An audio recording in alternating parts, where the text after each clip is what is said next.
哇，这正好是天威还没有进掩体，但是枪片太猛了。哇！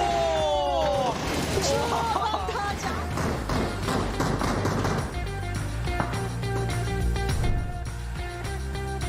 Position. Meanwhile, Question Mark is finally forced to make a move by the circle. His forward face. That grenade is great.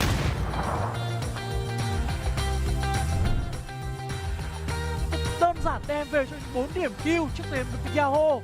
Yahoo có thể làm khỏi nhưng có ai cả game mình được, và khi mà họ đi bò chọn nhận vị trí cái là gãy luôn. Và bây giờ đang lợi thế cho đội hình bên phía team Seoul Esports có nét được nhồi ra thành chỉ có tài con. Nhưng khu vực này thì sao đấy? Ui quá tuyệt vời, quả nét khiến cho chiếc xe đẩy ngược. And there we go. It's going to be pretty much going over control to the over peakers. Now, Sonics, If you move slow enough while crouched like that, but it looks like you've got your legs sticking. just gonna slowly creep it. And you got to be very, very careful using this line as well as slow as it's moving. So Tickleton moving around the outside of this, going to try to draw some attention. There you go. It was bait into an H1 spray, long in trouble. And we are seeing... Pushing down as Naradra trying to escape. But Jervis gonna get spun out. Whoa. Leo, I know that you're actively shooting right now, but you know what happened. Oh, does he spot him there?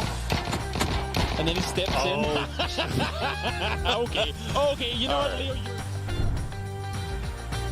พี่ต้องระวังให้ดีนะท่านผู้ชมโดนง้อแล้วโอ้ยไม่โดนที่เหลือไม่โดน ยังจะตะกิดไปอีกนะฮะตรงนี้โดนอีกเฮ้ยเดรัม เฮ้ยเลือดดำคนที่ฝืนไว้ต้องโดนเคลียร์อีกเข้าน้ำยาแตกอ้าวเบรกไม่อยู่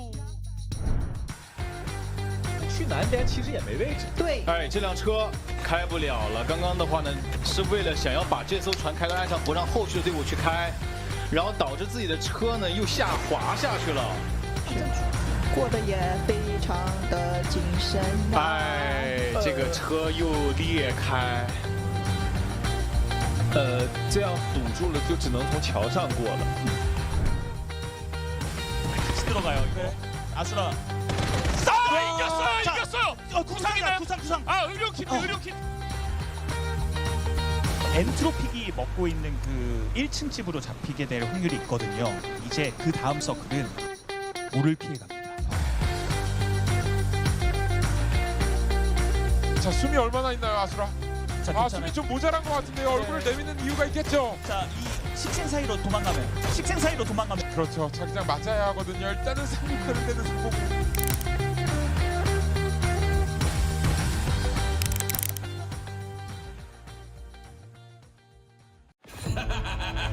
This win goes out to the fans.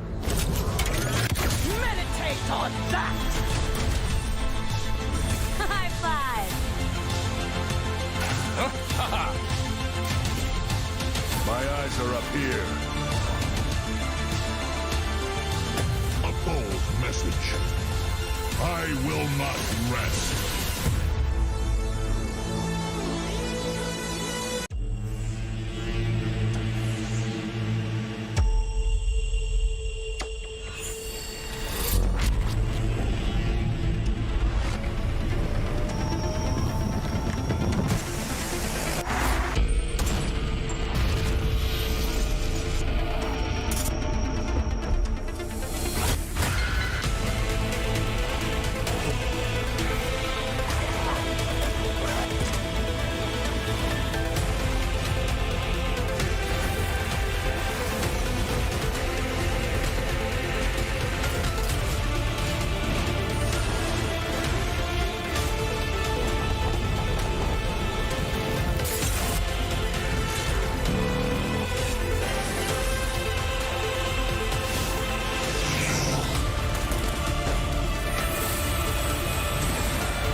If it didn't break me, it only made me stronger. Can't phase me, I'm a legend when I'm locked in. What's passion? What's pain? Gotta lose before you gain, that's the game. No shame, unfazed, you just gotta keep going, that's the game, that's the game.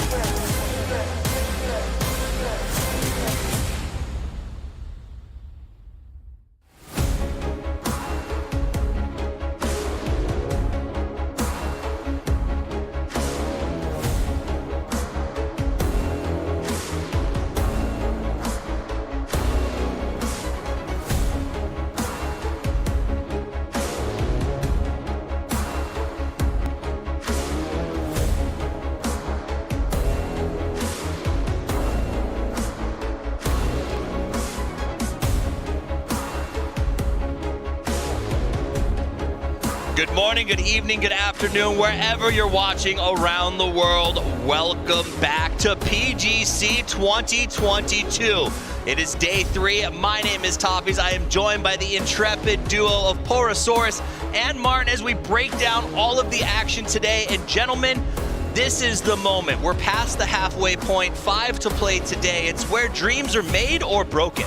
Yeah, for sure. In this case here, for me, it's also about luck now. At this point here, the teams on the top, they're so far ahead. You need to have your luck come your way. Also a little bit of green for the luck of some of the teams. Yeah, a little luck of the, not a lot of Irish going on back here. I know, that's true. It's something. Trying to give it to some of the teams. Do you buy that, Poro? Do you think luck is a factor on day 3? I mean, the way these circles have been acting, I mean, it'd be lucky if we didn't see the same thing over and over again at this point. But I definitely agree that they're going to have some things. There's going to be limited opportunities available. These guys are going to have to take everything they can get from them. They have to take everything they can because there are only 10 games left to play in a best of 20. That means we're halfway done. Let's remind everybody about the journey the players went through to get here. It started all the way back at the beginning of the month, and it was a grind. Some of these teams, they got straight into it. They got out of that winner's brackets, but others had to fight tooth and nail all the way through the 14th to get here to the grand final to play in these final 2 days. Now, the journey at the end of the day doesn't matter. Everything went back to 0. Everyone had the same starting point.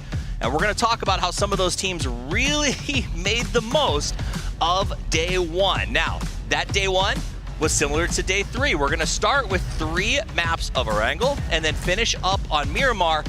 And we saw there were 2 teams in particular, Poro, that capitalized on that day 1.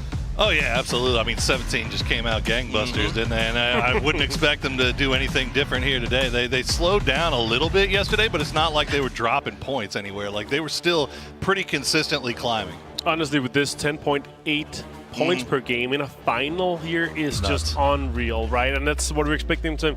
We're kind of happy that they're maybe slowed down a little bit. Otherwise, they were going to be running away with things, right? So you say slow down, but that's like a Ferrari getting into 6 or something. It's still almost impossible to catch. 17 at a beautiful 108 to lead the lobby right now. Twisted Minds, 4 chicken dinners in that hopper, but still chasing 17, and that kind of puts into perspective just how strong those guys have been at the top.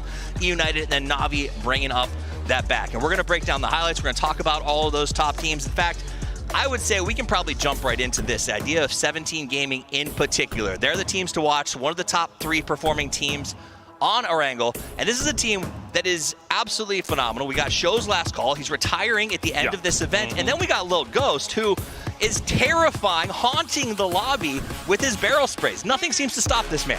No, and it's honestly, I think it's going to continue here. They're the best performing team by far on Erangel, and it's going to continue, I think. So we're going to be having 3 games of that, and I think that's something that's going to be into a factor for them today, too. Yeah, I mean, Lil Ghost is absolutely nuts. And I mean, have you seen any indication that they're going to slow down? No. Because I sure haven't. No. I have not seen anything that says this team is on the down slope at this point. Now, I need your expertise. Okay. I know that you know the region. Yoho yesterday came out. They got 2 chicken dinners back-to-back to put them in a very elite club. Sure did.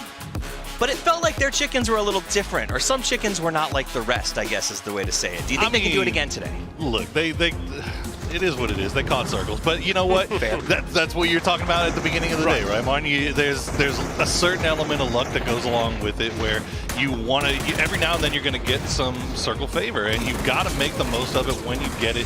Get those wins. Get as many kills as you possibly can. Yahoo was able to pick up 2 wins off of that circle favor. Is it going to be enough to keep them in this thing? I mean, they still got a lot of work to do, Thomas.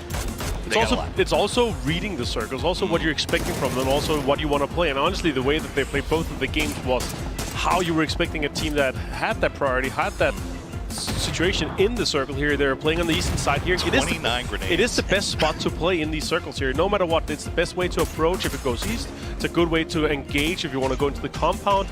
They could have gotten more kills, but they wanted to secure that chicken dinner in the bag, so they didn't go for too aggressive, and they didn't try to get out and easy. They wanted to secure those 14 points quite easily.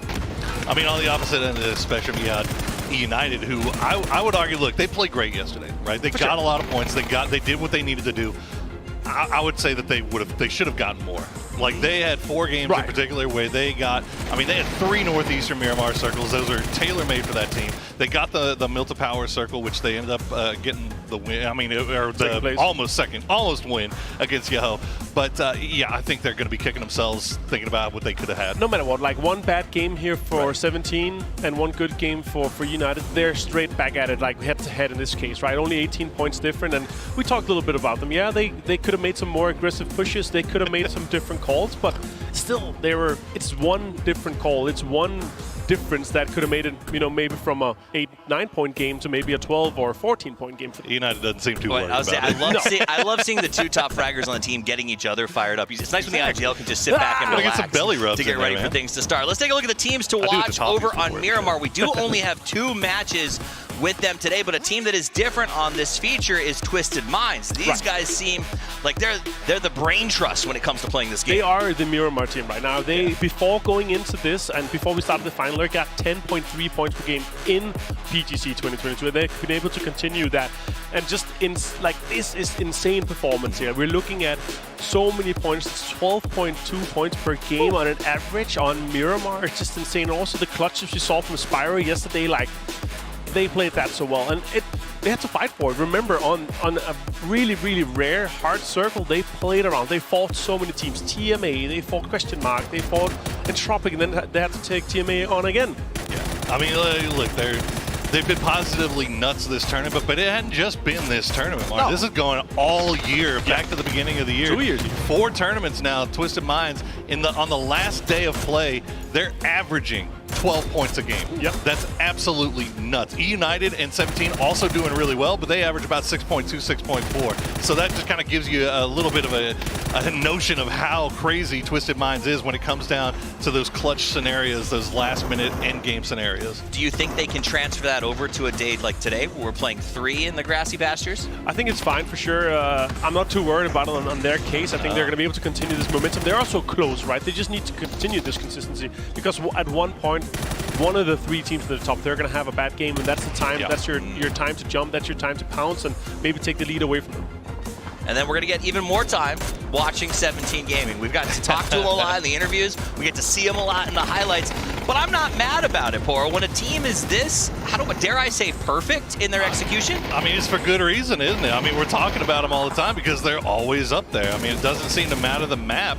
They're still collecting points, and even when they do poorly, they're still coming out of there with either like a nice stack of placement points, or they're doing solo stuff like this, where you got Xiaowu just kind of 1v3 in an entire team. Insane. I mean, this is what 17 is bringing to the table right now, and they look so damn good doing it. And it also blows my mind, Martin, when you think about this event in general and the fact that they're kind of playing with a substitute. This may not even be the starting lineup they wanted to bring here. No complaints, just dominance. Yeah, and that's obviously the case when you're coming in here.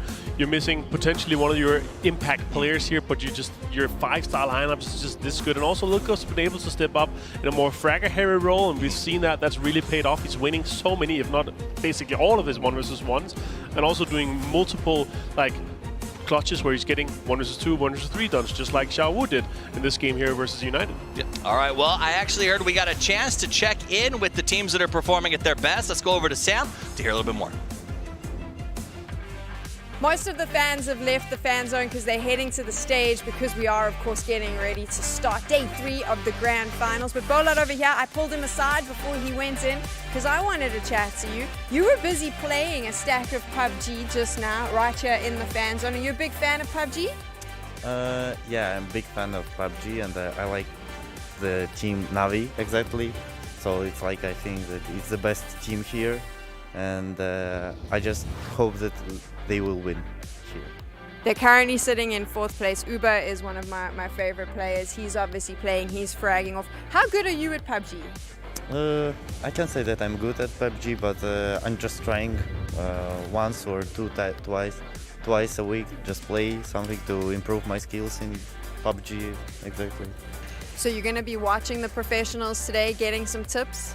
Yes. You said to me this is your first time here at PGC, so what are you looking forward to the most? To have impression about the game, to have like some memories about this day, because it's like my first day here. And maybe I will go to the final if I have money, of course. I like that. And then, what is your favorite map in PUBG? Sanok. Why? Because it's like a little map, and there are a lot of loot, and I like locations here, and like how can I play it? Not just pushing, but hiding and something else like this.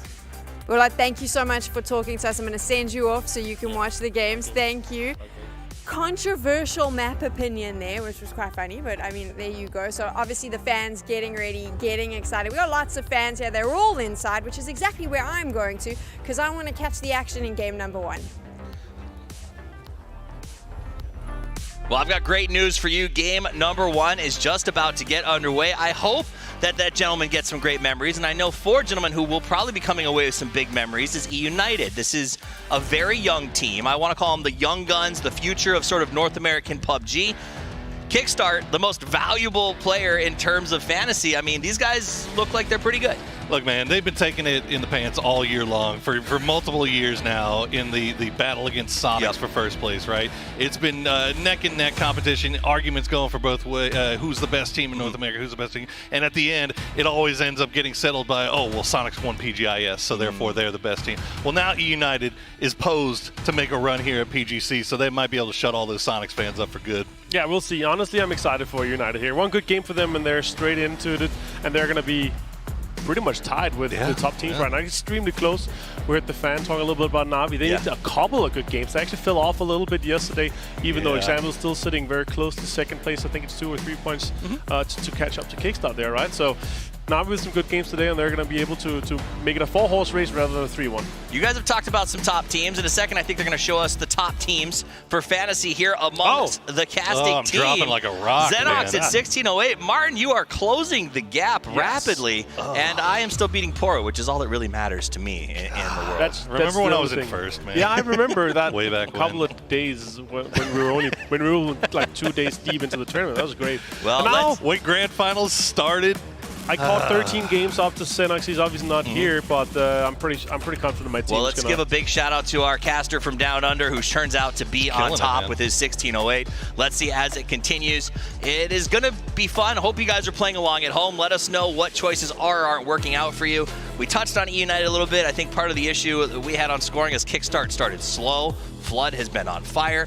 But Na'Vi yesterday, you brought them up. They were not the Na'Vi we saw on day 1. No, they tried to fight a lot of fights, and they didn't win as many as they did on day 1 here. The question is, are they going to be able to put themselves into some better spots, a little bit more maybe circle focus rather than fight focus, and maybe some little bit more luck in their case, 1 or 2 circles going their way. That could be a totally different now compared to what we saw yesterday, because they can't continue this, otherwise they're going to have, even Yahoo could catch up to them quite easily and take 4th away from them. Yeah, I think you hit the nail on the head. They got caught up in these early game fights, and I don't know whether or not it was on purpose or whether it was just bad luck during rotations, but they never saw past Circle 4 after game 1 was over. So like you got to make it to the late game. That team is so good once they get in those late game situations. We saw in day 1 how they can just kind of shepherd the entire lobby right where they need them to be. And as he said, example, one of the best there is out there. So I'm hoping to see Navi kind of pick it back up today. So I'm going to pivot away from a team talk for just a second because I have a question. It's a simple question. We watched all of the players in the gun quizzes before the game today,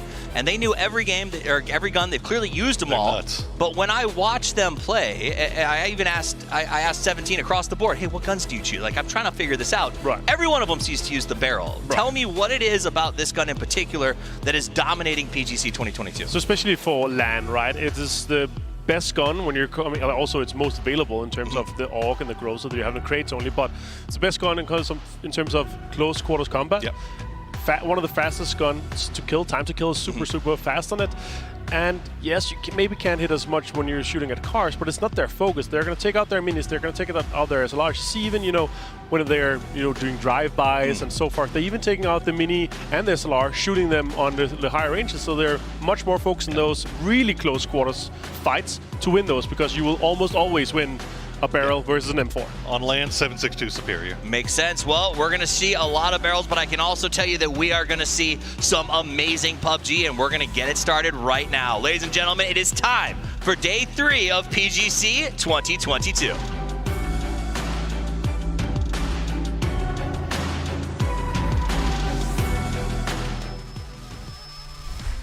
在本次 PGC 如果能夺冠的那支队伍，它首先是一支状态起伏不大的队伍。我认为我们队伍很有机会。На первый день мы заняли 3-е место. По результатам второго дня мы находимся на 2-й строчке общей таблицы. 1-е место наше. So yesterday we managed to get top 3. I think it feels really good to finally prove ourselves and our ability with all of the competition from around the world. If we keep this up, we are in contention for first place, and every team around us should look out. 第2天当中，我印象最深的应该是属于最后一把。我们当时在一个全边的位置嘛，然后被刷出去之后就很难通过种种努力吧，活到了第2名。不管什么时候，我们永远是对所有队伍最有威胁性的一支队伍。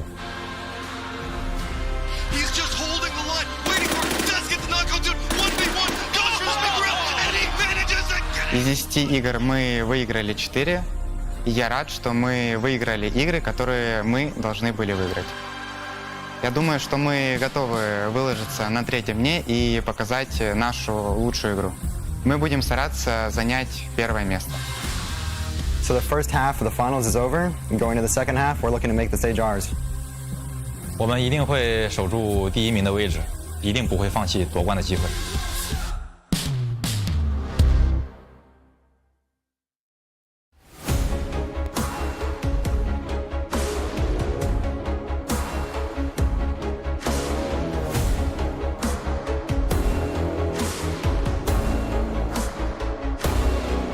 Hello, PUBG friends. We are moving into the second half of the PGC Grand Finals.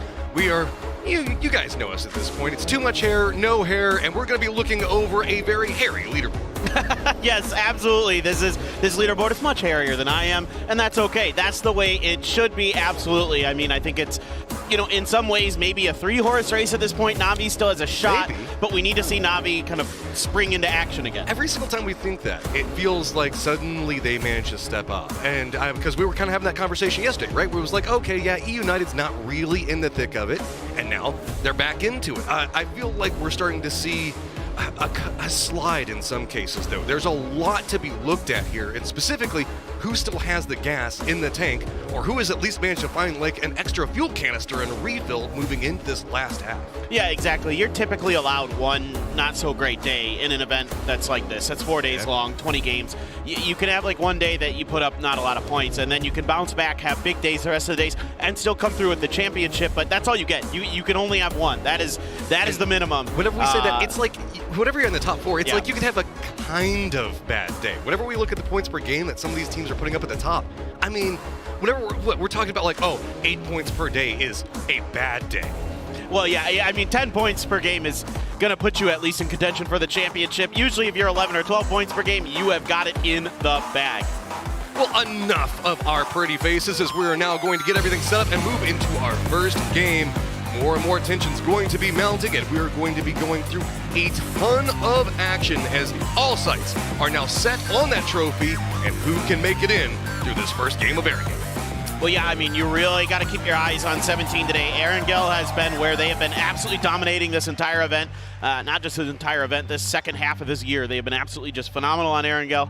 Of course, having control over Pachinki, lends it to their ability to kind of get to where they want to go when they want to, ahead of most teams. Moving into this, I just want to point out, we actually do have a 3-way tie for our top killers. 20 apiece between Soul, Flood, and Lil Ghost. Yeah, both of them averaging 2.0 kills per game, and Soul got half of those kills in one game. True, so true. I mean, that was pretty insane, and that was pretty nice. Danawa is probably kicking themselves a bit though overall, just with that game yesterday, not quite able to get there, but at the end. But Cerberus, hey, you got to tip your cap to them. Hisaki played the hell out of that ending. That spray transfer he had was absolutely phenomenal. So it is, it's a tough one for Danawa, who's closer to the top, especially at that point in this series. I think they were like 4th or 6th, somewhere in that range. And it doesn't look like we have too much going on. It looks like Twisted Minds. The car duel still, yeah. Yeah, it looks like Twisted Minds gets one of them, and then Danawa gets another. So this time it's, it's even Steven. Sometimes a car spawns in that garage to the left of Salute. I didn't quite catch if it went there. That is really west. Yeah, that's about 50% water, and that's going to make this markedly more interesting. We have seen a lot of Western circles, so most of the terrain here should be familiar to everybody and how the rotations are going to come in. This is far, far more compressed, though. Yeah, absolutely. I mean, this one tends to lean more towards those fields or towards the south, but now we have an interview with 17 Gaming's Xiao Wu! 有，可能神秘感是肯定有的，因为我们这次 PCL 赛区只进了2个队嘛，2个中国队伍嘛。最担心的无非就是交流方面出现障碍吧。只要我们交流好了，都会打得很好的。评价猛，很猛，好吧。因为他现在才打了10把比赛，他已经吃了4把鸡吧。我觉得就是如果让他进了决赛圈的话，他是很大概率会吃鸡的，挺厉害的。第3天肯定是想一直待在第1的，我还想拉点分差呢。然后第4天减少压力吧。I am more impressed that synergized way better than I was ever Went pretty expecting. Good. Yeah. I know. I'm pretty happy about that one. 17 Gaming, pretty happy still at top of the leaderboard, but they still have some chasers that are after them. No doubt about it. I mean, this is a really stacked team, of course. One of the big storylines is, this is Show's final act. This is his last event. He wants to go out and finally win a championship, to finally prove, since he's been here, since essentially day one of PUBG esports, always close but no cigar, and this time around wants to find it. And then, of course, Lil Ghost has been absolutely popping off for them this event. Just a phenomenal individual performance. I mean, someone's going to have to call the Ghostbusters on this guy because he is terrifying. Oh, man. That's actually a good one there. And here I was going to say the fact that he has a chance of like a full box of cigars, and he hit me with that. All right, so we do have the Expendables doing expendable things, and Phil First, guess what? You're about to potentially feel some bullets coming after you. He's got an idea on what's going to be going on. Question mark is kind of separated over here. The nades are going to come out. Going to get spotted. Shots are going to connect. Phil First is going to go down, and there is our first blood of the day. Yeah, Phil First opted to try to fight that. He felt the pressure a little bit too much there. I think there's a world where he can get down behind that hill line and get to the cover fire of his teammates on the western coast. Wasn't quite able to get there in time, but that compound is pretty decent to play from, I find, as the game goes on, because you're going to be able to play out to it, and usually there aren't going to be teams that come behind you. You have some cover to work with. You're going to be able to put some pressure on some of those teams that oftentimes tend to get bunched up into that compound where TE just had the fight. We have the different set of mindsets coming into a very horrific circle, as early rotators are going to be teams like Danawa and 17 Gaming. We have Na'Vi that's already starting to make their pathing in as well. Looks like Twisted Minds might be starting to prep for it, but our Far Eastern teams, all of them are just like, there's no point. Everybody's going to get there beforehand, so it looks like they're going to be coming in much later, maybe trying to play that edge strategy. That means that we are going to see teams like Cerberus, TMA, Yahoo, Overpeakers, United, all playing an edge strategy. That's going to get violent real quick.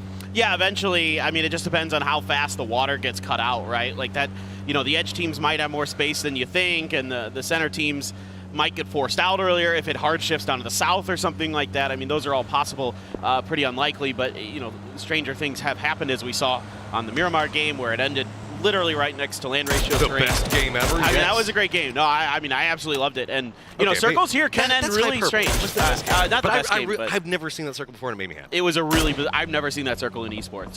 But, I mean, I think, it can be tough. Sometimes those circles do crazy stuff, and, there can be beach endings. I've seen it on this map. I've literally seen a circle end on that peninsula to the west of South George, all the way out on the edge of it. So, there is those rare games that do like to make an extreme circle. I do have flashbacks every once in a while to those old school days of PUBG Online, whenever water was still invulnerable and we had those incredible beach fights. The beach fights were always fun. It was the water that was always the problem. It'd be nice maybe to catch some beaches. I know that a couple of our teams were wanting to do that over here.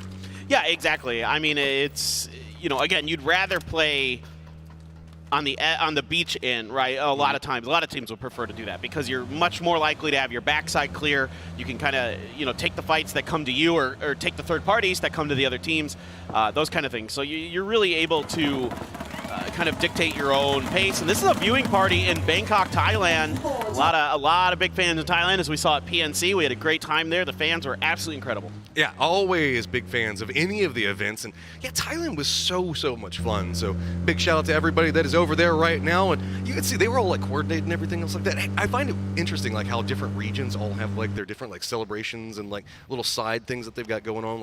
I know that the inflatable sticks or popping them together is getting to be much more common over there. Oh yeah, absolutely. I mean, everywhere in Asia, Southeast Asia, they got those clappy sticks, whatever you want to call them. I don't even know what the word for them is. I like them. Yeah, they're great. I mean, they're wonderful because they make a ton of noise. That's going to be a great pickup here for Twisted Minds for that Groza early on, a team that obviously I think a lot of people are really eyeing with their 4 wins in 10 games as somebody who maybe should be winning this tournament, and they might be by the end.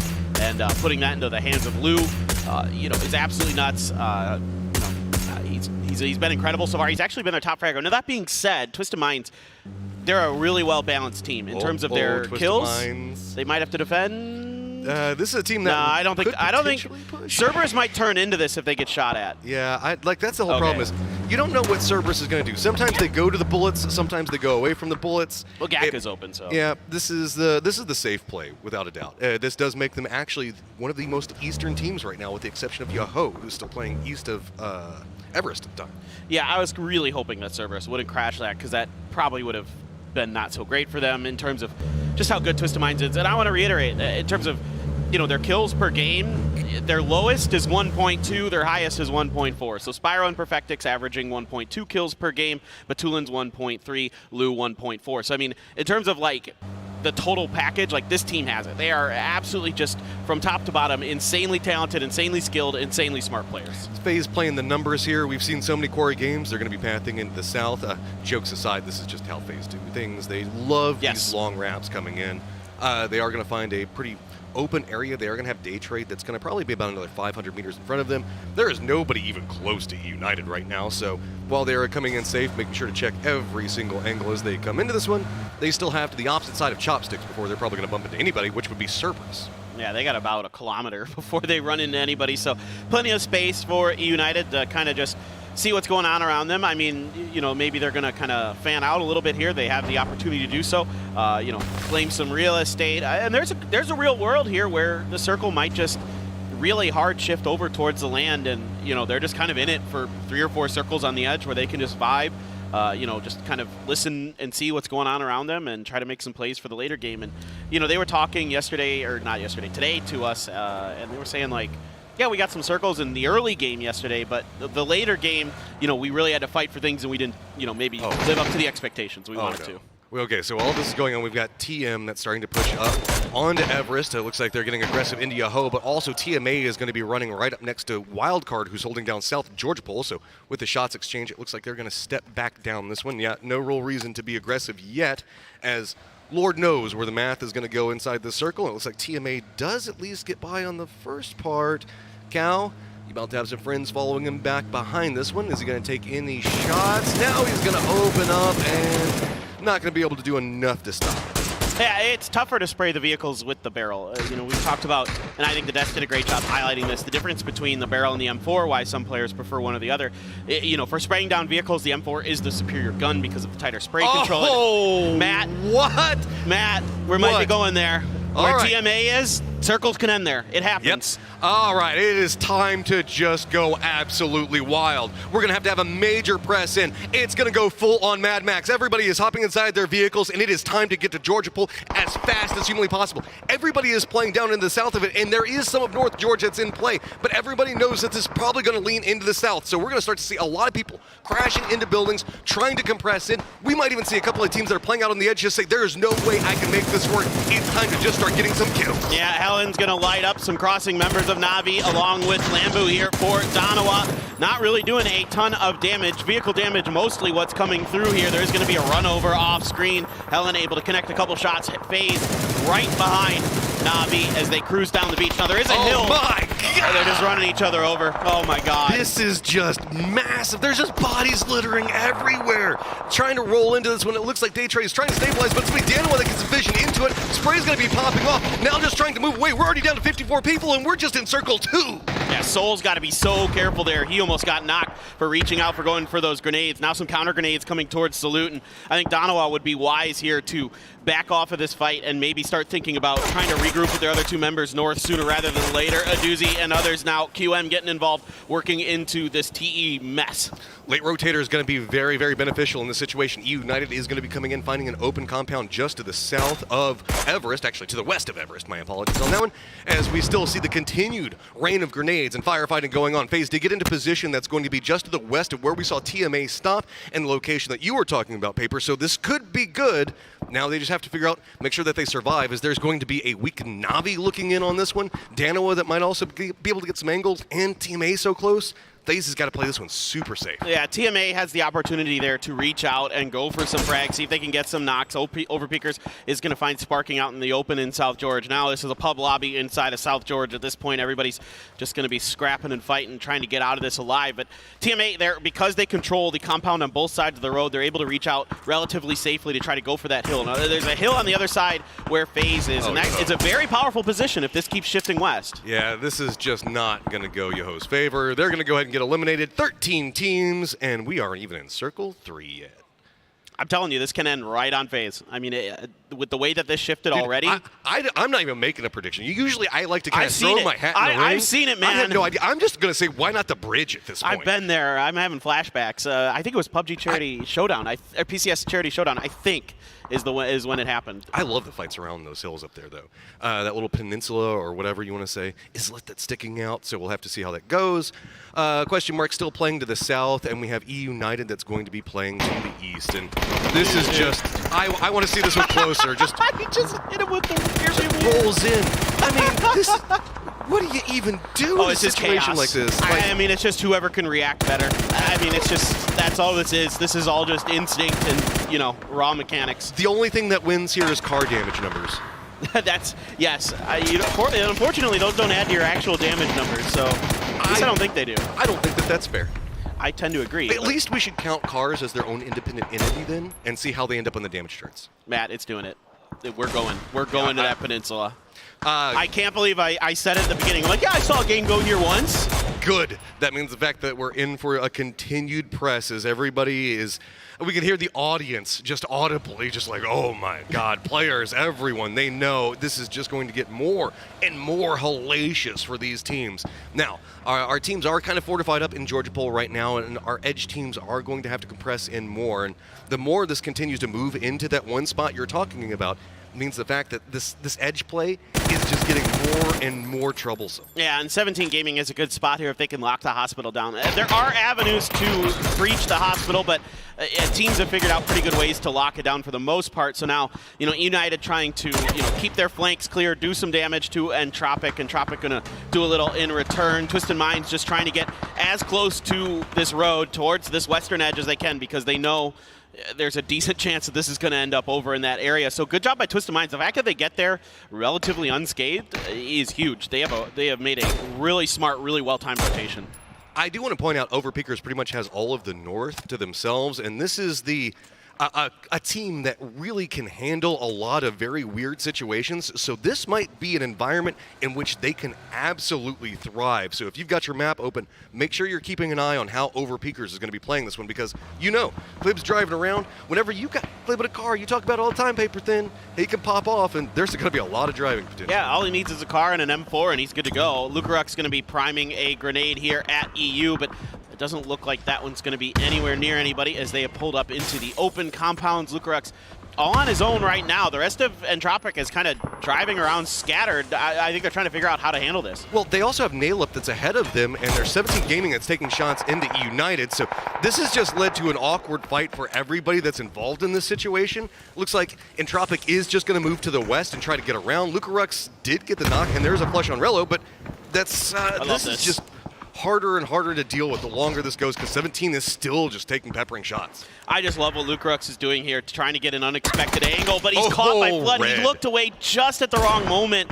Flood caught him out in the open. Soul with the M24, trying to find some damage into that fight over with Entropic, and a United QM still being boxed out by Donawa. Donawa's a really good position to gatekeep this. Soul's got some, I guess, he's got some goals right now. He's got himself that multi lined up. Question Mark's got some goals as well, and they're trying to dethrone this position. Moving in, it is just not working out too well. Danawa's doing a great job on holding up, defending this hillside. They do have Entropic that's just going to be to the east of them, playing the opposite section of this hill, but it's going to be Question Mark that's trying to make the advance in. The circle is going to be popping. We all know where it's going.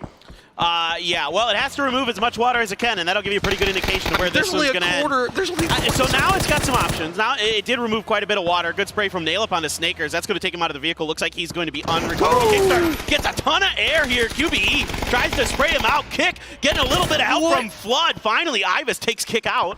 That was wild, the amount of damage he managed to get up while he was in the air there. Now we're going to have to see any follow-ups coming in as this Entropic E-United fight there doesn't feel like there's going to be any winners except for Danawa. Yeah, great job here by Soul, at least using that M24 to steal some points. Flood now on the outside looking in, trying to find if he can get an angle onto Ibis. Ibis just proning and hiding. There's not a whole lot he can do right now without a little bit of smoke, a little bit of cover fire potentially. QBE hasn't been removed just yet. Ibis trying to keep Flood honest, but Flood has been just absolutely nuts this event. He's just kind of trapped out there, and he's seeing if maybe he can get something for free out of all of the cost. It's still going to be Naileup that's taking shots into him, as while we see Question Mark is going to be coming in. E-United does get eliminated, and now the press is going to come out for Question Mark. They do manage to get at least one down, but it's going to be Lambu that follows up after Salute's gone down, and Question Mark gets eliminated very quickly. Yeah, great reaction there by Lambu to follow up off of his teammates' play. The knock, you know, QM was going to look to push off of it. He was able to just get right up there, get a good spray transfer with that 2x, and now you got Naileup trying to find anything he can against 17. Look at all the grenades. Everyone in 17 immediately switches over to frag grenades, and it is just raining. Fortunately for Naileup, he's able to sidestep it. Just don't go over there anymore. That's it. Yeah, just Naileup, leave. There's no reason to be over there. Well, I guess you can't go this way either, as Soul's now made a problem, and Naileup, your life just got to be pretty bad, as he has nowhere he can really go. Danawa looks like they're going to press in, finish off the last two, and Naileup is just going to be found all by his links. Oh, beautiful. Beautiful from Soul. Great push here from Donawa. They want to clean Entropic out. They want to get all these points on the edge while they can, and they are looking to get the last minute. Oh, what a spray up and over right on top of Salute. You got a three-man line here, and it is going to be Lambu again, finding another big kill for Donawa. Getting some assistance in the back end of that one, as it looked like 17 was taking some shots as well, but it's going to be the Freaks that do get a knock on a 17, but they're perfectly content where they're going to be at. They should be able to get the res. Most of our teams are already in fortified positions right now, is really, it's everybody inside of buildings shooting at everybody in the hills to the south. That's the name of the game.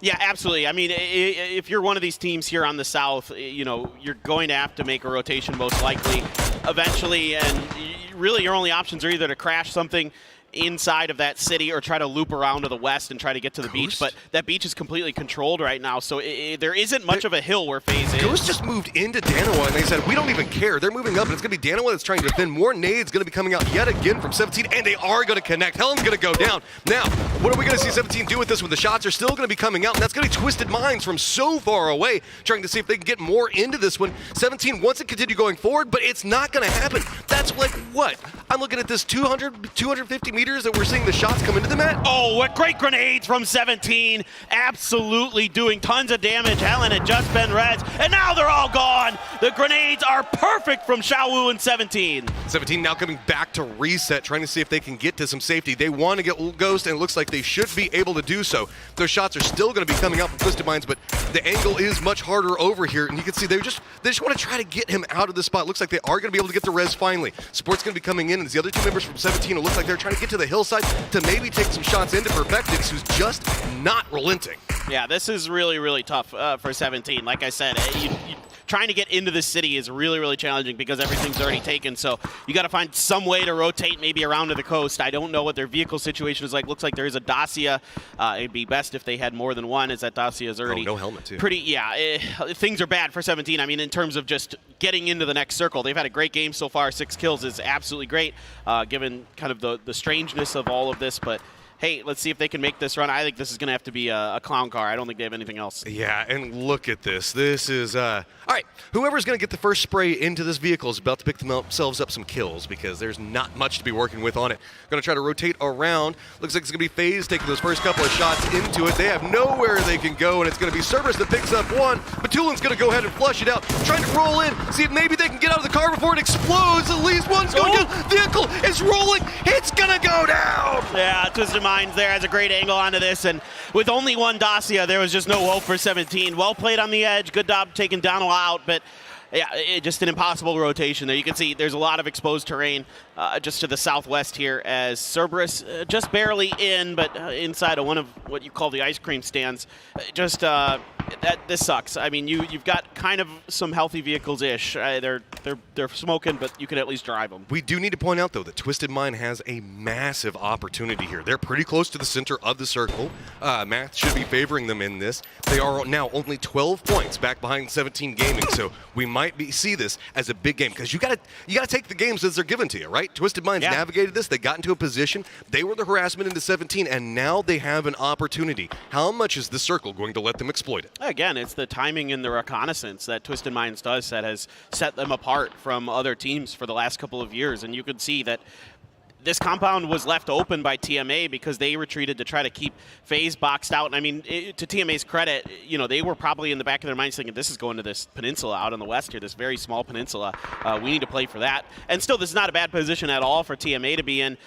The circle, though, doesn't have to remove water, Matt. This can go literally anywhere, and who knows? This could be, you know, hard shift up to the northwest still. It'd be extremely unlikely, but stranger things have happened. No whammies, no whammies, no whammies. No, we want whammies. How dare you? We want whammies. More whammies. More whammies. Where are we going to? As FaZe, you can see, trying to prep some type of movement. They're realizing they're going to go. Yep, that's going to be FaZe and TMA as well as Cerberus that'll have to move. Just kidding. These circles have been anything but vanilla. But this one shifts pretty fairly towards the direction of, you know, the Freaks and Wildcard, Overpeakers as well, Twisted Mind. So now TMA going to have to make a move eventually. The corner of that fence line is still in, it looks like. FaZe as well has to figure something out. Cerberus, you know, again, they're going to have to crash something. This is a big game for Overpeakers and TMA. They have the capability to pick up some pretty free points and start stepping into that 3rd through 6th place positions. Cerberus as well, I don't really put them in the same category as their position is a lot harder to move out of. They're going to have a similar situation to what we see going on with FaZe. FaZe is at least going to be able to use the hillside, roll right next to a crate that nobody is ever going to go for, and Fex is going to go down. And where are we going to see Diggory stop out? He's going to try to spin it around. Vehicle is going to be able to block him out, but that is going to be Overpeakers that has an angle into it. And now it's just going to be getting some suntans, chilling on the beach. I like this, though. I think Fex can maybe get over to kind of that rock ridge on the coastline. He must get knocked as Cerberus is trying to find some way into this next circle. And again, there isn't much. Literally everybody can see them, and everybody knows it, that, you know, those are points, and it's a race to see who can, you know, farm them first. There is a slight recess in the shore to the north that Diggory can probably swim or crawl his way to. Yeah, exactly. Oh, man. Okay, Cerberus, you don't even have any tires coming out of this one. This is... Smokes are going to be connecting, and now you can see it's just 3 different teams just lining them up. This is why I was saying that Cerberus not necessarily in that same hunt those other teams were. Yeah, definitely not. I mean, it's just you know, again, it's the other teams trying to scramble to see who can get the points first. Now, TMA trying to use the chaos here to see if they can sneak under the noses of Twisted Minds and get into their territory. Lash is going to find a point onto Himas. Steams did get knocked for Overpeakers, but I'm not sure if that's resable or not, because Overpeaker, it looks like Jeems attempted to cross the street, paid the price. There's nobody there to res him just yet. Grenades start coming out. Twisted Minds has to change territory, change levels inside of the house, and yeah, so far nobody's knocked.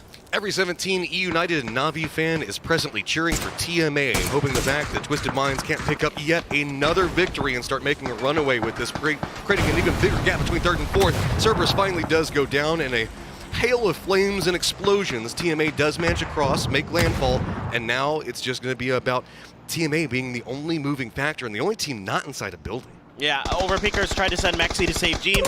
He got knocked for it. EN here. Oh my god, knocks abounding for Twisted Minds. Lou still has that Groza. Remember, he got that at the beginning of the game. Now he is going to start making it rain with those grenades. He's going to find another knock. There's a counter knock onto Spyro from Crazy. Twisted Minds, though, looking pretty good on this defense. While all this is going on, Diggory does manage to sneak in. Lou's now moved down into the low ground. He knows exactly where they're going to be at. Spray's now coming out. Doesn't connect the way that he wants it to. Twisted Minds, they had the opportunity to move in. Go ahead and take care of what's right on the side of him, but the reses are going to be coming out. That was way too greedy. Now going to go down. Twisted Minds got the angle. They're keeping the control. KP now starting to pop up on Twisted Minds side, but Lou is going to go down. Having to run away. It's going to be Crazy that's holding the lineup. Yeah, Perfectic's the only one who's on full health here, really, for Twisted Minds, and he's not quite full, but very close to full. Smokes have to come out to cut off the Afrika Freaks, or excuse me, the Guangdong Freaks' angle. Now Crazy looking to go for that res. Yuppie going to scoot around to the back. By the way, when you're knocked, you can move around, and your teammate can still be resing you, just in case you didn't know that. Little PUBG facts here. Trying to catch Yuppie right after the res. Perfectix, Molly's out. Grenades, though, big from TMA. They catch two. What can they do off of this? The circle is now shifted. It's going to be going to the east. Diggory hears this firefight, and he's moving in from the north. He's going to come in right back behind Twisted Minds. How are they going to want to handle this one? With that damage coming out, it looks like Diggory has set his eyes more in that TMA direction. The shots are going to start coming out for it, but he has got to be careful. Now, several independent firefights are starting to happen around the circle as people are taking the shots, but it's going to be TMA still clinging to life over here. The throwables not coming out the way that they want them to, though. Oh, this is unfortunate for TMA. They had an opportunity, and Diggory wanted points. He knew that this was the easiest angle to find a couple potential kills. He has been taken quite low here. Yuppie gonna let go with his last frag grenade, but it comes up well short. Overcooked on that one. Diggory, his last one. Let's see if it can find two. Oh, they're making the push into it. I like this, reading the fact that Nate's going to be coming out, but it's actually going to be finally picked up by Crazy. He's going to get dropped off of Spyro as the resets are trying to come in. Now, what are you even going to do? Overpeaker's now hopping the vehicle. They're making a directed send right into the wildcard lines. It's going to be a ton of people taking shots into it as we still have 4 teams up and just chaos that's going to continue to mount. 2 teams full stacked up in wildcard and the Freaks. Inside compounds, inside control. They've got walls. They've got everything, and it's going to be TMA limping in with Twisted Minds right next to him. Now, a lot of other teams are going to be very happy that the Twisted Minds squad was halted quite effectively by TMA. Now, TMA isn't going to find the 3rd kill onto Spyro just yet. Maybe we'll see if Yuppie can get anything done. But, I mean, this is a really good effort here by TMA in a really tricky spot. And now Twisted Minds and Yuppie have to find their way into the next circle. So, wildcard.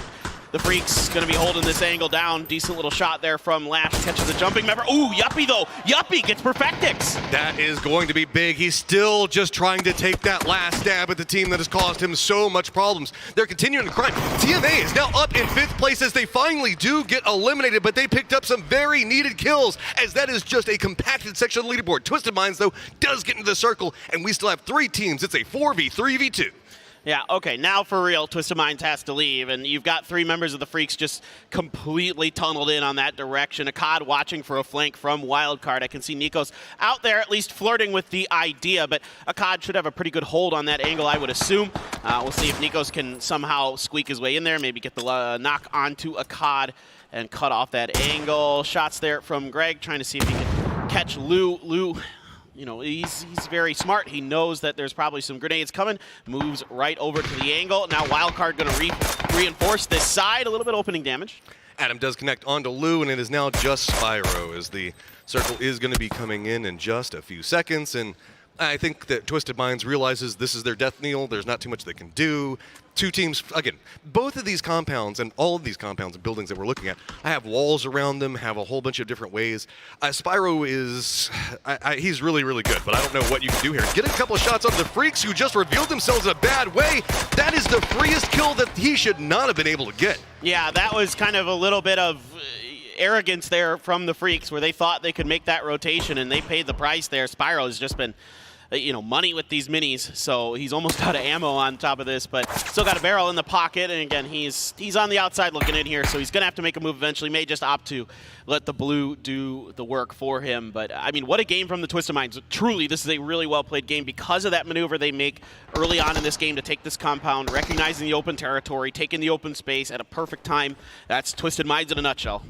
Questions are, who can pick up more inside this wild card? Could use a climb of their own, similar to what TMA just did. Freaks want every single point they can get. Looks like Spyro is just going to go ahead and feed this one over. That's the smart call to do. I mean, he could have kind of like, I don't know, thrown his gun, and that's about the only other thing that he had left in the tank for that. Now, it's all about the firefight that's about to go down. Center point is going to favor more of the side where we do see wildcard playing from. With this, Gregshot has now moved into that northern position. He's trying to make sure that nobody comes out from the Freaks on that side. It's going to be a double up where we see the rest of wildcard trying to defend. Meanwhile, the four-man squad of Freaks are just a straight line trying to see if they can get any opening and any not. Ooh, Gregshot takes a bunch of damage. Akkad still has 3 frags. He's got Gregshot pinned in that corner. If he can get these frags to land, Gregshot should be dead. That one bounces just a bit too far to get the finish. The follow-up here from Akkad looks like it's really good, but he had just gotten the first aid kit off. Now Ian is down. Nikos did manage to turn this back into a 3v3, but it's going to be Akkad that does connect onto Gregshot, who's trying to fight for that centered position.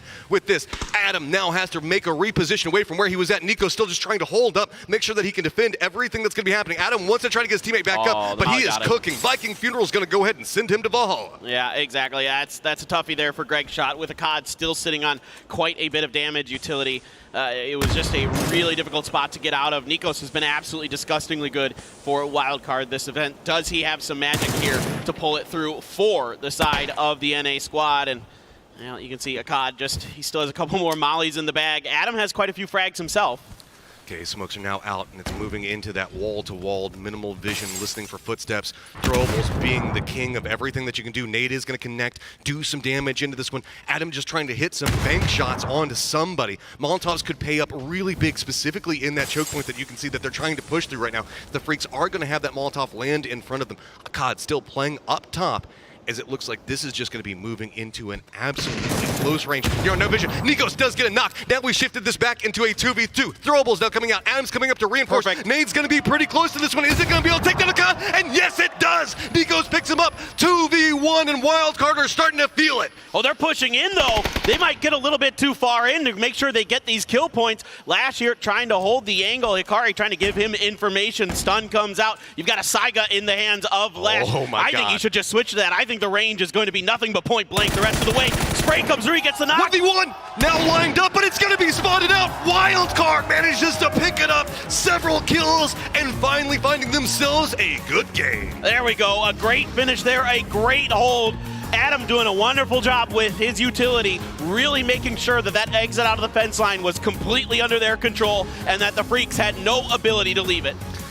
Paperton, I'm not going to have a voice left. This is the way these games keep going. Between what happened yesterday and starting off today, this is what you want PGC to be. These circles are crazy, and the players are doing everything they can to handle them. And you can see adulations, cheers now starting to come out as that was a game, is about all I could say. Another great game, another great performance there from Nikos. Again, the absolutely insane fragger for Wildcard this event. Just wonderful. And Adam picking it up there with some really smart, heady plays to really make sure that, again, the Freaks had no chance to get over that fence. That was difficult. I do wish, though, there was a world in which case we could have seen an automatic shotgun. I was hoping for it. Win a game at PGC, and that would have made me kind of happy. I know everything about that game is going to make our desk happy, though. We love exciting circles, we love exciting endings, and we love Wildcard coming out ahead in a victory brought to you by our sponsors, Utility. Those teams played very well in a very tough situation. Let's look back at how that match broke down, Poro. I mean, when you see a Circle 1 like that, followed by a Circle 2 like that, it's just your whole mentality of the game shifts, right? You start thinking about, okay, what are we going to get out of this? What can we at least get maybe some kills, some kind of points, because it's just crazy. The first thing you got to do is go as far west as possible, right? You're in a situation where you know that it's going to be a very, very western circle. Even when it's coming back in phase 4, all the teams in the southeast, they were like, we're not going to get into a winning spot. We're going to fight our way out of it. 17 Gaming did kind of well with that. We saw Dynamite do well with that as well. They squeezed out as many points as they could. In this case here, then they got naded by 17 Gaming, and then 17 Gaming trying to. I actually like what they did to try to get a car on the western side and try to take that face clan spot, but it was half HP and they got blew up.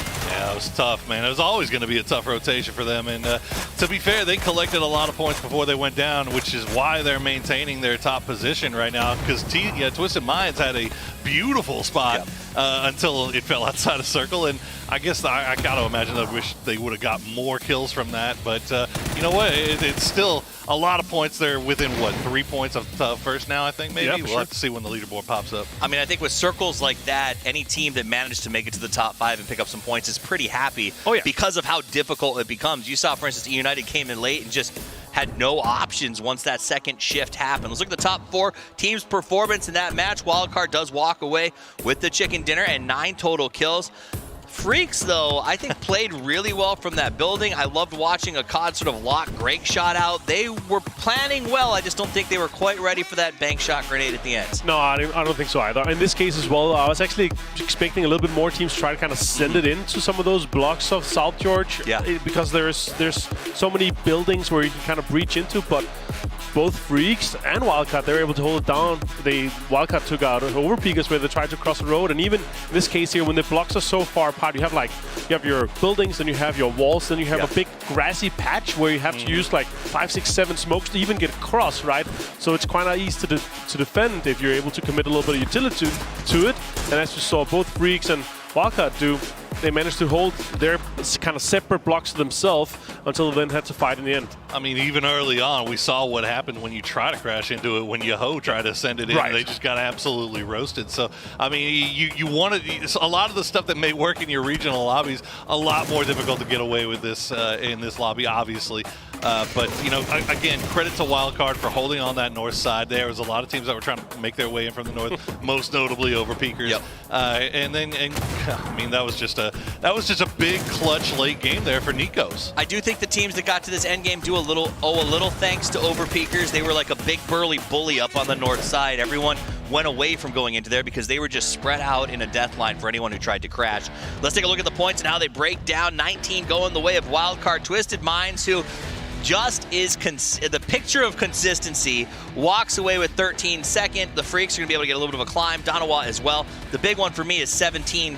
They let some points slide here, Martin. Yeah, a little bit, and it's for the greater good of everything else, they let the foot off the gas a little bit. I gotta say, though, Donawa here in this case, they had some really good team wipes. They played extremely well, and also in this case, when you're able to get top 4 without getting any placement points, that's always super well executed by them there. No, it's huge for especially Seoul once again. And, you talk about 17, kind of leaving a little bit. Still, 7 points is huge. I mean, that's in a circle like this, obviously, it's great.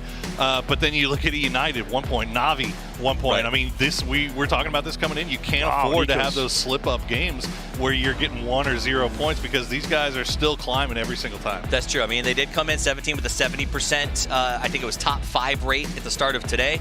And let's be honest, 200 meters difference, Twisted Minds might have been adding another chicken dinner to their leaderboard. Sure. Instead, Wildcard does come away with it, and the all-star who's really shown up in this event and is showing a lot of potential going forward for the region, Nikus, looking amazing. He's scary in land, man. He's performing. He's out here really proving that Wildcard is here, and they're obviously not happy with anything outside the top 10.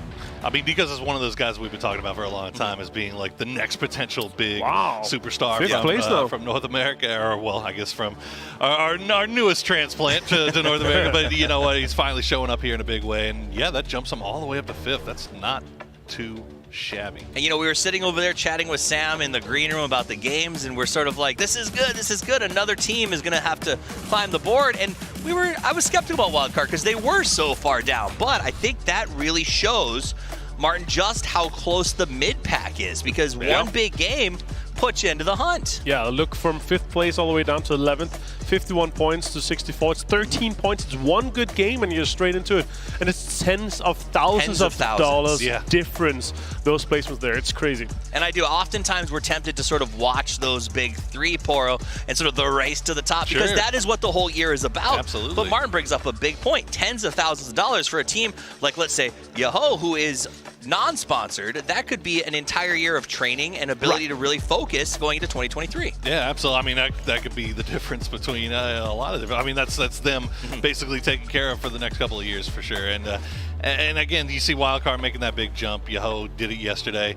But at the end of the day, you know, we're still looking at that top 3, and it's starting to get farther and farther away because Twisted Mind, 17, they just don't have 0-point games. They don't have 1-point games. They just always manage to collect points to add to that total and separate themselves even further.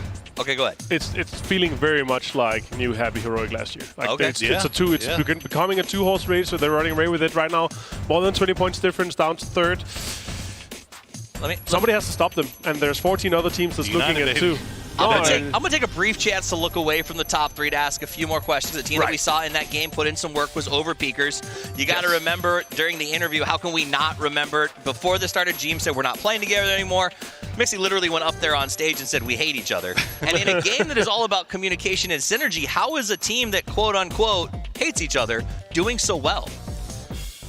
They're still half the points of first place, so yeah, but I mean, technically look, you can hate each other and still know how to communicate. Still frag like a monster. Yeah, he's like, hey, there's a guy in that window, jackass. You know, like he can still find success. I mean, all 4 of those guys are still extremely talented players that have been playing together for a long time. It doesn't matter if they hate each other or not; they still know each other well enough to know how to play the game at this level. They're not gonna forget how to play the game. They're not gonna forget how to win the 1 versus 1, right? No matter what. In this case here, I have a lot of trust in these guys. Remember, like 3 of these guys, they started 5 years ago in Oakland, playing in 3 different teams. They're absolute monsters. It's crazy. These guys are legends in the game, and they played for so long, so they know how to do this and know how to execute. And the reason why they're not on the very top right now is maybe a little lack of synergy, and maybe that but they hate each other. You know, even a little bit sarcastic. They might not feel that the team synergy is exactly where it should be. A team that does depend on synergy and has got some questions around them right now is Donowa. We know that that's the 1-2 punch. Salute and Soul, a very good team, but a lot of questions have been asked about Lambu, his ability to sort of lead the team and keep into the right mental state. He popped off this game. Four kills in that one. He had a clutch. In a situation where he maybe shouldn't have won it versus question mark, and then they continue further on there. I honestly like what I'm seeing from them so far. Soul, honestly, in a case where he's one of the top 5 players performing right now at this event here, top 3 in the kills throughout so far in the grand final. He's been stepping up, and I think no matter what, we can't really forget Dynamite. They're going to end up like they usually do in the top 6. I mean, they just seem cool as ice, don't they? Yeah, I mean, even when things are not going so well for them. And I mean, you look at yesterday, they could easily have been tilted off of that game that they should have probably won. But they come in here today, first game, looking pretty good. And as you said, Soul is just, what can you say about the guy? He's top fragging right now. Yeah, they might be 9th right now, but they're 5 points from 5th place, guys. It's extremely close. Again, that's like $50,000 for 5 points, right? One kill is $10,000 at this point, right? It's insane It's to think about, extremely really. close because we have our sponges in the top, right? The guys, 17 Gaming, Twisted Minds, E-United at this point here, they've taken so many points that there's so little rest for everybody else that it's going to be extremely close for outside the top 4, 5th and down. I do think that this is a great time when we look at some of these teams, TMA, Donowa, maybe even to a certain extent E-United, is teams that as we look towards 2023, even if they don't necessarily lift the trophy, if 17 dominates, these are very strong looking teams that have put up really, I think, a great indicator for PUBG esports going forward. Yeah, honestly, I like what I'm seeing from Team. I give them a bit of rough in the start of it because they haven't been performing in PCS in Asia, but they have experience in the team. Shanghai, PGI 2018, winner with OMG and Line KK, like legend in the game. They've been playing for so long. Crazy also, like these guys have so much experience. Yoppy been popping off for the team too. Like these guys have so much experience, and that's why we're seeing them 6th place right now. Yes, they're not contesting 1st place right now, but still they're within striking distance of a lot of money. Yeah, that's not a team you want to run into in a dark alley for sure. Like I don't care how well they're doing on the leaderboard, what the leaderboard says, whatever it is. Like Martin was saying, that I mean, there's such a distinguished pedigree for every single one of those players on that team, and I mean, I expect a pop off from them at any time. You bring up pedigree. Let's take a look at the Freaks.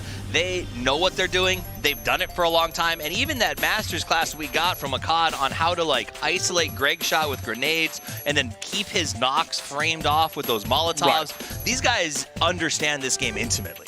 Yeah, they are, but I gotta say they made 13 points on day one, guys. The game that they had just now gave them more points than the entire first day. Yeah. So right now they're in up row. They got 20 points yesterday. So if they continue this, they can jump into maybe top 10 if they continue. And, you know, it's interesting because you go and you look at some of the message boards over there, and there's already talk now about, you know, what teams are going to, you know, do and what players are going to go where and all this, that, and the other. These guys obviously don't think about that just yet. I mean, they're still in the midst of these grand finals, but, you know, again, this is a team that I think they could be really good together. Like, I think they just need a little bit more time, maybe. I don't know. I mean, I have a lot of faith in Akkad, and I had Ian on my fantasy team, man. I was really believing. Yeah, and, I honestly, Lash K and Ian, they've been, especially last year and in the start of the year, a lot of high expectations to them, and they've been showing it. But then they get to PGC Asia, and they just get dominated by, you know, the Chinese teams that have just been on another level so far. Absolutely. All right, you saw the trophy over there on the stage. About this one. Let's talk about FaZe. I know you know these guys. I'm not really sure what's going on with them, though. No. I don't know either.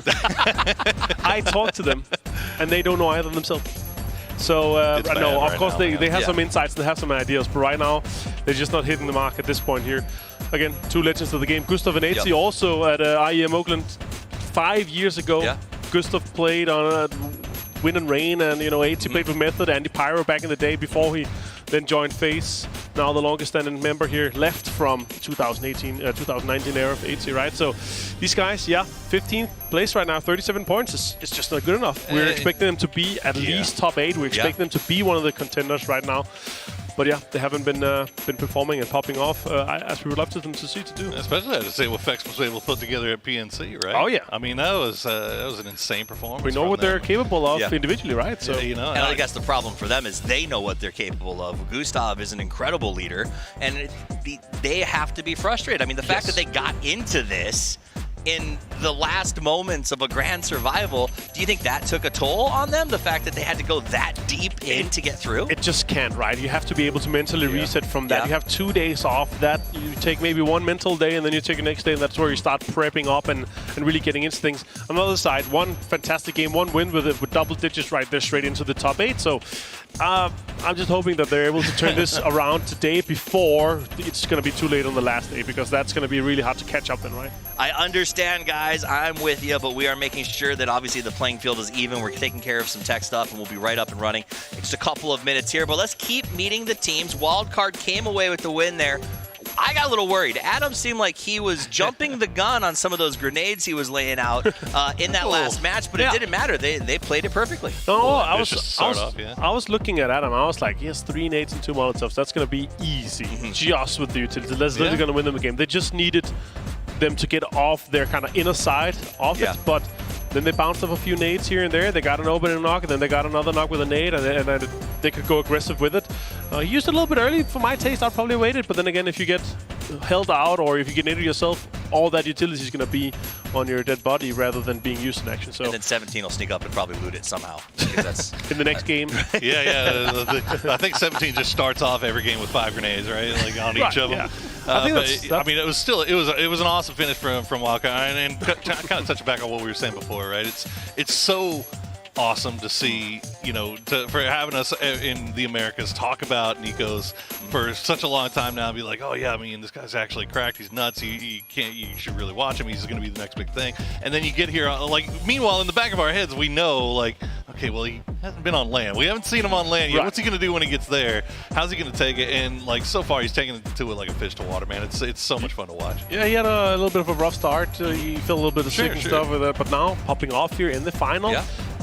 Honestly, you like the jerseys, Martin? They probably weren't maybe on the cusp for the grand final for me, but they came here and made my mind. Honestly, they played extremely well.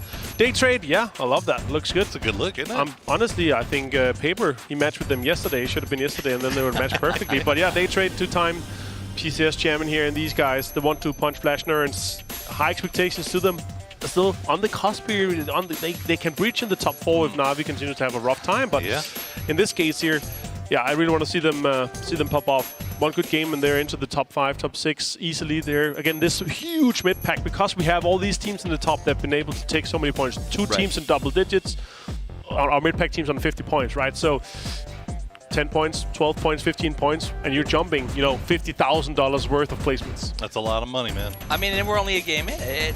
At the end of the day, if any of these teams can sort of do it, maybe Yoho did yesterday, and piece together a good run, they can get right back into that mix. We've seen 17 let go a little bit of slack. Yeah. A lot. Twisted Minds is going deep every time, but they're not necessarily getting quite the points they want to. The fact that they have 4 chicken dinners, but haven't managed to get that first place position. Now here's a team that has given, I think, a lot of ups and a lot of downs. It's been a bit of a roller coaster with them, Martin. Yeah, that's an understatement. Ivis, one of the most bot players when it comes to fantasy, and everybody's watching this team because of that. What's your take on them? Are you telling me he's bought because they have high expectations to them, or because of the price? Well, he was cheap. He was the cheapest still player. means that that's a lot of eyes on him. And there, you know, a lot of people watching are emotionally attached because they have him on the team, right? So obviously they're expecting some good things from them.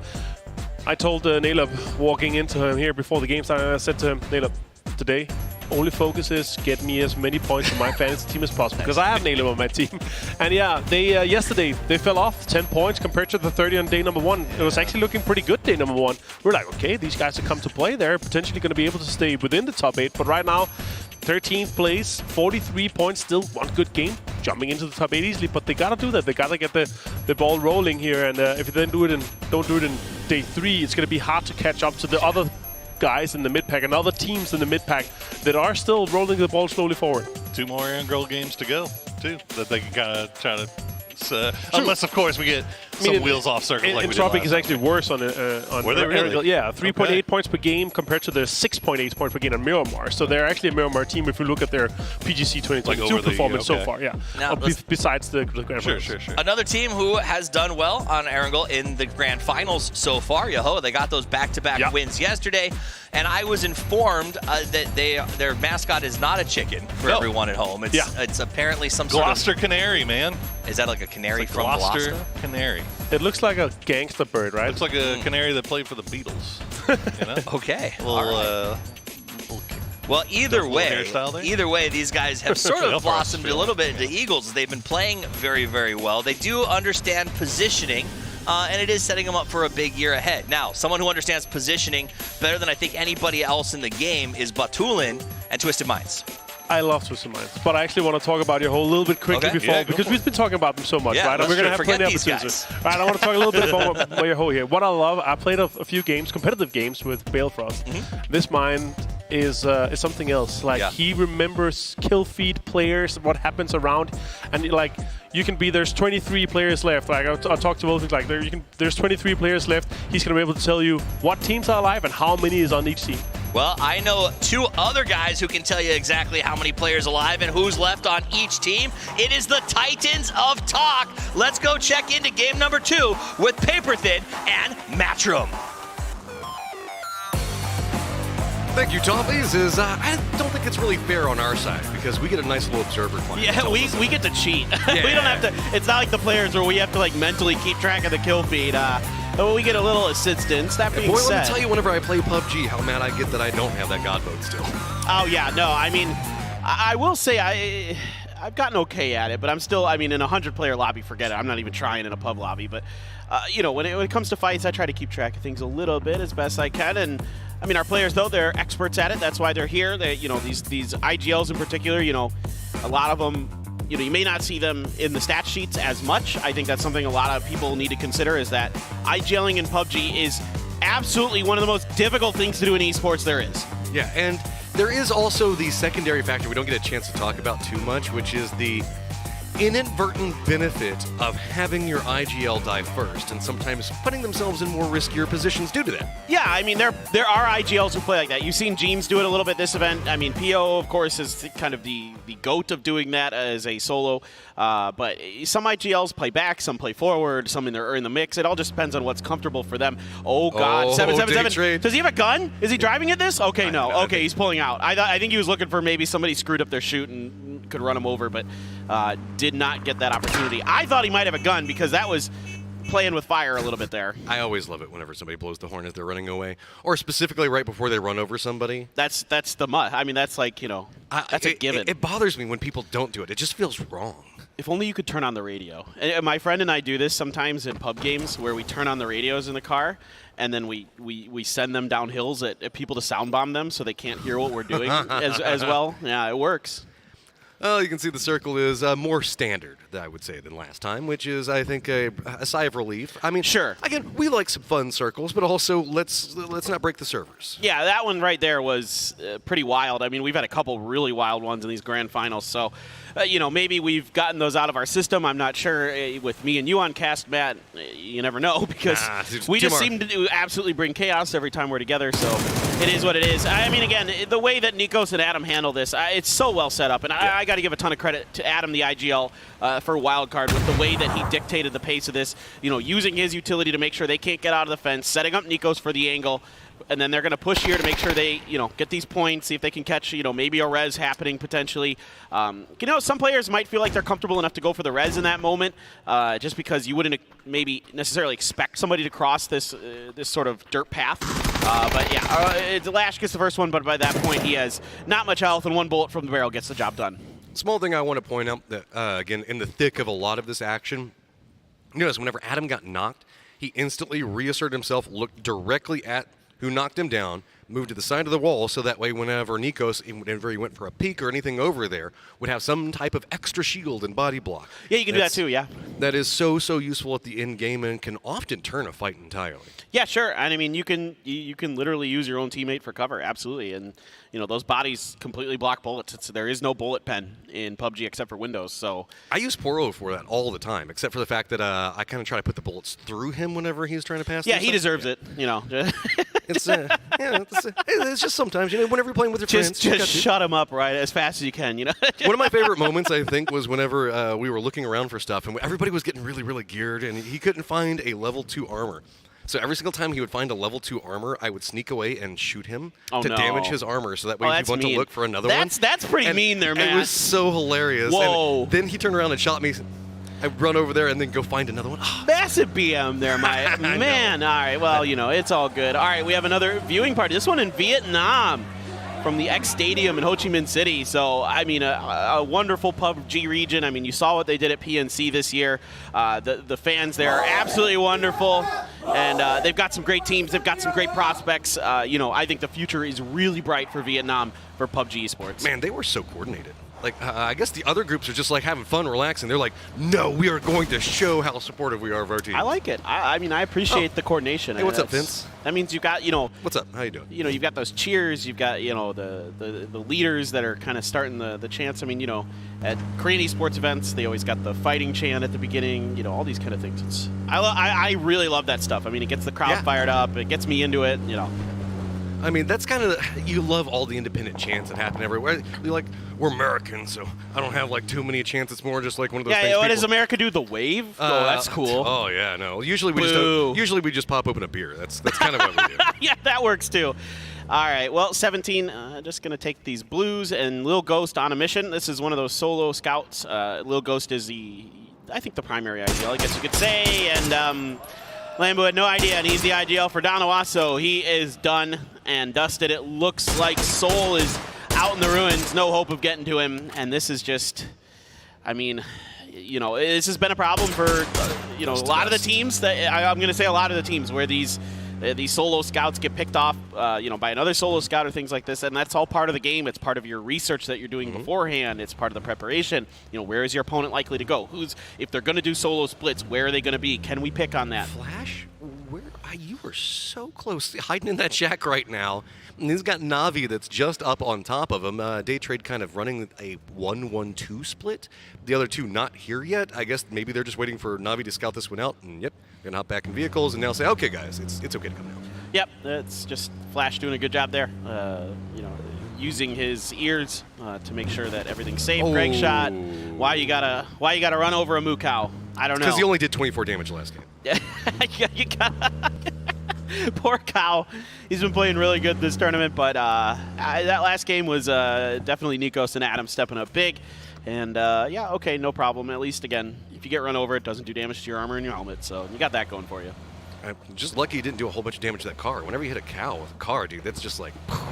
Yeah, I can tell you as someone who is from Wisconsin, which is a state that has a lot of cows, that cows absolutely do bad things to cars. Deer too, but cows are oof. Yeah, they are absolutely massive. Lucarux, though, trying to be massive in his own right, taking some shots at Punich, who said they're going to recruit just in that area around North Rajak. So with this, and Tropic now running a 2-2, is over Peakers are going to be coming in next to them. One looking like Yoho is going to get control over here of this high ground position inside of Rajak. Most of our teams pretty comfy cozy, as I think FaZe and E United with TMA going to be the last teams rotating in. Yeah, it looks that way. I mean, this is a decent little spot for Yoho to get some information towards that western area of the circle. You can get pretty high in that 3-story house, so they are going to use that as a leapfrog point here. They recognize that this garage compound is open, so over to this one they go, and this is just a really smart, diligent kind of IGLing here and decision-making from Yoho to put themselves into better positions for a more likely late game where it's, and also they control the bridge now. If this does have the less likely shift to go north, I'd say probably a 60-40, 65-35. And again, I want to reinforce what the desk was talking about because it is massively important. When we look, Wildcard just 2 points ahead of TMA, just 1 point ahead of Yoho, who is tied with Overpeakers, who's just 2 points ahead of Danawa. 8 kill turns this in so many different directions. And now it's going to be about how these teams can make sure that they can rally, find these areas. We've been talking about it at the very beginning, and it's not going to stop. Can you make sure your IGL's got that? And if something goes wrong, who's your superstar that can step up and find a way? I think that's really well said by the desk and you. Is the middle of this pack is, one big game. All of a sudden, you're making tens of thousands of dollars more. So you're looking for that. James going to get spotted out here by TMA, and that's unfortunately been a sad story for old Jimbo, as he has been trying to do that. Again, we talk about it, that isolated IGL kind of leader recon role. Hasn't always gone the best, but Punich got Yuppie. A couple big headshots in there, and that's a free point as he snuck up on the TMA, and Yuppie Thanks him for the car. It's yeah. Appreciate it. Now it's time to go My TMA. car. They're going to bump into Overpeakers as Rajak is starting to become, I think, more contested than most people are expecting. 777 knows where Hisaki is and just playing this one careful. But hey, guess what? Na'Vi knows where you are as well, as this is just going to be an exchange of knocks just all around this area.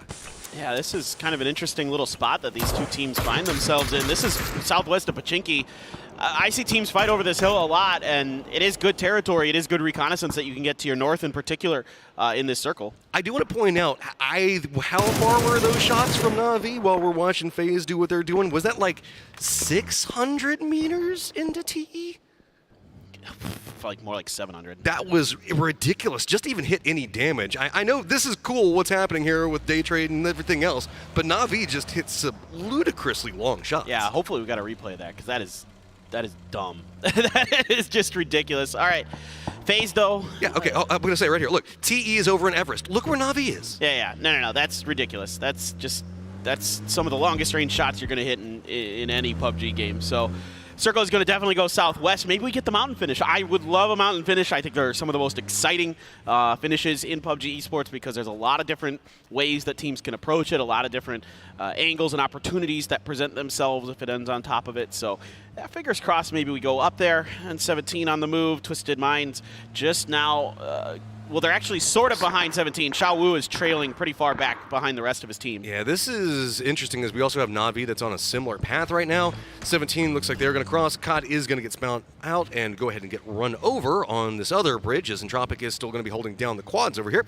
So, Twisted Mind's going to be rolling up next to 17 as they're going to be making their stop as Na'Vi is also trying to explore this area and they're going to realize that's too hot and heavy, so it's time to go away. Suju's going to take some shots, but it looks like he's not going to get too much more out of it than that. So with this, Twisted Mind's going to use distraction and move much closer in Everest. GAK is free.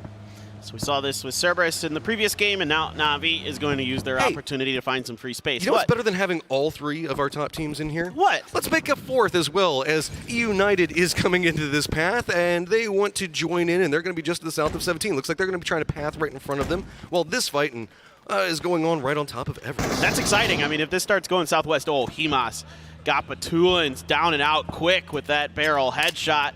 Finds the connection. They're trying to go for the res. Himas there. If that grenade bounces properly, it just came up short. Oh, that was on point, though. Looks like he's going to try for another one, see if maybe the Molotov can do him a little bit better.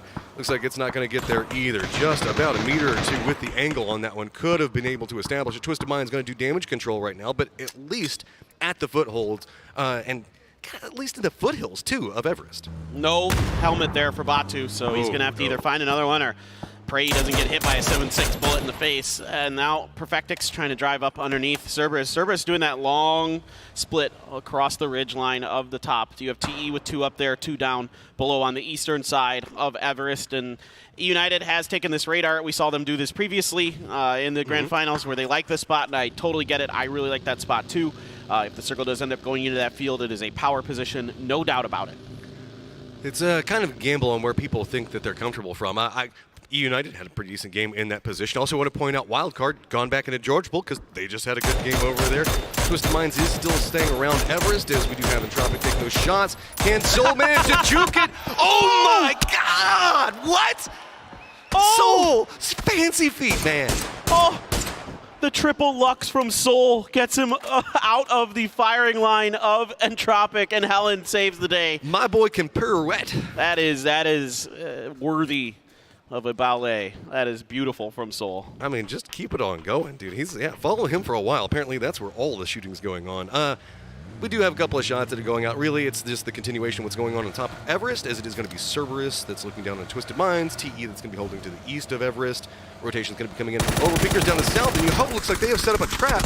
See, maybe they can pick up some kills, but it's actually going to be Flib telling you in a car that gets a knock onto it, and finally Shinboy does manage to get down Bard, but that's actually after James gets down Sparking. Well, Shinboy and Punich are out in the blue, so this is even worse. James is just going to drive at this. He caught a glimpse, and this is only one member of Yahoo left. Shinboy able to pull off a heal, and nope, he is going to be finished by Clib. Great job here by Overpeakers recovering in what looked like a good setup, a good trap for Yahoo, but I'm telling you, there's something about Clib. He's the best I've seen at shooting out of cars. He just absolutely is. All right, well, let's see how this is going to continue moving forward as Entropic is moving in. And hey, you are getting it. The circle did pop, and it looks like we are definitely favoring Everest. Let's go. So now it is time for everybody to send it in, find themselves some Sherpas, and find a way to sneak into this circle, as we already have multiple teams that are crashing in. You can see Entropic just made a point for it. It looks like United might be coming over into the west. We still also do have crates, so there is the potential for a crates game. Let's not forget that one. How dare you? How dare you deny the mountain game from me like that? I'm down for a mountain game. I just wanted to point out that they're still there. You're trying to curse it. You're trying to get it. Crates game really bad. Crate games are fun too. I will say that those are fun, but the problem is that if it ends in the open space between the mountain and the crates, then it's kind of bleh. Yeah, that's the absolute worst that could happen in the situation. So for our players, that's likely what's going to happen. Yeah, right. Now we have willed that into existence. United trying to make a rotation into these sort of ridge lines. It looks like somebody took their hand and like clawed the side of this mountain, and so you can find some of these valleys that are on the inside of it, find enough space for relative safety. With the trees as well down there, give you cover from some of the teams that'll end up inside of the crates, inside of those areas. However, Tycon and Emas have a phenomenal angle. They've got Batulins down and out, and Tycon here has a good angle on top of EU, so a couple grenades in the bag, but this is too far for a frag. I'm pretty sure if you throw one down there, you can maybe hit it reload. I'm not sure if you could get it all the way to kickstart. Yeah, I don't think so either. I think it'll blow up before it gets there. Takes too long. So when we're looking in, I was going to say, two members for United did manage to get in that rock cleft just to the north of what we're looking at, and that's how come they're kind of hanging out. The other two members looked like they were trying to set up, but with the lack of shots, I guess that they were trying to set more defensively. They've now find themselves in a quagmire, trying to figure out a way to get out or reposition. Really, it's just the top of the hillside, but with 4 teams up here, this is a hard place to try to survive. I'd like to see Cerberus try to blow up this vehicle. Start just popping shots into it, just make it unusable. Just kind of see if you can make the cover worse for United. I mean, at best for United, that the dossier doesn't really change too much in its position, but it could flip and roll in a direction that kind of exposes them to Cerberus when the smokes run out. And now, yeah, Tycon has a knock on to Snakers, caught him out in the open. Relay smokes are going to go. A frag has been let loose, and you can see that one bounces just a bit too far. It's just so far down that hill. It's further than it looks. Yeah, and so looking at, remember that we just got a spot up with Overpeakers a second ago. I wanted to point out the fact that off of their 4 kills, they just did a massive climb up the leaderboard. They just needed 1 or 2, and they got 4, and they're still eyeing other ones. E United, though, is just still having issues. It's just going to be Cerberus that's just continuing to harass. And Twisted Minds, yes, they are the closest team, but they're kind of content to let this keep on going as we are going to continue to stay Everest. 17 gaming fans are cheering behind us, and absolutely it's a decent little shift there, but still keeping the mountain in, still keeping the kind of ridge line, especially to the southern side of it in, and the Freaks making their move towards one of those valleys that's on the side. Salute has spotted, I think, the overpeakers here. Probably just going to trail them. I would like to see them coordinate this with Soul to catch them in a crossfire, and indeed, he's got it. He's got him out in the open. The 3x barrel spray is beautiful from Salute. Good. Well played out of that one. Now they've taken some shots, though, and the problem is that Na'Vi heard that. With the way that this circle popped, actually can be a benefit for E United, who are trying to right themselves, as now they're starting to be much more of a hillside fight, and targets galore. We have Freaks that are coming into it, as well as having now Wildcard and Day Trade, who are playing that area in just south of Georgia Pool. They're taking shots into the mountains to see if they can weaken somebody for their cross, but these firefights up on the top of it are getting even more spicy. As you can see, there is an exchange between TE and Entropic. Well, TE still in a 2-2 split, so that's a lot of pressure to put on your players in Phase 4 with so many teams having to come through this mountain area. You either needed to retreat sooner or try to just, play for the edge, play for the points. Day Trade, well, they're trying to drive in as well, and the Freaks spray isn't that great, so now Day Trade has an opportunity to maybe punish them. I'm worried that Cerberus is spread way too far up on the top of this one, as now all the teams are starting to come in. Talked about the fact that it's like somebody raked their fingers down it, and you can see now it's just finger versus finger fighting, as it's just going to be exchange of bullets between everybody that's going to be over here. The Quandong Freaks do go out, as it is also going to be one member up for Day Trade Neurons that's going to be very close to United. Yeah, as dangerous as this can be for Cerberus, they're doing an absolutely masterful job of controlling their space. No one's gotten knocked. They're playing their life really, really well. Haisaki sitting on a bolt action up top. Salute's got the Mark 14 in his hands. That's a big piece of utility. EU still fighting, still trying to scrape in as many points as they can. I mean, again, you don't want to see this become a two-horse race between Twisted Minds and 17, but Salalzi has other thoughts.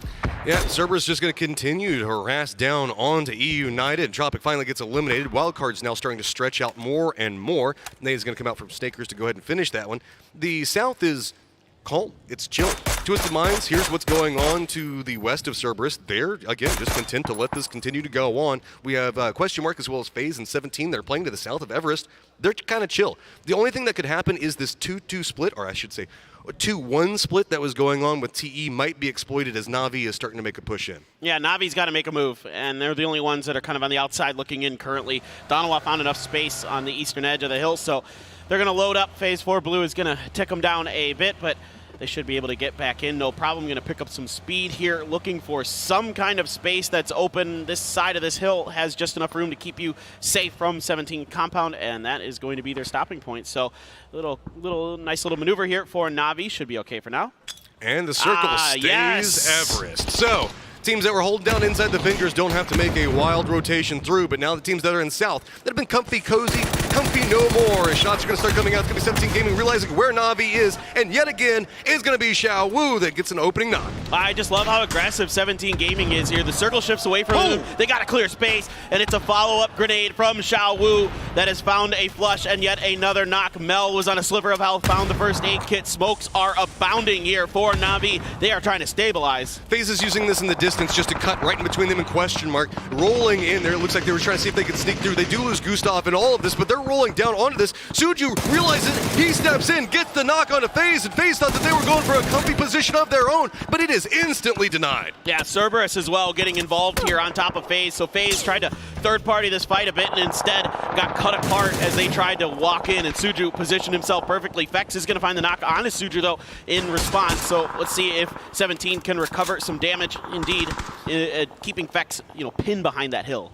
And TE is appreciative of everything that 17 has just done with Na'Vi, as now they're trying to regroup right next to Danoa's. You can see Helen is looking down into them. We do also have Wildcard that's trying to crest, and the other side of it is finally Cerberus is starting to regroup some. Two members now trying to make the push up into this area, but Danoa is going to lose one off of it. It's going to be Ninja that finds it. Ximple also in range does take down Shu, as there's just so many firefights. They're so important right now. Helen just kind of lost track of where the farmost left player from TE was. It was Ninja 2K, and Salute had seen him, but apparently the information not well transferred over, as Wildcard wants to wipe both of these teams out, wants to scrape up some more points. Salute realizes that this fight is no longer in his favor and is going to try to skirt around the edges of Wildcard, but you see Wildcard being really diligent about checking all these angles, sending Nikos down. It's a solo mission, and he's going to pay the price. Salute does pick him up. We still have the firefight going on between 17 and Na'Vi down to the south, as it is going to be Uba going down. Example is going to get flushed out, so 17 does maintain control, and so looks like they're going to be able to find a path. It's just going to be Fex that's going to be holding them out. Mel, solo up for Na'Vi, is just going to hunker down and try to hide. Salute, though, what the hell did he just do to Wildcard? He is going ham. He has got 6 kills already. TE now has gotten their res, and they're trying to finish the job. He gets a little bit of a heal, took some damage, it looks like, from a grenade. Levy's going to follow up. This could be the end of Salute. No, it bounces too far, had too much steam on it, and getting past him, Levy's uses his last frag to see if he can get the finish. Once again, way too far here, so Salute still alive, still has an opportunity. He is making this work. 6 kills. I don't even know what happens when we get these solo plays from Danoa, but they find a way to make it happen. Vex now trying to jump through the smokes, hide themselves. It's actually going to be QM at range that spot them. QM looks like they might be trying to move in and could potentially hold out 17, depending on how the pathing's going to go. Yeah, I mean, QM really wants to keep everybody to their northeast out of this circle as best as they can. Mel is trying to cross the street right now. Looks like he might get there. 17 is getting hit by grenades. It's a doozy's first one. They get Xiaowu, but Shou opens up onto him, makes a pay, but a good grenade from a doozy. Finds a finish, finds another knock, and it's just Lil Ghost. Last one up. He's trying to survive, and his eyes are set on Na'Vi. He knows where he is, and he's like, okay, if I'm going to go down, I'm at least going to take somebody that is in the chase with me. Nade's coming out for it. Lil Ghost wants to try to stall out what's going on with QM, but there's a lot of shots starting to come over here. Dante starting to move into this angle. Mel wants to try to move into a gatekeeping point for it. Now, Lil Ghost, what are you going to try to do? More throwables still coming at you. Great timing here by Dante, recognizing that the lack of aggression from Lil Ghost likely meant that there was going to be an opportunity that he was going to try to take to get the res. The res is going to come through as Dante's grenade came up just a bit shy of finding the mark on a 17. So 2 up and running Lil Ghost and Shou, superstars here for 17, and they're going to watch QM drive away and try to get closer in the circle. But I can see Twisted Minds now starting to put some fire down into question marks lines. They've been quiet for a while, but now they're going to have to start getting more active. They've got control over that southwestern section of the mountain and have the pathing to work around. Spyro prepped up the nade, and that smoke is just going to be a giveaway position for it. Rello does finally find out Salute, so the hero play coming up from him is going to go down. Spyro also going to get spotted out, as it's going to be Cerberus still up on top of that hillside. Cerberus is just absolutely just neutral party in all of this. They want to take as many points as they can off of whoever they can. They're doing a great job of it. Lil Ghost, and he gets some help again. It's going to be Tycon this time who gets the knock on to Phil first. That opens up space for him to cross the road. Has to prone down as the drive-by is coming through. Oh, he got the knock. He got 2 knocks. He got bounced out, though. He's now off in Neverland. Dante's now jumping out. Shou has to look back in, figure out what's happening with it. And you can see Dante. He's just trying to go for the flushes, but it's going to be Shou that finally does take him down. That was absolutely outrageous that Lil Ghost got 2 out of that spray. Just disgusting. Yes, he got run over, but my word, did he make question mark pay for it. And a great follow-up from our veteran Shou. Just wonderful to see him perform like this in his final appearance in PUBG Esports. There's something special about this team right now. We still have our top 3 that are still alive. The issue is Cerberus and the Expendables hold the mountainside and have all of the vision and all of the control. Don't forget about TMA either, clinging to life in that lower section. So, as they're limping in, it's going to be 17 Gaming that has got to be very careful. Shou has so many different people that are looking at him. His nade's now starting to come in EU United's direction, and they just cannot find a way up this hillside. No, Isaki's doing a wonderful job. I mean, it's so steep. It's near impossible for EU here, unless they could somehow get over a ridgeline. Maybe they get lucky. Someone takes the pressure off, but not happening, as there's kills happening on both sides here for Cerberus. I mean, they are all over the place. 12 kills now. My God, look at that jump. They just took down Twisted Minds and EU United at the same time. They're in 5th place now. This is crazy. All right, Cerberus, I'm on. I'm in the bandwagon now. What can you do from here? It's going to be the Expendables on the other side that are going to be the threat. It looks like they're now moving down, trying to replenish the nades, utility, everything that they've got. I wouldn't be surprised if there's a whole bunch on there, because it's not like United could throw anything up this hillside. Yeah, no way. yeah, those was again. It's just too steep. Yeah. I mean, this part of the hill is just way too steep. Duckjuice is going to find Shanghai, so TMA gone. So it's Show versus the two Vietnamese teams. Our two APAC representatives still left in this particular game. 9 kills though for 17, and a third place at worst is not something that anybody else wanted to see here. As I mean, 17 is. They can't have a bad game. No, they can't. Not on Erangel. It's impossible for 17 to have a bad game. 3rd place, 9 kills. Oh, darn. That is just the absolute worst. Yeah, this feels bad, right? No, not at all. I mean, Show here is going to just try to stay alive as long as he can, hoping that, Cerberus and the Expendables are going to start fighting, and that'll open up an opportunity for him to make the cross. Now, Hisaki is trying to kind of watch his position. Show there, still waiting. It looks like he found a vehicle, actually. He's making a drive. Where is he going to go? I guess he's going to try to wrap into this tough. one. Cerberus actually can have a massive come up. It's not quite done yet. It is going to be Duckjuice that does pick him up. So, with this Cerberus, now you've got the lineup into the Expendables. You know where the enemy is, but God, this is a complex section to have a fight. I mean, this has just been a wonderful game, and if Cerberus can win this, what a cap on an absolutely beautiful performance, controlling the top of this for the entirety of this game, basically. And Navi needs to be scared then, too. Oh, yes, they do. No doubt about it. I mean, it'll be 3 kills, and then, the leaderboard does kind of already add in those second-place points, so 4 more points, 7 more points, they'll be right behind them. Yeah, and it's going to start getting even more and more nasty as so many teams are starting to creep into that 70-point range. Hisaki going to go ahead and prep up the nade, start to do some fishing here, throw them out. Does connect into it. Now Cerberus has momentum. Gonna go ahead and toss another one down there and see if they can get it. Gonna go too far, but I mean, hey, that's a hard throw on a hillside. What is Cerberus now going to do? Are they gonna make the charge in, or are they gonna play it slower? Looks like they're still just gonna continue to rain down damage. Yeah, TE needs to clear some space with some grenades of their own. Duckjuice, this is the last one that he has. If he can find the knock here, it'd be huge. He does get the knock on to Hisaki. Ninja's got another one, but he's gonna go down to the blue. It's all on Duckjuice. What can he do now? It is a 1v2 situation. Back up against the wall. Don't forget the fact that they're already sitting at 7 kills. He plays the low side of it, picks up another one, 1v1, looking up the hill. He's taking a ton of damage. It's just Himas up there, and Himas does take the victory. Huge control there at the end from Himas. Just had a better angle with that rock, able to stay undercover a little bit more, but man, oh man, Duckjuice almost single-handedly wiped out Cerberus to win that one. What a great finish. That's a big one for them, too. I mean, Cerberus, this is a massive come-up, but the Expendables needed some points, and they picked up a lot of kills. Don't ever forget about Duckjuice. We talk about superstars all the time. He is trying for his team so hard. Yeah, I mean, I said in an interview before this event that if there was any team to watch out for that could surprise people, it was these boys right here. Cerberus has an absolute ton of firepower.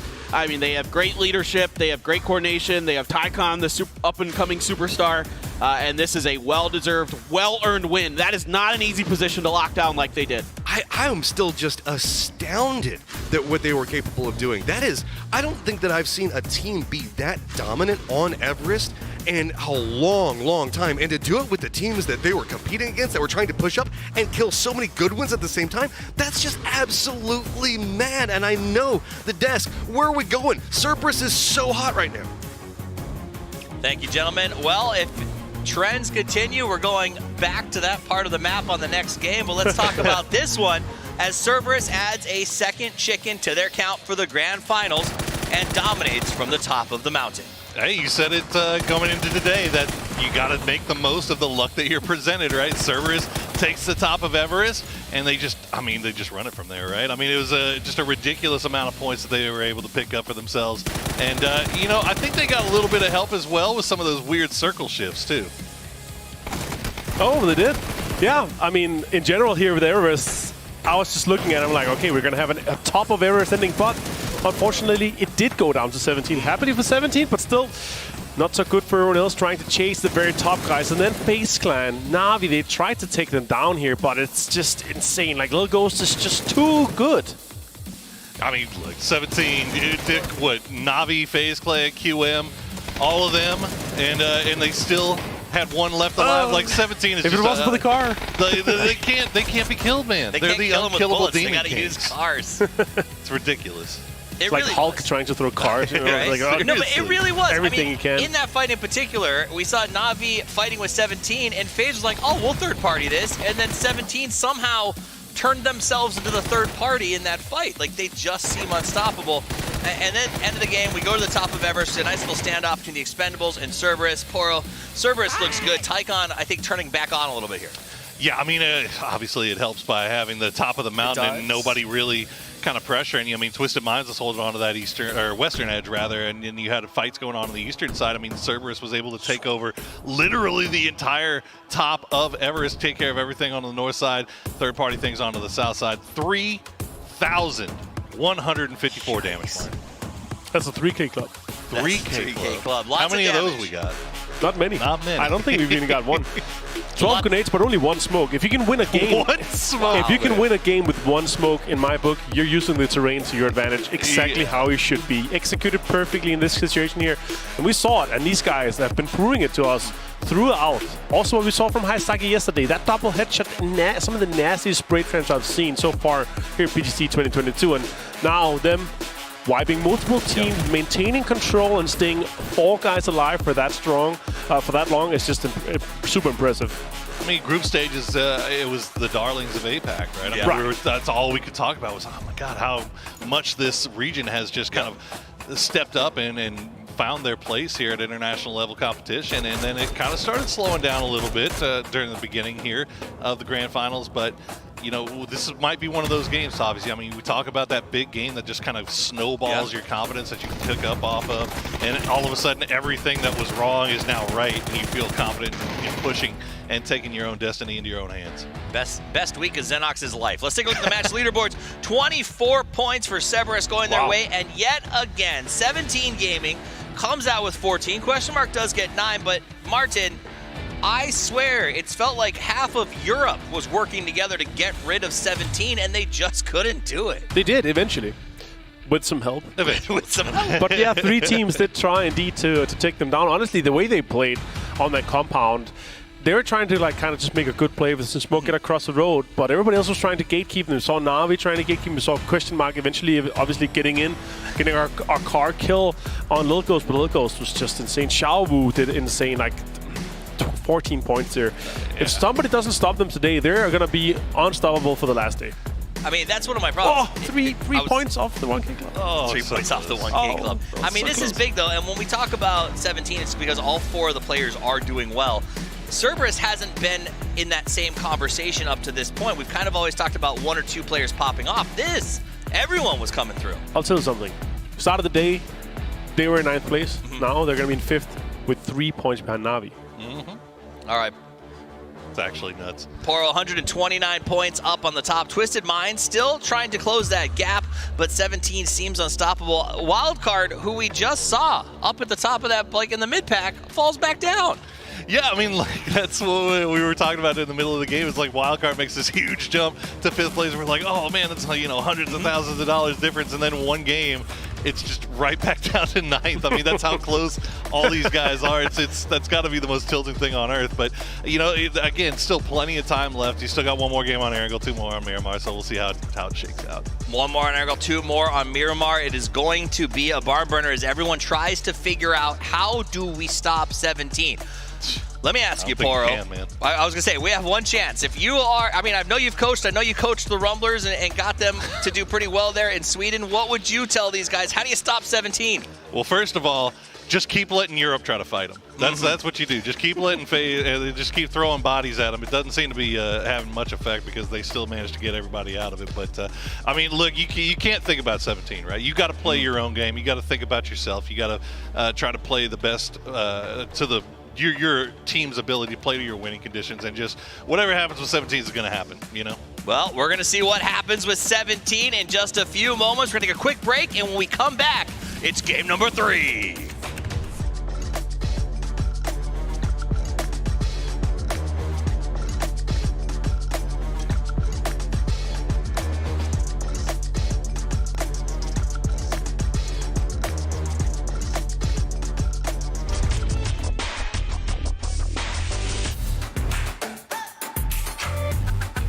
投不进。Okay, let's go. Okay, let's go. 加油！加油！加油！快点，嘎嚓嘎嚓。Yep. Pretty bunched up, and Tropic trying to make a move in. They crashed to the south side and got them on a blue king. 하나 기절. EIQ 하나 죽었어. 방금 기절시킨 거? He is going to have a good opportunity for this grade. I might be left. He's still inside the satellite. One's on my body. 조금만 봐줘. Up on the wall. You should aggro that side. Molly and everything. Made Molly drop. 살려봐. 바로 끌고. 하나 더. 끝났어랑 하나 더. 하기. 하기. He's on me.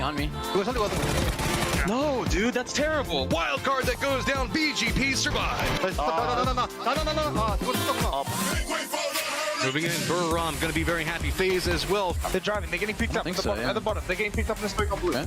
我没了。Knocked one. Nice. Just stay over there. Stay over there. Last one on blue. Behind the car. The one behind the car. 去管那两个人啊！我感觉 He's just pointing on the rock. Shack Last one, Shack. WC 的。哇，你帮我打一下球，喂。Nice. One on our left, I think. He's off. In the road. Nice. Good shoot. Wait. You're watching over. You ready? Yep, ready. Let's go. Okay. Throw it. Now go right. Go right. One back left on the car. Keep pushing. They're mollying. Go on the right. Nice. Guess what? Wildcard's not done. They're going to move out of their high ground position. 천천히. We need to go. We need to go towards it. 야 태영아 차 끌고. 여기 가봐. 가봐. I put a smoke down. Knock one. Two knock. I'm on the car. 자 연막 쳐. 연막 많아. 있어. 나 투타다. You have to go left. Go left and kill him. Nice. I'm gonna take zone. I can see everything. I'm getting smoke out.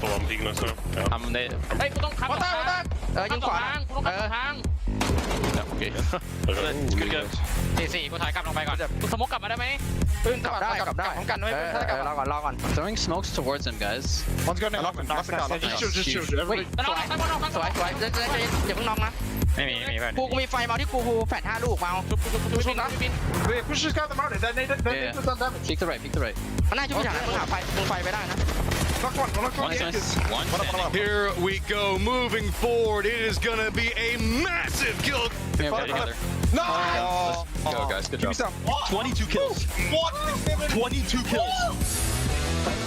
Megabot now looking into GEX, doing some good. Вот там БГП иксы. Но нам бы сначала закрыть лес. У нас спину надо. Подождите, они берутся, мы сами туда приедем. 3번 해봐. 3번 QM, 3번에 BBL. Они вообще вдвоем. Они стреляют, да. Пиво ног. Там ног можно спиздить, Соник. Я спиздил. Еще ног. Они нокнули. Бай, хорошо. БГП, бай. Киллу 다 뺏겼나? And then there is just one up over in that position. I'm flying in, I'm waiting for you. Catch one reaches. One more there. Orange rocket soil. Under the bridge almost. Bring up to the bridge now. Chỗ này còn rìa này còn bo này, tí nữa bơi vào được đấy. They seem firmly committed to ruining a lot of teams' days back. Còn anh cái đường truyền bo còn anh nhìn cái hướng anh chuẩn bị vào bo tiếp đi xem như nào. Đó bật đầu cái anh xem kill được không? Một của nó qua mặt này kill được anh ạ. Cao bên trái được không? Nhìn phải. 끝났어. 영막 쳐줘. 빨리 왼쪽으로. 아, được rồi. Có đi bên một. But he's done it. Levies has gotten to Adabago Pa. That's going to put them up in the 4th place. Nhìn trên đầu anh ơi, xem trên đầu như nào. Ui. Hơn thằng kia rồi. We have Cerberus that's got a very strong control area that they're playing up on the high ground. 一会儿可以封右边烟，跟右外面打。能救吗？我封到烟了，可以救。死了就死了，没办法。王左 OK 吗？王左我觉得可以。我往前走了，救不了。往前走，你提前趴着。我看一个吧。被封烟了。係。就打位擺埋上咯。別抬太高，封上邊煙懂嗎？要喺邊打㗎？你擺尾過，你上咯。給我打一個。慢慢磨。我呢分散點。把槍trái bắn vào gốc cây gần có. Ông Hoàng dưới đang bò dưới chứ mà. Em hết đồ đẹp ơi. Đó rồi. Thì móc quả chứ mặt mày đi solo. Che chỗ kia. Thông cỏ. 我想往上走了。别往上面走点，往上面走点。往右上走行吗？往右上走。那个石头有个人。右位死，右位死。赶到，赶到，赶到，赶到。溜啊！走完了，走，右位死。别等我，赢会儿，赢会儿，赢会儿。我就打。No, he's gone. It's gonna be Cerberus.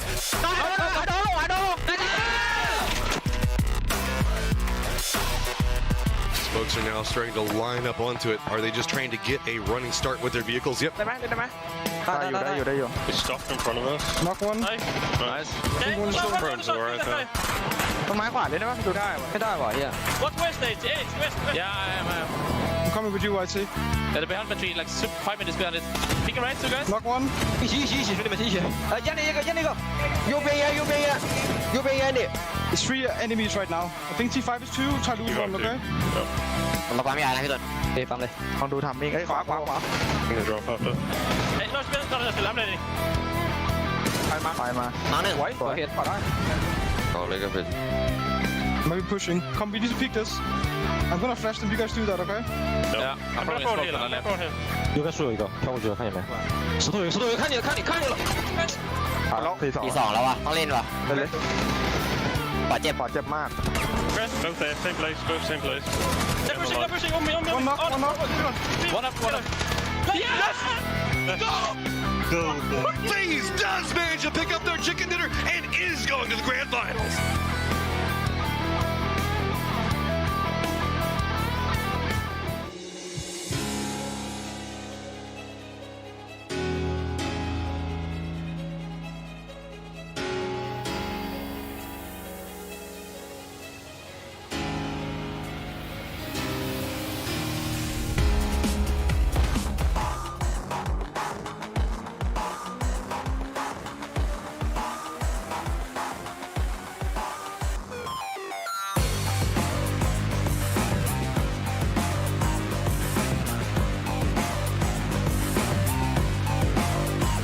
'17 Gaming will just not relent. Cerberus have had themselves a great game, but the thing to watch off of this one is still the continued 10+ points per game by '17 Gaming. This is going to be our last Erangel heavy day, as Miramar is going to be our 3 tomorrow.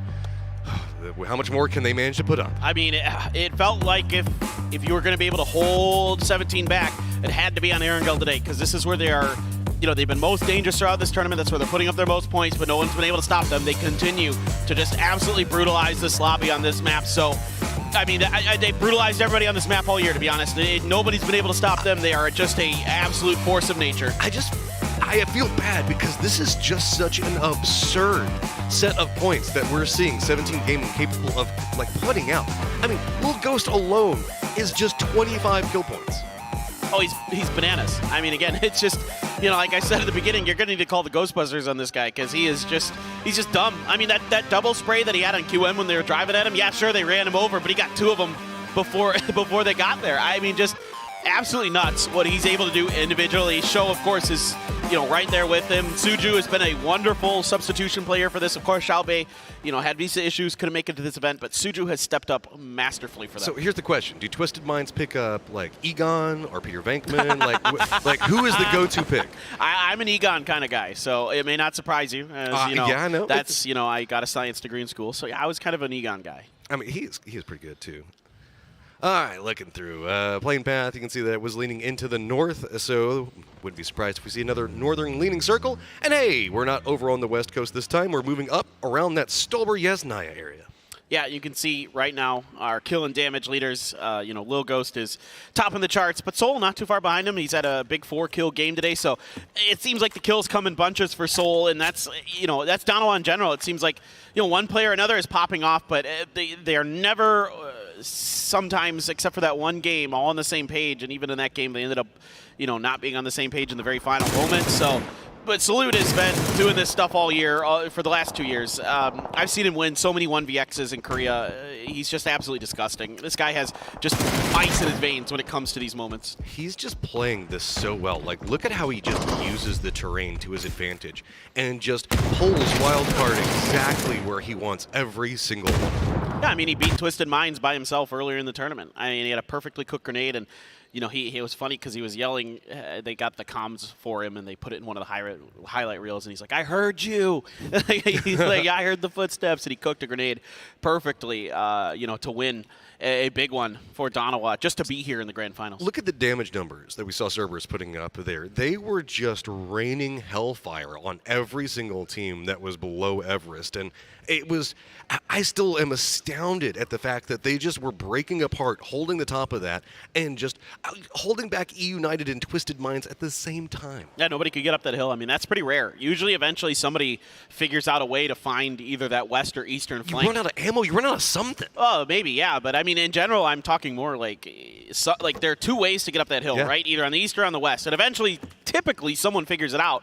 But it just never happened. And, you know, it was a lot of chaos on both sides, of course. But also, the credit has to go to Cerberus because they were doing, especially on that western side where Twisted Minds was, they did not give Twisted Minds any space. Yeah, that was just absolutely wild shutdown. And again, momentum now mounting as they are just 3 points behind Na'Vi, and they need to start quaking in their boots a little bit. So Na'Vi, the first 2 games today, let's be real, circles have been kind of wild, so it's been harder for some of the teams to find points. Most notably, it is going to be Na'Vi and E United. Twisted Minds doing a good job on finding some salvage, but 17 Gaming just consistent all the time is still climbing up that leaderboard. And Navi's still kind of riding on their points from day one, and they need to step it up. They need to pick it up. But I mean, I will say for fans of Na'Vi and Twisted Minds, they've been really, really good on Miramar, those 2 teams. So when we swap maps, you know, you can start, you know, starting to feel a little more comfortable, maybe a little bit more excited for those teams. Especially Twisted Minds is absolutely nuts on Miramar. They've been disgusting. They've won so many games. I think 3 out of their 4 wins have been Miramar. Maybe all 4. I don't know. I'm just still astounded by this leaderboard. Okay, TMA 66, Danawa 66, Overpeakers 65, Wildcard 64, Yoho 63. Yeah.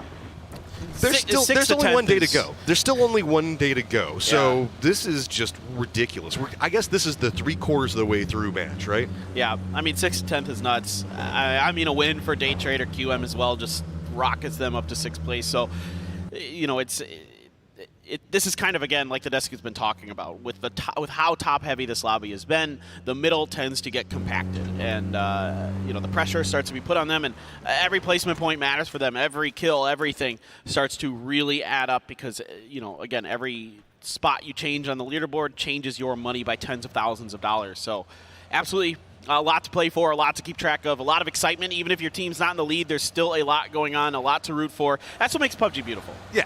I mean, you can do the pick'ems, you can do fantasy, you can get involved in all of that stuff. At the end of the day, these matches are absolutely astounding to watch the best of the best and how they navigate these. It's just mind-boggling the way that, specifically, I'm just going to say, 17 handles everything. At Wild Circles, doesn't matter. Losing a couple of members early, doesn't matter. They just figure it out. Yeah, their knowledge of the game is insane. Their knowledge of the terrain is insane.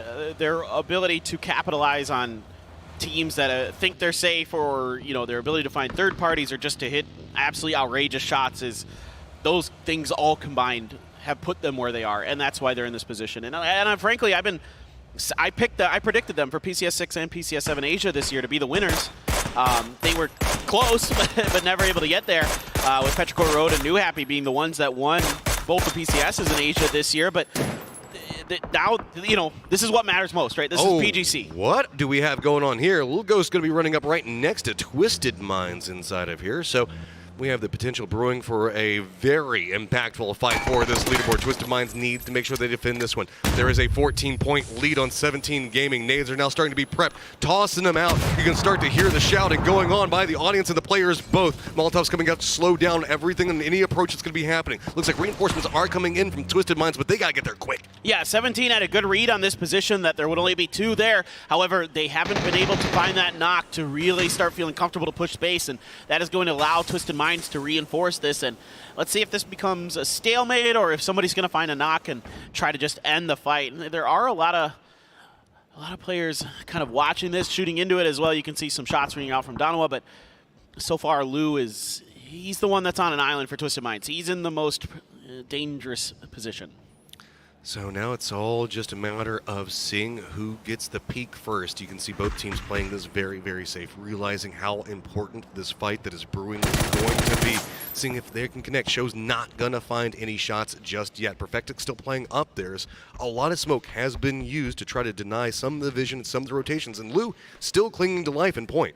Xiaowu has a bolt. He is looking to see if he can catch somebody sleeping and see if he can find that opening knock. That would be oh so crucial in this fight. Whoever finds the first one, it almost feels like they are just going to use that to steamroll the other. Now, there is the option here for 17 that they can potentially back out of this if they can get Lil Ghost out of his two-story and just, you know, say, okay, this fight we bit off more than we could chew. Let's see if we can retreat.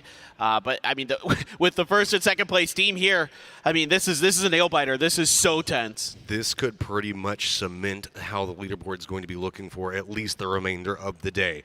Now, Perfectix, the rest of the team, they know this. They know that they need to make something happen here as 17 has just had the pedal all the way down and just flooring it up that leaderboard, going as fast as possible, but no weakness that is found right now by Twisted Minds. They are doing such a great job of holding this together, and look, you can see Xiaowu is moving everywhere just to see if he can spot something, and there is nothing. Twisted Minds isn't even opening a small gap in their defense. Yeah, the call here for Twisted Minds is to just hide and to, you know, hold angles and not give any opportunity for 17 to find one of those shots. And I'm not sure if the Bolt ever took a shot for Xiaowu or not. Couldn't quite tell myself if I ever heard one come through. Spyro just checking a corner, seeing if he can get a little bit lucky. And Perfectix, they know he's on the roof, and you know, whether it be Suju or Sho, they've been keeping track of him. A little bit of damage from Perfectix, but that's just a clip into the shoulder there of Suju, easily healable.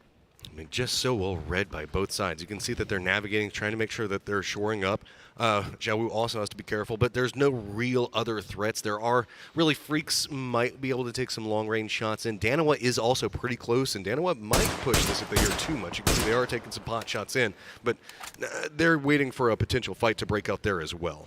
I was expecting maybe another team to maybe go into one of the hills or into apartments or something and maybe try to put some shots down into this with some of the noise being made over here, but so far nobody has been keen to try to take advantage of it. It's only Circle 1, so it's a lot more, you know, difficult to kind of justify trying to come in here and, you know, make some noise and try to expose yourself, right? If you come out on a hill or something, you might get taken out yourself for reaching out that far. And yeah, Donawan's the only one who's even made an attempt. It's crazy how just going out and exposing yourself causes so many problems in life. Now, looks like the slow roll is going to be continuing over here as the circle does move away from this position, so they are going to have to find a way to separate. Wow, Matt. Just wow. All right, well. Hey, look, it was 2 tenths for too long. I mean, I know. I appreciate the brevity. Chills has Dante down. Hobbit's going to exchange him. Both players, you know, having a little bit of a scuffle around this rock. However, it is going to be question mark who comes out well ahead as Puchil, the shot caller for Day Trade, was well on his own and is going to pay the price. Lots going on around Yas Nice. It looks like a couple teams are eyeing making a drop in there. Most notably, it's going to be Entropic. Duck Juice is going to get dropped by Punage range, as we do have a lot of open field in that area. That's going to be the south, specifically the southwest of Yasnaya. We all know that that can be really, really messy. So teams are just trying to leapfrog over that as fast as they can. Yeah, Example should be able to find the finish. You can just see the backside of Duck Juice there. Yeah, indeed. It's going to be a much-needed point here for Na'Vi. A good start in this game and a very nice little compound to control for themselves. Loot throwing some damage around the corner, and it gets Lil Ghost trying to peek. What does Twisted Minds do now? They saw exactly who that is, piping up the nade. They want to get this one out. You can see 17 Gaming also realizing the threat that's on the other side of it. Lou has a good angle to toss out these nades, trying to see if he can control it, get the sprays in. 17 Gaming picks up their down teammate and is making a run. They know that they need to keep Ghost alive, but Twisted Minds cannot find the angle to exploit it. That's huge. What a recovery here for Suju, getting their superstar Lil Ghost to safety for now. You can see Twisted Minds still wanting to press the advantage here. They know what team it is for sure with that knock. And grenades are coming in, and it's going to be the finish. A well-angled, well-thought-out grenade from Lou is going to take Lil Ghost out. That's not the damage done yet, though. 17 Gaming can find ways to make points happen. What does Twisted Minds want to do from it? Keep in mind, again, this is outside the safe zone. Twisted Minds now starting to assert more and more authority inside this compound as Xiaowu cannot find anything to work with. Twisted Minds still playing the opposite side, realizing the potential of where Xiaowu's position is and does not want to reveal anything for him to work with. Yeah, I mean, this is tricky now for 17 as they've lost their superstar point man. You can see a pump being grabbed for Suju as Yeah, there's a world now where Twisted Minds might even consider thinking about just piecing out of this, moving into the next circle. There is still Danawa on the other side, though. So if they still have that information that Danawa looms in that forest to their east, then yeah, you probably don't want to push out until you've really make sure you've taken out 17 and done as much damage to them as possible. Lou has a bolt of his own now, and we'll see if maybe we get some.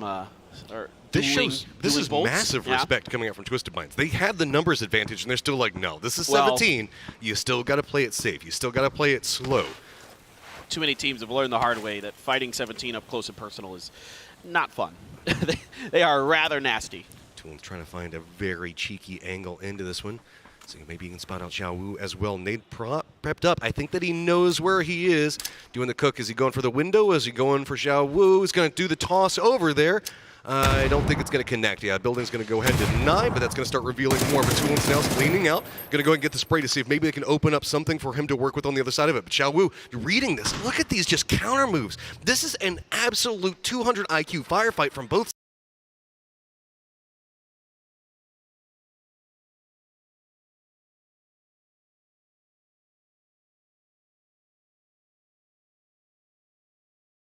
sides. Yeah, I mean, really, it was the read on Lil Ghost's position from Twisted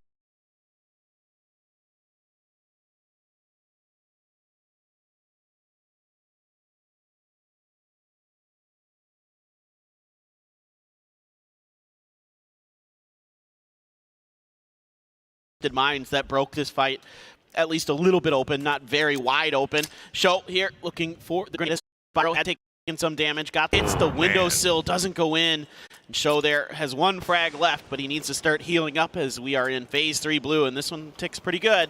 Spyro's like, I'm not going to risk it running by that window. Instead, going to crawl around underneath of it. This is also a stall on both of these teams, which means the fact that priority positioning is starting to go over to everybody else. They're going to no matter what. This is an ego fight. I mean, this is absolutely nothing but, I mean, for Twisted Minds, it's a smart fight to take, because if you can knock 17 out, that's better than not.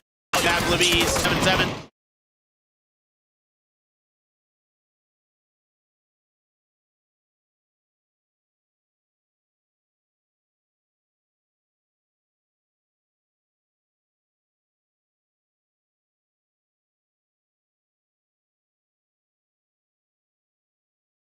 The reinforcements he needs and does not want to risk going down. There's no way he got over that fence. I think Lou might have seen it. He is able to get into the garage. Suju trying to reinforce, trying to support, cover this angle, has to go prone because the blue, again, really starts to hurt here, has to go for the heal. Twisted Minds not comfortable enough to try to push that corner. Nobody can make anything happen the way that they want. It's just starting to be the zone. Finally, Perfectix finds Show, gets the knock onto him, but you can see that damage is just continuing to mount. The longer that both teams stay here, it's just going to destroy them both. Yeah, this is starting to get rough now for 17. It's going to take heroics from Suju and Xiao Wu to finish the job. Suju still that pump in hand, or putting it back into his hands, going to start reloading it. And Twisted Minds might be like, well, this is good enough. We can dust our hands off. We did our job. Let's get out of here. Meanwhile, Danawa starting to make their rotation. Day trade. Nurens took a bunch of damage, ran out of ammo in the barrel, has to throw some smokes. Oh my God, Lou was trying to run away. They had two members for Twisted Minds that were just trying to make a run to the circle, but it's going to get spotted out. Xiao Wu does connect with a headshot, and now it's going to be Soul also running it. We've got the edge firefight that is just absolutely popping off between Danawa and Day Trade. While this is happening, we also have Cerberus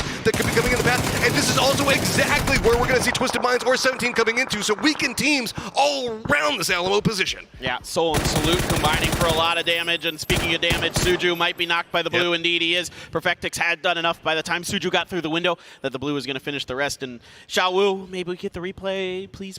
Hopefully we can see how that shot onto Lou. That would be, oh my God, he hit Perfectix. Oh, is it going to be enough? I don't know if Perfectix has enough time to heal. Yep, he does not. And so he's going to go down. Oh, Nate's still popping off, and man, done. This is just going to be AoE damage to finish out everything. 17 Gaming finally has a bad game. Hell of a fight between those two. A doozy trading with Tycon on the drive-by, but Tycon fell out of the vehicle and got knocked. Phil first here, going to try to go for the finish, and there is a little bit of cover fire from Yahoo. The Tycon looks to be dead to rights. Salalzi now on his horse, trying to get through Dante chasing, and it looks like he's going to let him go, but out in the open is Salalzi under the purview of the Heaven position from Yoho. We come from the hell that is the blue zone in the firefight between 17 Gaming and Twisted Minds, now over into Heaven, where Yoho sees so much. FaZe Clan has control over the match, and we're going to try to give you guys everything that we can as Danawa is going to continue to make the press into where question mark is. There's been so much that's happening over here, so we'll try to give you positions as everything's going to be rolling out. That is an exchange between both teams. Danawa now trying to reinforce a setup, but has to be careful. They're still not inside the zone while question mark is continuing to separate out. Navi hears this to the north. I like the way Danawa is playing this because they can clear out QM, then they have the southern control to themselves, and it is safe enough that you can play from there. Meanwhile, TMA really putting the hurt into E United. Blood knock. Kickstart has one out in the open and can't control the spray with the M4. You don't see that too much from him, and that's going to be the flush on the Blood. It's going to be Wildcard at range as well. Getting involved behind this is going to be Entropic. The Snakers looks like he's just trying to get out. Fight's just gone entirely awry for E United, so their opening that was provided by Twisted Minds is not going to be exploitable. It just nosedived pretty quickly here. TMA just too much for them to handle. Now Wildcard might get involved. Danawa continues to push forward. You got to be careful. Soul ran over Lambu. I don't know if that was intentional or not, but things happen as Soul is able to take out a doozy. Hobbits here, they're both going to trade grenades in just a moment. But we also still have a fight that's going on in so many different places. We have Navi that's trying to hold out Twisted Minds just to the northwest of this. Danawa is still just trying to cling to life in what is a desperation fight over here against Hobbits. They still need to move in. Hobbits gets a good read into it, but it's just going to be Soul moving in. Finally, question mark manages to take them down. Dante's going to come in to reinforce, and while this is going on, you can see that so many people are dying. We're already at 34 down. Yeah, Entropic here doing a great job trying to take advantage of the confusion that is going on in this forest. Wildcard had gotten involved, and Entropic found a moment to hit TMA in the flank. Adam has to prone up behind the hill, trying to hold the line for his team. Entropic continues to try to brute force their way through and gain some kills. Keep in mind, Twisted Mind did go down as well, so we're looking at a potential climb for some of these other teams. Finally, our point sponges are going to be gone. Entropic now caught up over here, and this is just a TMA, Entropic, Wildcard, as well as still having United Snakers all around this hillside. They're all fighting inside the forest. Yeah, this is just a wild one as, you know, United is trying to sneak out of this and get as many points as they can. Greg Shot's got that AUG, got that level 3 gear sitting on top of him. He might be able to do some real damage, finding the backside, finding the flanks of Entropic, trying to get them while they're tunneled in on TMA in front. Sin's going to come out from Navi. It looks like they're making a push into Heaven while this firefight is happening. Greg Shot's just doing a good job at holding up. 2 members now down for Entropic as the push is going to come out from Wildcard. He's going to go down. Still 3 more members going to be following up back behind it. Lucarux is going to have to fall down as well. While all this is going on, UP moves forward, spots out the last member of what's going to be going for United, and finally Wildcard finishes out this fight as well. Greg Shot putting that level 3 gear to great use. Of course, the AUG is phenomenal, but the level 3 gear saved him in one of those fights. He was able to go back, heal up, come back into that fight, and finish the job. Really well handled by Greg Shot. Meanwhile, TE trying to pressure Heaven, but you've got OP, 4-man strong, shooting into their backsides. They're going to they're going to have just enough of a hill here to kind of stay covered. It's a question of what is Navi going to do about it, because I'm sure if Navi, feels like they're comfortable enough to go and start throwing some grenades down here, they might be able to just wipe them out. We're going to see This is shot Shalu's at range. We got to see this. No way. No way, dude. No way.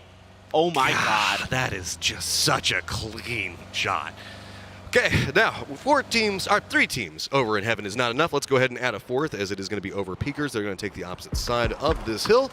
And now it's going to be hard to navigate over in Heaven, as throwables are going to be in range for so many of these teams. Yeah, I mean, for Navi, now that I kind of reassess the situation a bit, it is a bit tough for them to push out because of Yahoo up on the other half of Heaven, and James here just scrambling to try to get forward, to try to find these grenades at the point man. Still quite a few in the bag. Going to blow up that car at the very least. I think he might have just caught a glimpse of the backside of TE there. And that one is going to be Levy's. And it did actually catch them. James takes one in the face himself. Just going to continue to toss him down. It looks like UP is going to use this to try to make a mad dash, and he's going to be sending it right down underneath of Yahoo, hoping the fact that they might be able to protect him. The Overpeaker is still going to continue their utility dropping, as Wildcard looks like they're starting to also find FaZe as they were stretching into the forest over next to Mansion. Yeah, OP safe for now as nobody's behind them. Nico's here, going to win that up close and personal. Just continues to be an absolute monster for Wildcard. Digray gone, 3 left for FaZe. Well, now make it 2 as Gustav has been found by Adam.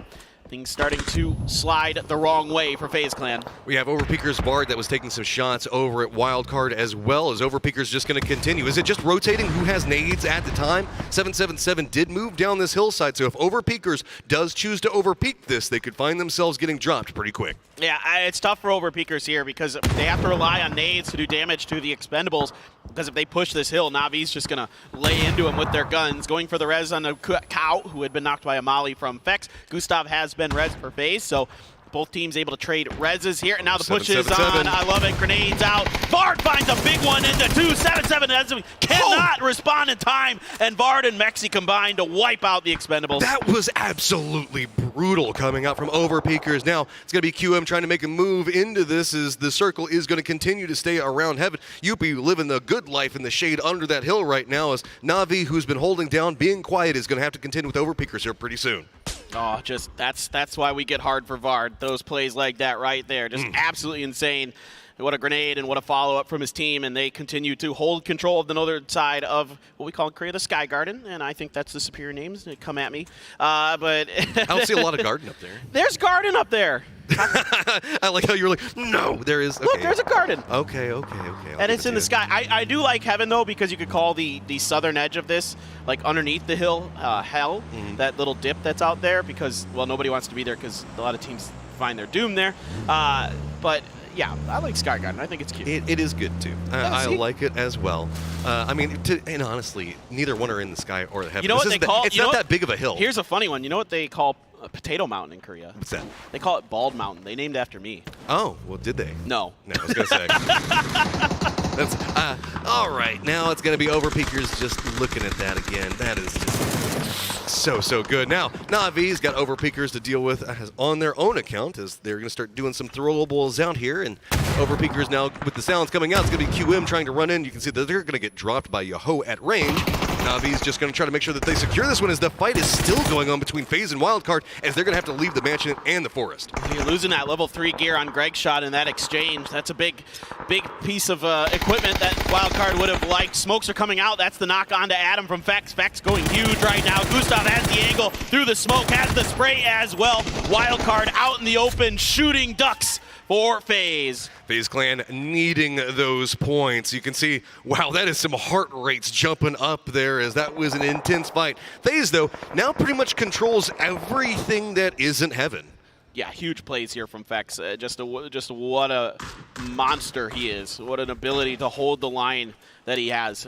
Just beautiful work from him and FaZe to hold that. Well, Wildcard seemed like they had the advantage. Seemed like they were pressing, had FaZe on the back foot, could not convert on top of it. Meanwhile, this battle over heaven continues as Navi, they have a little bit of an edge here on the eastern side, so they can find that kind of part of the U-shaped dip that's on the eastern side of this to hold for now. It looks like that's all they got. There's a crate over there too, so maybe they'll pick up something nice.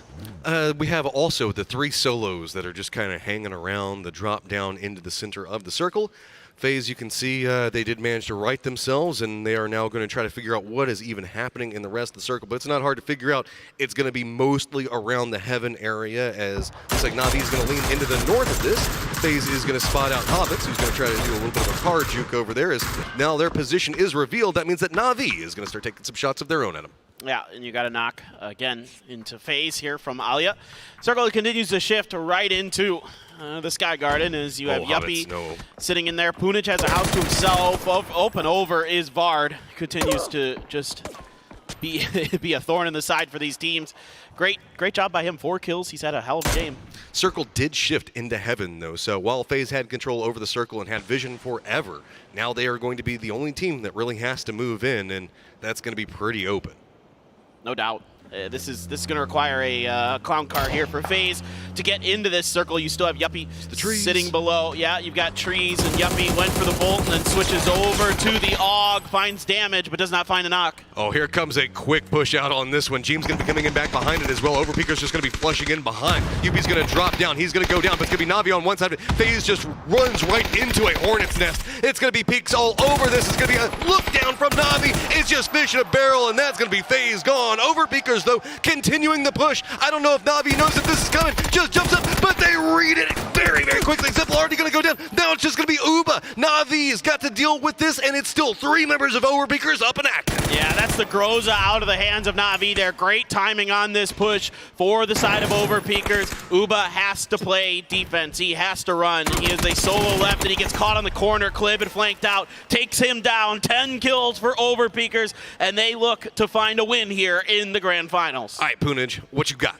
This is your opportunity to have your superstar moment, but this is going to be a hard superstar moment. This is a squad that hates themselves and hates everybody else more.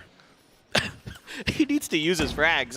He's got 3 of them, so he needs to find an opportunity to find some damage with those if he's going to have any hope of making this work. There's no blue to run to, my guy, and maybe he can just try to find a flank around the edge, just try to confuse Overpeakers. But again, he's got plenty of damage utility to work with. It's just a matter of finding it. Yeah, and you can see the Overpeakers, they're not even trying to make sure that they stack. They want to make sure that no nade is really going to connect. There are 2 members in Clib and Mixie that are going to be moving over here. So Punaj might be able to get the drop. I feel like this is just going to be more about trying to secure a point that more than anything else. Just try to flush somebody out. He's got a pump shotgun. I would have liked to have seen him play for the house with that situation there. You can maybe get up on top, find some grenades down the stairs, maybe get lucky with a few of those, and then he might get one. I don't think he's going to get to, oh, no, he looked away. He looked away at the wrong time. Spots it out. Yeah, they knew exactly where he was. So that is going to be Overpeakers picking up some kills and a strong victory, and that's going to push them up the leaderboard as well. Yeah, a big win here for the Overpeakers, just doing a wonderful job of staying 4 up, clearing their space, never overcommitting to anything. Despite their name, you might expect that they overcommit. They do not. They are very, very well disciplined at times. I mean, yes, we see them lose solo players, but when it comes to these late game team fights, they are absolutely really solid. Hey, I love seeing that face. We never get a chance to see that face enough at PGC. Now looking through this one, we finally had 17 show some signs of weakness. We had the top of the leaderboard finally start going down, so those guys that were in the middle of the pack maybe can start assaulting up, seeing if they can sneak in there. Destiny isn't quite done, and more money is still on the table. Yeah, this was a huge win in a way, like a moral victory for the side of Twisted Minds. And let's see what our desk has to make of it. Guys, what do you think? I think it was an exciting game from the arm wrestling competition in the blue to the ending in Sky Garden. It was exciting, but ultimately Overpeakers comes through. They hunt down the last member of Yahoo. He was sneaky. He was a very sneaky little man. He was trying to. I mean, look, we saw Punaj have some success for Yahoo in the the winners bracket, losers bracket, where they clutched themselves out of grand finals position. In the same area. Yeah, right in the same area. But I mean, right from the beginning, though, I mean, all eyes were on that 17 Twisted Minds fight. As we were calling it what were we calling it, Martin? Arm wrestling? Arm wrestle, I guess. Arm wrestling. Yeah. I mean, we call it something else, but we decided we're going to go with arm wrestling for the game. Bicep measuring. Honestly, in this case here, like, I would love to see this happen again tomorrow. If it's the same case, like they're the last 2 teams to fight for first place, right? All right, let's just hot drop into Garden, and then just let's see who wins, and that's who wins the tournament. It's just a hot drop win, right? Why not? It'd be fun. I also like that in the last. I mean, it really was like both of these teams said, you know what? TM goes, everybody else couldn't kill you in the last game. Right. We're going to show that we are okay with going in a 4v4, and I think technically they came out on top. They came out on top. They had 4 guys alive when they tried to leave, but then they said, get back here. And then Lou found out the hard way that you can't just leave a fight like that. And also they left so late that once you see in the next couple of circles, you're just going to get damaged and they're not going to get any points further, right? And then it makes it not worth it compared to, yeah, sure, they could win the battle, but... And while that was the talk of the match, the big chicken does go to Overpeakers. These guys played very, very well. They filled in behind Na'Vi. They didn't push when they didn't have to. And they did a great job of sort of cleaning up all of the chaos down there on the low ground and then just coming up to finish the hunt for the Canaries. You call them the janitors, maybe? Yep, kind of. But I mean, look, they look so aggressive, though. Like, they look so good whenever they're, like, just pushing and just W-keying into people. I mean, they made such short work of so many teams. Kept 4 up the whole time too. I mean, it was really impressive, man. They are mechanically also extremely gifted. Also, with utility in this case here, 23 nades. Love the U. Makes a lot of damage going their way, of course. I'm a little bit sad for Yahoo, though. I gotta say, they had this compound here as a full 4-man strong. They had a 2-2 split in the glass building on the southern side of the garage. Just didn't work out for them. They got breached by Na'Vi. They lost a few players throughout, and in that case, you can just sit back and hope to salvage. Yes, fine. It's fine to get 6 points from placement here, but they could have had much more if they're able to stick 4 guys together in this case. And it's not the first time, right? Like, this is the second time now that, I mean, obviously shouting back to the Punaj game whenever they secured their grand final spot, but this is now 2 times that they've tried to hold this 2-2 split in heaven, and it has not worked for them. So, I mean, I know that they've got to be kicking themselves a little bit here because, I mean, that was obviously a beautiful position for them if they could have managed to keep all 4 up for the late game. If the face against Wildcard, I like the fact that they were a little bit scrappy here and there, but in the end, once it came out in the open, they managed to do well. Then this push here, it's hard at this point here. You can't do much. You know that there's going to be a team on the northern side that's going to have control and it's going to be peeking you immediately, and you're going to be taken down like that. So it worked out to the kind of the best that they could. They also put themselves and got themselves out of kind of last place race a little bit, or got some points on the board. In that case, which means that they're now kind of in the battle for that kind of lower mid pack, which is currently still a huge one. One more good game they could jump in, maybe contest top 10. I mean, the only way FaZe can get there with that chaos is to push into a big fight, and the real benefactor of all of that was Punaj, because before that chaos started, Punaj was like, well, they're just gonna hunt me down. You saw him switch to the trench gun and hope for the best. Let's take a look at the match leaderboard. 21 total kills for Overpeakers. Na'Vi does get 13. And Poro, this is big news for Na'Vi. They're a scrappy team, but they've been starting to slide down the boards a little bit. It was absolutely huge. I mean, they had a really bad 4 games at the end of yesterday, and today wasn't looking too much better, and now this is kind of a step in the right direction. Now 13 points, they're back in the mix, and I think that all of us that are fans of wanting to see a little bit tighter at top of the leaderboard here are all are rooting for him to kind of get back up there. Overpeakers, winner team focus, all stars all the way across the board, but nothing seems too hard for Vard as he comes away with 6 kills and 400 damage to sort of bring it home for everyone. I mean, what do you even say? Like, we talked about it, how they are the veteran team, right? They're the veteran squad, and this is kind of what we were expecting all along from them, if they could have just kind of get their heads in the right They're place. calling themselves boomers, right, in this case here. 3 of the players and their coach Phosphase was back at 5 years ago at IEM Oakland, playing 3 different teams. Of course, Mexia and Phos were together in FaceClan at that point, but still, veteran team, legends of the game, have been playing professionally for 5 years. It's interesting that you bring that up because that has been a bit of a story here. 17 is at 130 total points, being led by a player who's retiring at the end of this year that's been around forever. Twisted Minds being led by a player who knows the ins and outs, a true veteran. And then we've got young guns like E-United, like Cerberus, who have been leading the charge to the future of PUBG, showing up in this event and putting up some big numbers against the veterans, or the boomers, as Overpeakers put it. Well, I mean, I guess they're all showing that it's not that easy, right? You can't just come in here and say you're going to take the crown. You got to beat the king first, right? And these guys showing that they might be a little bit more on the old side of our scene, but they still have plenty of fragging power left in them, and they are not going down without a fight, man. It's been a lot of fun to watch. I believe that the old guys can be the ace. I believe they can claim their throne. Let's see if they can do it as we go into our next match. It is the Barons of Banter, Paper Thin, and Matchroom. I like that one. I don't think I've heard that one before. Oh, I did. The Barons of Banter. That's a good one. That is nice, especially moving into Miramar. Yes, exactly. I'm really, I mean, it kind of brings me some Dune vibes, some Baron Harkonnen vibes here, you know, as we get into it. Yeah, see, yeah. I mean, at Miramar time, 2 more games to go today, Matt. It's been a really good one. I mean, again, I love the eco fight between Twisted Minds and 17 in the previous game. I want to point out something, too. Sure. Blue Ghost isn't our top killer anymore. Who is it? It is going to be Soul. Oh my goodness, that makes my heart smile. Yep, slowly creeping up there. Let's not count out any of our Danoa friends just quite yet. Yeah, I mean, Soul and Salute, I mean, you saw what Salute can do on the side of that mountain in a couple games ago, but Soul is...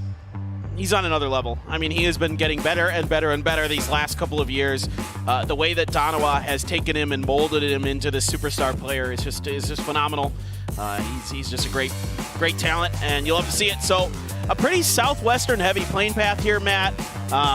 Maybe another southwest circle. My gut tells me this is like a south or east of Los Leones circle, but we'll see. Overpeakers coming in, and looks like they're going to be landing just to the south of Los Leones. That's going to be the continuation of what we've been seeing on the Los Leones love, kind of, I guess, love affair going on between them and Entropic, as they are going to be able to get into a good position. And really, I'm kind of curious about this one. I have no idea where the circle is going to end up going. I mean, it could go north. Oh, come on. Oh my God, there's no way Spyro with an ump, a 4x ump at this range. Dream. I don't think he even landed a shot. Okay, we're southwest. Yep. We got a lot of drumstick in there. Yeah, yes.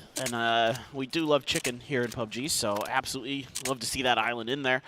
No damage done, so EU able to successfully land in San Martin and begin the couple minutes of looting that everybody wants to do. Yeah, I mean, I think, again, Los Leones is still being split, but we haven't seen any fighting out of it, right, Matt? Like, it's just been kind of, a gentleman's agreement between Overpeakers and Entropic that, look, you take one side of it, we'll take the other, and we're not going to mess with each other until, we at least get out of the city. It's a very... gentleman's agreement almost makes it seem too nice. I mean, that's Overpeakers down there. You know they're going to shoot if they see. But that's fair. Yeah, it isn't exactly... that. There was no handshake beforehand that said we aren't going to do this. It's more just like Entropic's like, I don't want to mess with them because they're just going to push us if we fight with them. The Overpeakers just does not care. There is just no caring at all right now for them. And there's something to be said about that. Like, having no fear and playing at this stage means the fact that you can just be brave and do some plays that other people might be hesitant to do. Yeah, I mean, despite some of the early problems that they've had, they're still in 5th. I mean, they're still playing really, really well, getting a big win. And again, it's like every team that wins that's in the middle of the pack today is just all of a sudden shot up the leaderboard up into 5th or 6th. And that's what's going to kind of keep happening if that trend continues. I mean, we were starting to talk about the fact that there's a lot of separation coming out with our top 4, but like you're talking about, with these teams just being able to pick up points, now instead of having this like very, very heavy top 4, it's starting to flatten out a lot more. Sure, we still have 17 Twisted Minds up at the top, but that slope gets much, much closer now than it did at the start of the day.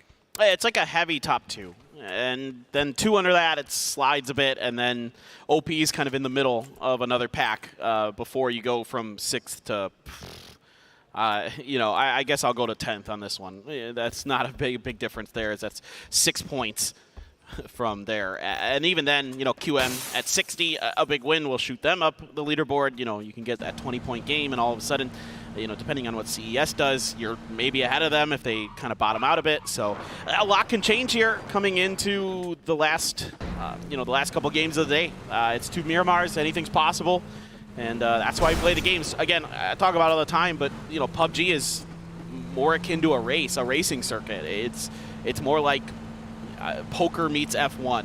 You know what I mean? Like, you're kind of playing odds, you're kind of gambling a bit, but at the same time, it is a endurance test. Whenever we were working on some of the original point systems for PUBG and trying to figure out how to make it into an esport, we actually did use NASCAR in the point system that they used. I like and that. That was the original foundation for some of the point systems that we used in those very, very early online tournaments. Yeah, I think that's smart. I mean, this is a race. This is, you're playing game to game. It's like, each different map is a different race. And so, you're finding out who gets first over the course of the event. And that's why you got to play, 15, 20 games to get a really good read on who is actually the best at the moment. And Entropic is mirroring CES right next to them, and Cerberus has had a wonderful day today, all the way up into 6th place, winning a game. And let's see how they want to approach this situation. I don't expect them to fight this at this point because, with that road there, with that hill there, there's really not an easy fight to take. This circle is actually pretty preferable for some of these teams that are at the lower end of this leaderboard. You can see that Entropic already in position right now, taking some shots. Cerberus, who had themselves a good game, has already started to climb up there. But whenever we're looking in, FaZe already in position. Freaks already starting to find themselves a spot. This is, with the lower lean into this, a lot of these teams that are really trying to get some value out of just a point or two did get the inside track to get the points that they find, or the places, I should say, in this situation, most valuable. For sure. Yeah, this is a decent opportunity, and you're going to see kind of like what we saw in the Miramar the other day, where teams are going to line up in the center to the east of this circle. We have had 2 that went to this very south part of this, possible, but unlikely. And ooh, Suju as Isaki down and out. That's a point in the hands of 17. And, you know, again, we talk about this a lot. They're wonderful on Erangel, and if they put up points on Miramar, then it feels like they are almost assuredly going to win this thing. 17 Gaming, can't stop, won't stop, always on the point train. There's something around, it's just going to be continuing to assert authority. Twisted Minds now needing to have a big game just to try to catch up and try to make this back into a two-horse race. And 17 just, it's wild that even the time that they get a bad game, everybody else at the top did too. Yeah, I mean, even though Twisted Minds gets the better of it in a way, it still allows everybody else beneath them to catch up. So, you know, as fun as that was to watch, is kind of exciting in a tournament like this, in a moment like that, to see the top two teams butting heads. Just kind of, it's like two rams just slamming into each other, just seeing who can stay standing longer. And at the end of the day, it was Twisted Minds barely, but Wildcard has Overpeakers spotted, and you know, we've seen Overpeakers play from, they like to play from the south coast in these types of circles. We've seen that phase as well. Tends to kind of get more low than not, and a lot of teams like that. They like to come from the bottom up on Miramar. It gives a little bit of extra cover as time goes on, typically. So, you know, the old Na'Vi in particular was a team that I would love to watch play that way, and we'll see how this works out for those guys. Makes it easier to clean out snakes too. Whenever Precisely. going through Miramar, they're just always hiding in those little dips and divots all over the place. So coming from the south, don't have anybody back behind you and just start marching your way in a line. Kind of like a Sherman's March kind of situation, just burning everything behind you as you go. Was that Civil War? Is that a Civil War reference? Yeah, dude. Wow. I'll just bring it anywhere. American Civil War reference on PUBG PGC 2022. Amazing. I was not expecting that one today. Somewhere my dad's very happy. He's a huge Civil War buff. Look, I'm not just all anime and weeb jokes. I got some history in my back pocket. Do ya? Yeah. All right. I'll believe you. I was more of a World War II kind of guy, you know, just playing like Aces of the Pacific as a kid. I loved flight sims, World War II flight sims. But anyway, that's neither here nor there. As everybody's just trying to either get east or south, maybe north. You know, kind of.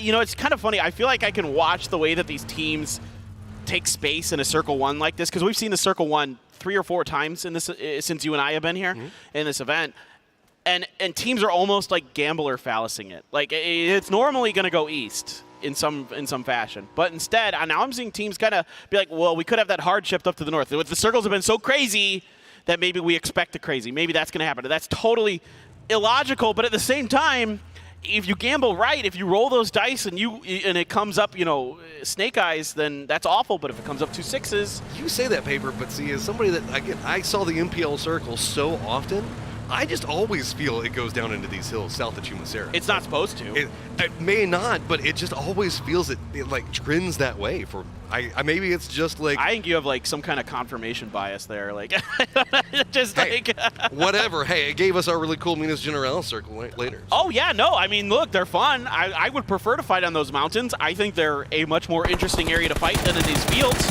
no doubt about that. But yes, it's just, there's a lot of land ratio terrain up in there, so typically circles don't like to end up in there. That being said, again, we've seen that sometimes that doesn't always matter, as Na'Vi out on the beach.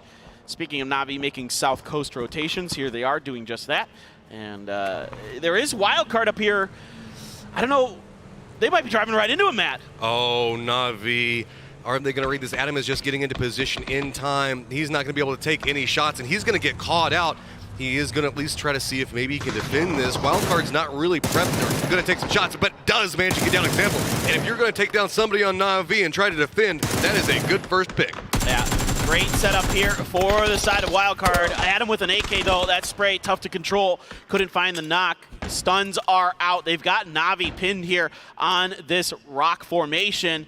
And you can see they're going to commit a lot of utility into this. And it's a great angle here for Greg's shot. Just mows Uba down. And now it's just going to be the rest of Wildcard coming in. It's just been slow, steady, making sure to be patient with it. Na'Vi, the slide feels like it's just continuing to slope downhill. All right, here we go. Greg shot, going to be pushing some angles. They forced them back a little bit with some stuns, get some info by crossing that door. Alia trying to use that angle. Really nicely done there. Gets the knock on the cow, but Adam has Mel. Greg shot here is going to come in and finish the job. Na'Vi's slide continues as they are still in 4th, but it is getting ever so close as OP looms in 5th. And shout out to confirmation bias. Went to the south. It did. I don't know. It's just whenever I'm around, it just does that. It's I'm very magic. odd. It's I'm very magic. odd. You are magic. I mean, I'm so used to these just shifting towards Los Leones that I just kind of got sort of conditioned to it, I guess, myself. So there's a knock and a kill on to 17 from Donawa. So that's, you know, they get the point. They trade a point. Not the ideal start for 17, but going to hold the northeastern edge. Donawa with a wide 2-2 split in front of them. So let's see if anybody's going to find a way to punish Donawa. We've seen them lose players early. You know, we saw Lambu get taken out by Lil Ghost early. So I guess it's a revenge for Donawa. Getting something out of it. TMA as well as Wildcard are both going to need to move into the circle, and the pathing for either one of them is not going to be the best. As see that while 17 did get a kill, now they're also going to lose one as well. This area is wrapped with people, so 17 looks like they're going to be fighting their own way through this one, and looks like TMA is making their sin, and this is going to be a similar pathing that we might see Wildcard take, as they are clinging to life, and the hills are doing them some favors, as the trees are not. Okay. Oh, they are fortunate that no one had an angle on them when they hit that tree, because they were stopped for a moment there, and we've seen that multiple times in this event, that the pros will absolutely punish you. Bard, it's a touch of damage onto TMA as they drive underneath the bridge. He's going to be able to see them start pulling up to the rock face. Should be safe for TMA to hide under there, as they're hoping for that southern shift that we've seen a couple times on these circles. Again, they are possible, more likely to go like north or northwest, but it doesn't have to. You know, we've seen plenty of crazy in this event, so might as well have some fun with it. Now, it seemed plenty of crazy. Haha, I see what you did there. We were watching crazy at the time. I'm so glad you got that. Okay, so Wildcard looks like they're going to need to figure out how they're going to handle this, and their solution is to go ahead and say, hey, TMA, go. We might want that spot for ourselves. So it looks like they're going to continue on their merry pathing right into Overpeakers, right into Cerberus, and right into, I guess, maybe the hillside? Where are you going to really stop? There's not a lot of good this way.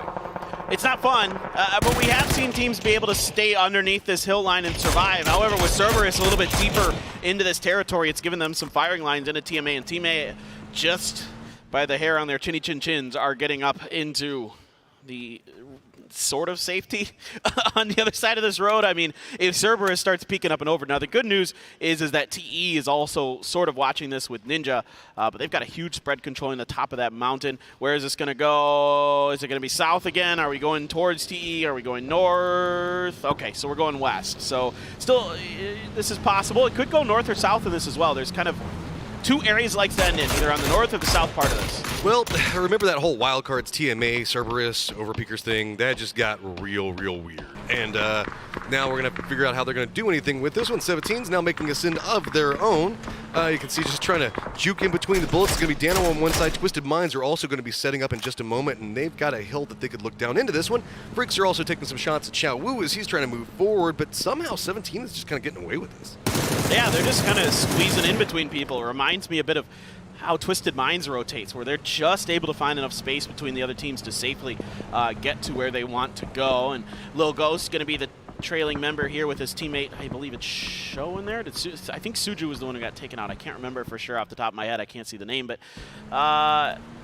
as they get kind of overlapped when they're in the cars together. Yeah, it's Sho. I can see the U at the end of the name. Or is it Suju? Oh, it is Suju. I'm wrong. It was another U. Well, there's a U at the end of his name, too. Baited. I got mega baited there.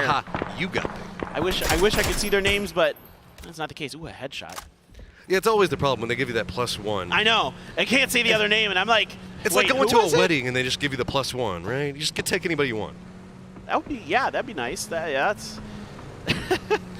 Okay, where are you going to go, E United? As it has been not necessarily the most comfortable for them as well, as they're still holding on to a lead over Na'Vi, but it has just been a harder day for them to find the successes that they really desperately want. E United trying to find some way to try to at least close in on Twisted Minds, but Twisted Minds, and you got to get them and 17 are just not relenting. No, absolutely not. I love to see it. Oh, Bard, they spun him out on purpose. Adam's going to get taken out for it. Now, you do have Jeans getting knocked Bard as well from Greg Shot, but they've got two on the back of the Murado, and they're going to find another one. Who else but Clib from the back of the car is going to find the knock, and Helen is going to get involved to finish off Y Kikamuka. Wildcard gets caught up in the crossroads, and they are going home for this game. I mean, Overpeakers just doing whatever they want. This is just wild. Why not? Again, it's working. If it works, just keep doing it. They're not getting punished. It's continuing to climb. It's favorable for them, so you can't be shouting Game 6 scrims, whatever. They're sitting there and just constantly holding down a good position around 5th. Game 6 scrims, yep. Anybody who's watched or played esports scrims knows how sometimes those final games of the scrim get a little wacky. Entropic now looks to make a maneuver down the road. There is the Freaks up ahead, Akkad, and I can see somebody cooking a grenade in the back. Akkad gets a decent amount of damage. If that grenade is on point, they could be done. It is really good. It gets one, does a ton of damage for the others. Now it's just a full collapse. My God, Freaks just moved out of that hallway. Entropic charged into it, and it was just an absolute death trap. He's just waiting around the door. QBE saw him a little bit too late there, so really nicely done by the side of the Freaks. Overpeakers are like, well, that might have taken too long. There might have been a moment where Overpeakers could have crashed that fight. And they were just 2 kilometers out the blue. Yeah, just a little bit out there. Just a bit outside. And so they're going to have to stop up and wait. TE might have an angle into them. I can see shots ringing out. Nurens has a knock on to Solelzi, so Daytrade here has an angle down on top of servers. Overpeakers is still just cutting their own path through the leaderboard, but also going to get some the Expendables doing some work in the back as AT is going to join in as well as, hey, Ninja, that's not nice. That's your teammate, Ninja. That's... I looked at that and I'm like... He didn't even move. He was just... I know, he didn't even react. You can't blame that on, like, accidentally stepping in front. That was just... I don't know. Well, I was like, who has an angle? Okay, Akari. Wow. 777 just gets absolutely slapped. He just blasted out of that card. Yeah. Now Jeems looking down at Ninja 2K and going to be trying to skate into here as Bard is going to be able to line up and take him down. Overpeakers still playing their own game and forcing everybody to play it as well. Oh, look at the way he used that smoke. Duck Juice, I think, was considering trying to drive up there, but there's some rocks in the way. Bard taking a ton of damage from Duck Juice and is going to be knocked by the molly there. And now grenades are ringing out up from way up on high as Overpeakers want to see if they can stop the Expendables in their tracks. Is Bard gone. All right, Nade is going to blow up just in front of his face as now he's going to look down, and now there is just good old Duck Juice hanging over there. I do want to point out in the southern part of the circle, guess what? We have FaZe that's shooting at them, but TMA is going to be creeping up right back behind FaZe at the same time that Cerberus is on the move right next to Daytrade. So this is its own fight that's about to break out depending on how focused in FaZe stays. AC does seem like he realizes what's up, and now the defensive line for FaZe is moving way more down into that TMA direction. Well, TMA if there would have been a fight that kicked off between Daytrade and Cerberus, they could have maybe gone to their west, but instead they're going to have to fight FaZe. FaZe now capitalizing on the space that they have, trying to do some opening damage to TMA. Grenades are going to be raining in just a second, but Crazy actually finds the first one onto Diggory. Diggory in response gets Lulu always, so it's grenade for grenade, trade for trade, but TMA does not have the same numbers as FaZe. Gustav is trying to creep around and find a flank into it, but it's going to be Cerberus, Tycon, who gets on and managed to get the knock onto Gustav. Suddenly, that plan that FaZe had is coming apart. But guess what? Daytrade's also going to try to get involved in what's going on with Tycon and take him down. Now they're looking in. Himas is just going to be completely surrounded by Daytrade, while we have TMA still trying to make their move in where FaZe is going to be positioning at, and it's going to be Freaks that are taking the shots into TMA now. Yeah, the real winners of this is 17. They get to just chill on the road and watch everybody else just kind of duke this out. Circle, maybe south, yeah, sort of. And 17 there, just going to be chilling on the edge. Now, Daytrade is starting to drive towards kind of both teams. AT gets taken down. Lulu always had been res, and he's going to get the knock and the flush. Diggory around the corner, good for the kill onto Lulu always. So FaZe, 2 left, but they have taken a ton of damage. I mean, TMA punishes him hard for that one, and now it's going to be Poochills coming in here, seeing if maybe he can pick up something, but whole time 17 Gaming is just going to be looming in the north, waiting for whoever's going to be moving in. Be it the red team, be it the pink team, it's going to be a problem. Overpeakers now moving in as well, pretty close to United sight lines, as the north is going to get more twisted, as Twisted Minds are going to have to move pretty close to Dynamite. Yoho's trying to crash question mark over on the other side of this. Lost a player in their drive. Actually, they had to stop short, so that fight didn't really kick off. That grenade, pretty good, but doesn't get the knock on defects. The follow-up from Nurens, if it's cooked properly, could find one more member of FaZe. That is perfect from Nurens. So well cooked. That airburst right in his face. There's nothing that Vex could have done about this one. Diggory, the last one up for FaZe, now has to figure out Where is he going to go? How's he going to handle anything as he is just trapped? Smoke's going to start coming out. He's going to have to lean into the Freaks side. Remember, they had sight lines into this just a second ago, so this is a damned if you do, damned if you don't kind of situation for Dickory. No doubt. He's in a ridiculously difficult spot. And so, of course, I feel for him as Twisted Minds has spotted Helen. Now, they've been quiet throughout this one. May be able to find their first point. Donawa really spread out below this hill line. So Lambu starts moving his vehicle away from the nades of Lou. Looks like he's avoided much damage there. Really kind of smart, heady play there from the IGL for Donawa to keep those vehicles safe. United now also moving into a pretty interesting hillside defense as they were trying to make sure that they move away from overpeakers, so there's going to be a defended sight line. Kickstart is going to be able to take down Loot. This is right up next to the Danoa defensive lines. This means that Twisted Minds might also be coming in right back behind this one, so Danoa has got to find themselves some type of defense, and yep, it's going to be Spyro coming up right into this one. Are we going to see the continued pushes? This is just 2 members of Twisted Minds. EU has got to find a good opportunity to potentially do some damage to Twisted Minds. They would love to at the very least. Let's see if they can. 17's Little Ghost is chilling in a shack. I mean, I have to assume the Freaks are very keen that is a possibility. They are very aware that somebody will be doing that. And, well, Xiao Wu as well, shooting from the other side in his own shack. Has a lot of day trade around him. Day trade should be within grenade range, I believe. They might be able to get one in there. Well, yeah, yep, they got a molly in there. This is just such a weird thing to see. 2 members of 17 just in their own independent shacks fighting 4-man squads entirely by themselves. Just 17 things, right? Yeah, only 17. Dickory's still alive. He's still doing damage.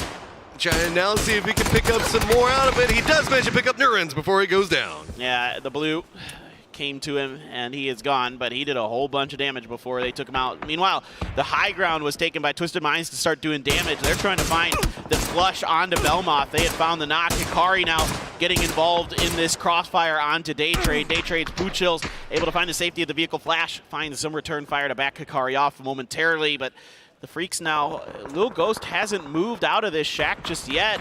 I think the Freaks might have forgot about this. Oh man, oh man, oh man.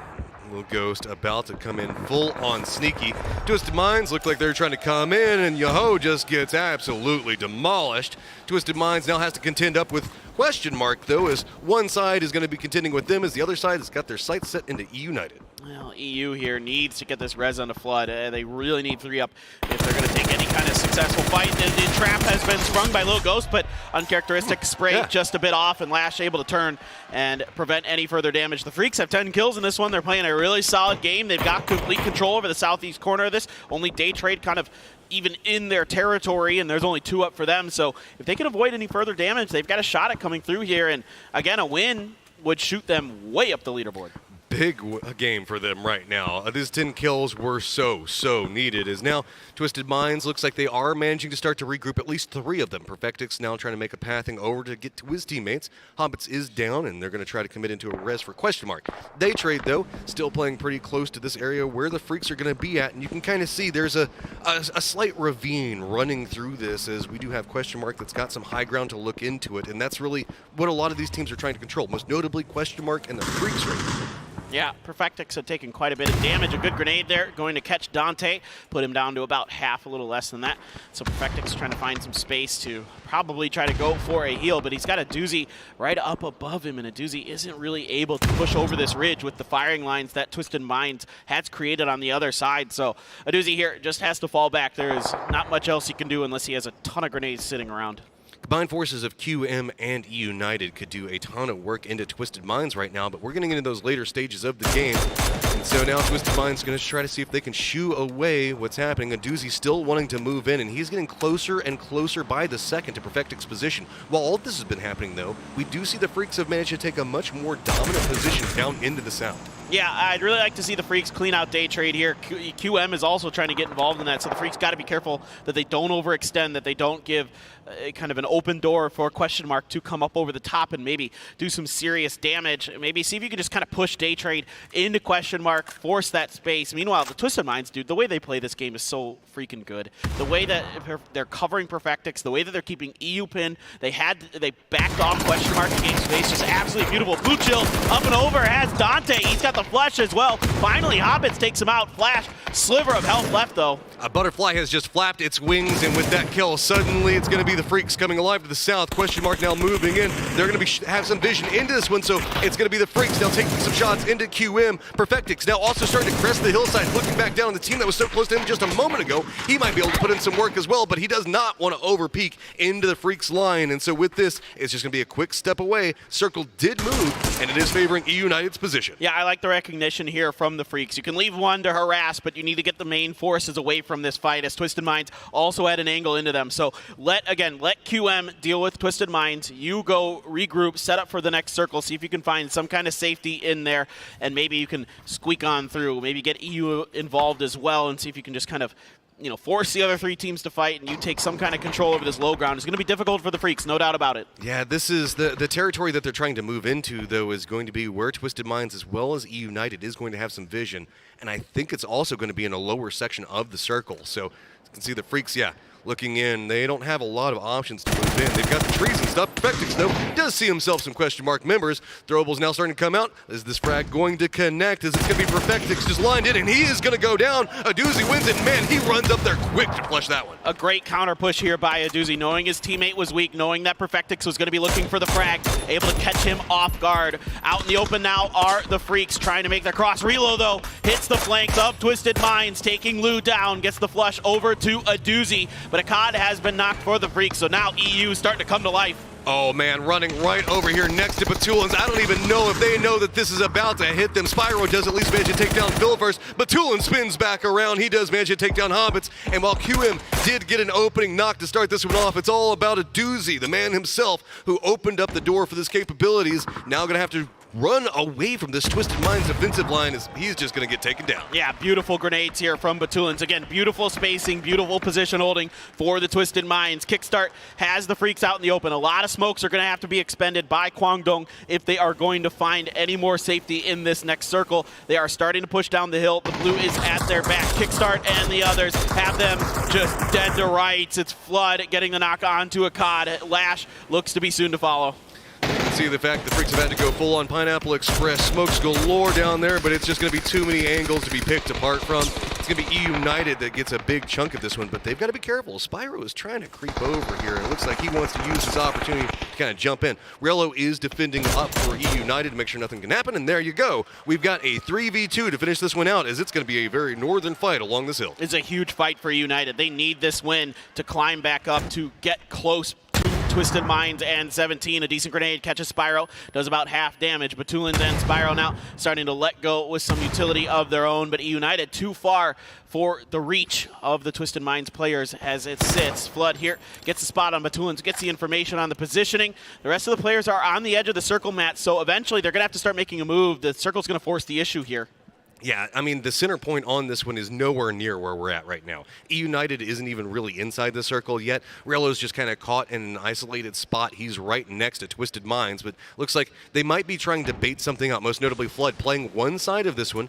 Rello's just trying to slow hold this position. Kickstart's playing out in distance, though. Spyro takes a lot of damage. Rello looks like he might be trying to get some utility in, maybe support this one up. Starting to get this. Does it connect with anything? I don't know just yet. It looks like Kickstart is now making a more aggressive push on that left side, right up next to Batulins, and I don't think he's managed to find the angle to work with just yet. Yeah, I mean, Twisted Minds has enough cover that they're able to stay safe. The utility from United has not done too much damage. It's been bullets that have been doing the heavy lifting for them. Batulin's stuck underneath as he's getting stunned up to high heaven. Throws a molly at the tree. Wants to prevent them from pushing forward. A decent grenade this time does catch Batulins a bit, but they're going to start a wrap. They're going to try to go for the flank. I love this. Just play into the nades. Move forward. It's going to be E United that was trying to reposition through this one as the Rave has just been popping off all those flashes for so long. Now, moving into a 2v2. That blue does a huge chunk of damage, though. Batulins has got to be careful with it. They're going to go with a hit and run. They just run down there, hit Kickstart, because they know that that's going to be an influential person to be out inside this fight, and now moving into the north, but Flood did get control over the center point. The proactivity from Twisted Minds is just unbelievable. How smart they are and how coordinated they are with that maneuver is so effective here to eliminate the big gun from United. Still, Flood has been absolutely nuts this tournament. He's got a good angle, he's got the 3x, and he's ready to spray him down. Got to play this one carefully. Flood needs to maintain control over this area. Shots do connect with Batulans just enough. Rello looks like he's going to be trying to creep in back behind Spyro. The longer that this is going to be going on, it means the fact that it's going to be the Twisted Minds just forced down into Flood's sightline. You can see that they're trying to prod in. Can they find an angle as Rello just playing this one as patient as possible? Rello just needs to make sure that he doesn't get caught out by Spyro. If he can find that angle down on Batulin's playing on the edge of the smoke. He's got the angle, can't find the knock. Does get the damage, but that was a big reveal in position. If he goes for a peek there, it could be disastrous. Flood now having more and more pressure mounting on his position with Rello now being exposed. With the smokes now out, you can see the Twisted Minds slow creeping into this one. Actually, every single second that we can see that EU United is having more and more pressure put on them could be a benefit. Rello does line up, finally does pick it up, and there you go. EU United finds a victory. Yeah, a little bit shaky there, but at the end, Rello able to find the spray, gets the double, and a huge win for EU United. That's going to pop them right back up in the leaderboard. And especially against Twisted Minds. That's going to be some type of moral victory to let them start moving forward. But we still have one more, and this has just been a wild day for teams to find some points that are so needed. And I don't even know what I'm going to be expecting moving into this last round. Yeah, absolutely. It's just a great day for PUBG Esports as a lot of teams are stepping up today that we haven't seen so far. We've seen a lot of new winners in the grand finals. You know, it isn't just the 17 Gaming and Twisted Mind show today. A lot of other teams have been playing spectacularly. So, I mean, this is what we hope for. This is what you want to see going into the final day.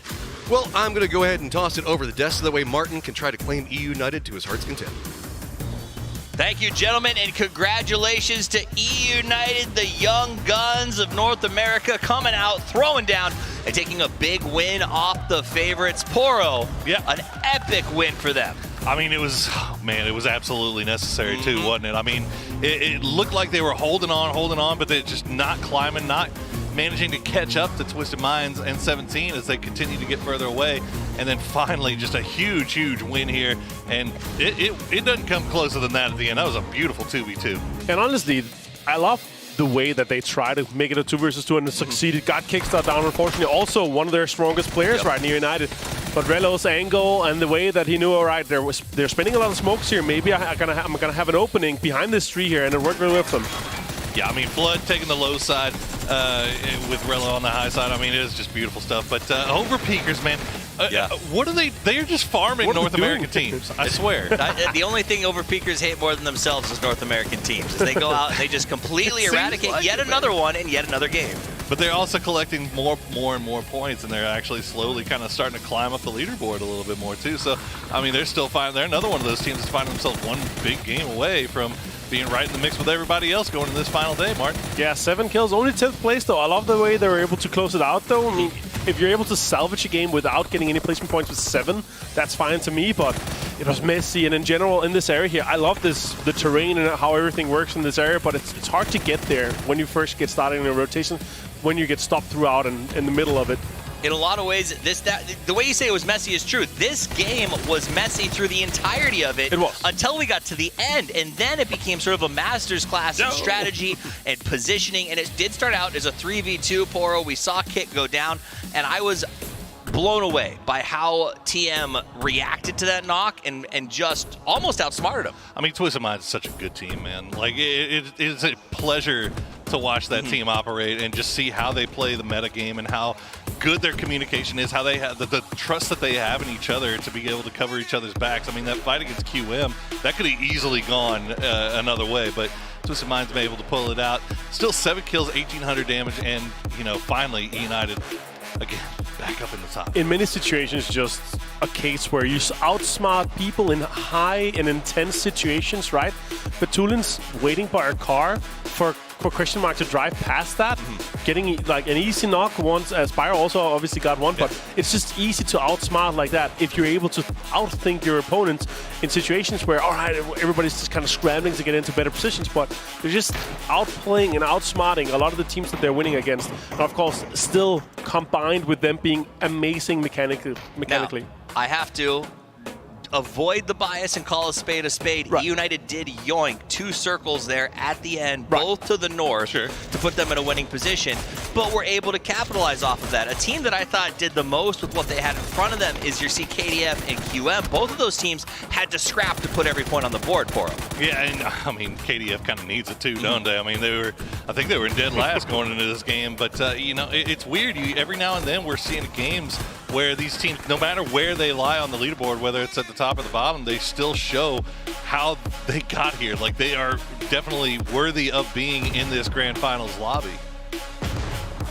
Here's the end of the match as we watch again. Batulin doing a great job of pushing up, gets the flush, and then they immediately relocate, but ultimately it came down to just running out of smokes, Avenger. They had no defense and just a tree. Once we get to the top 4, utility is king. It is literally what wins you game. If they had 10 more smokes there, it could have been completely different. Relo had an angle, but if they were able to smoke like and have a flank around it and maybe take a 2 versus 1 versus flood, it would have been completely different. Yeah. Then again, they ran out of it. They tried to outsmart it, they got kicked down, but they didn't have kind of the rest of the utility to commit to the rest of the strategy. And Relo, you know, on a really fantastic spray down there with the 2XM4, I believe it was, be able to close this one out. Yeah, I mean, top fraggers, Nigel too. This game. There you go. There you go.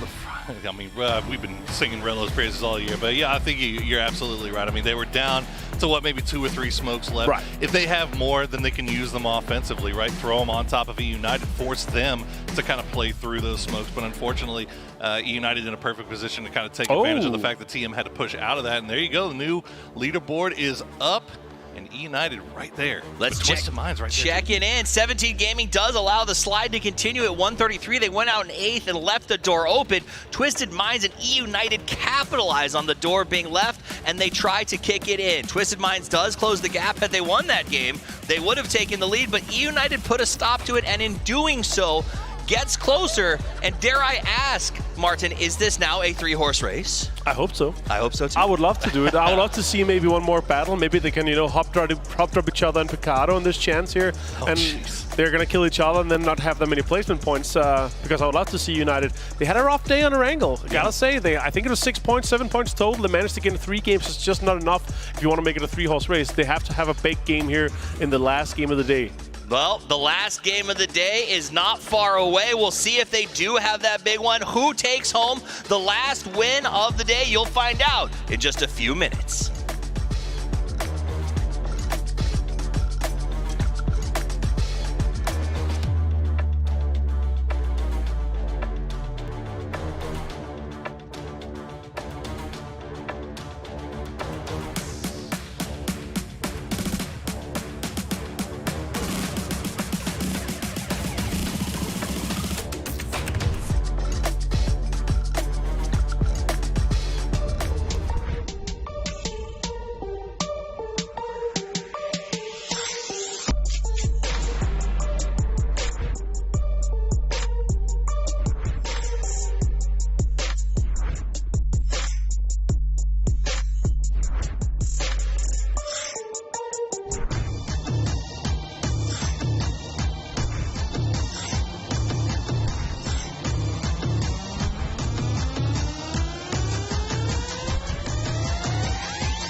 This win goes out to the fans.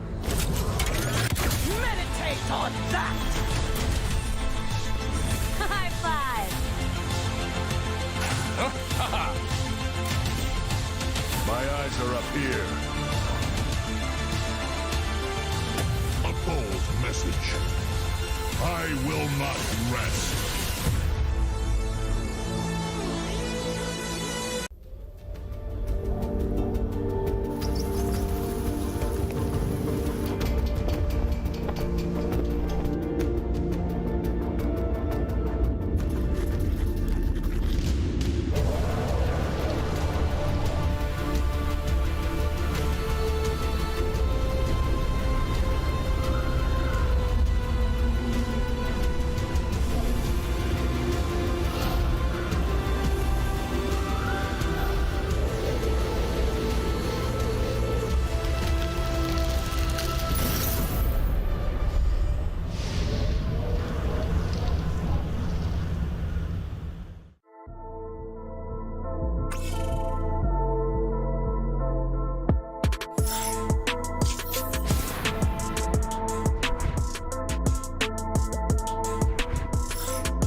Did you know that they call Callisto the Dead Moon? Dead. Gives me chills every time.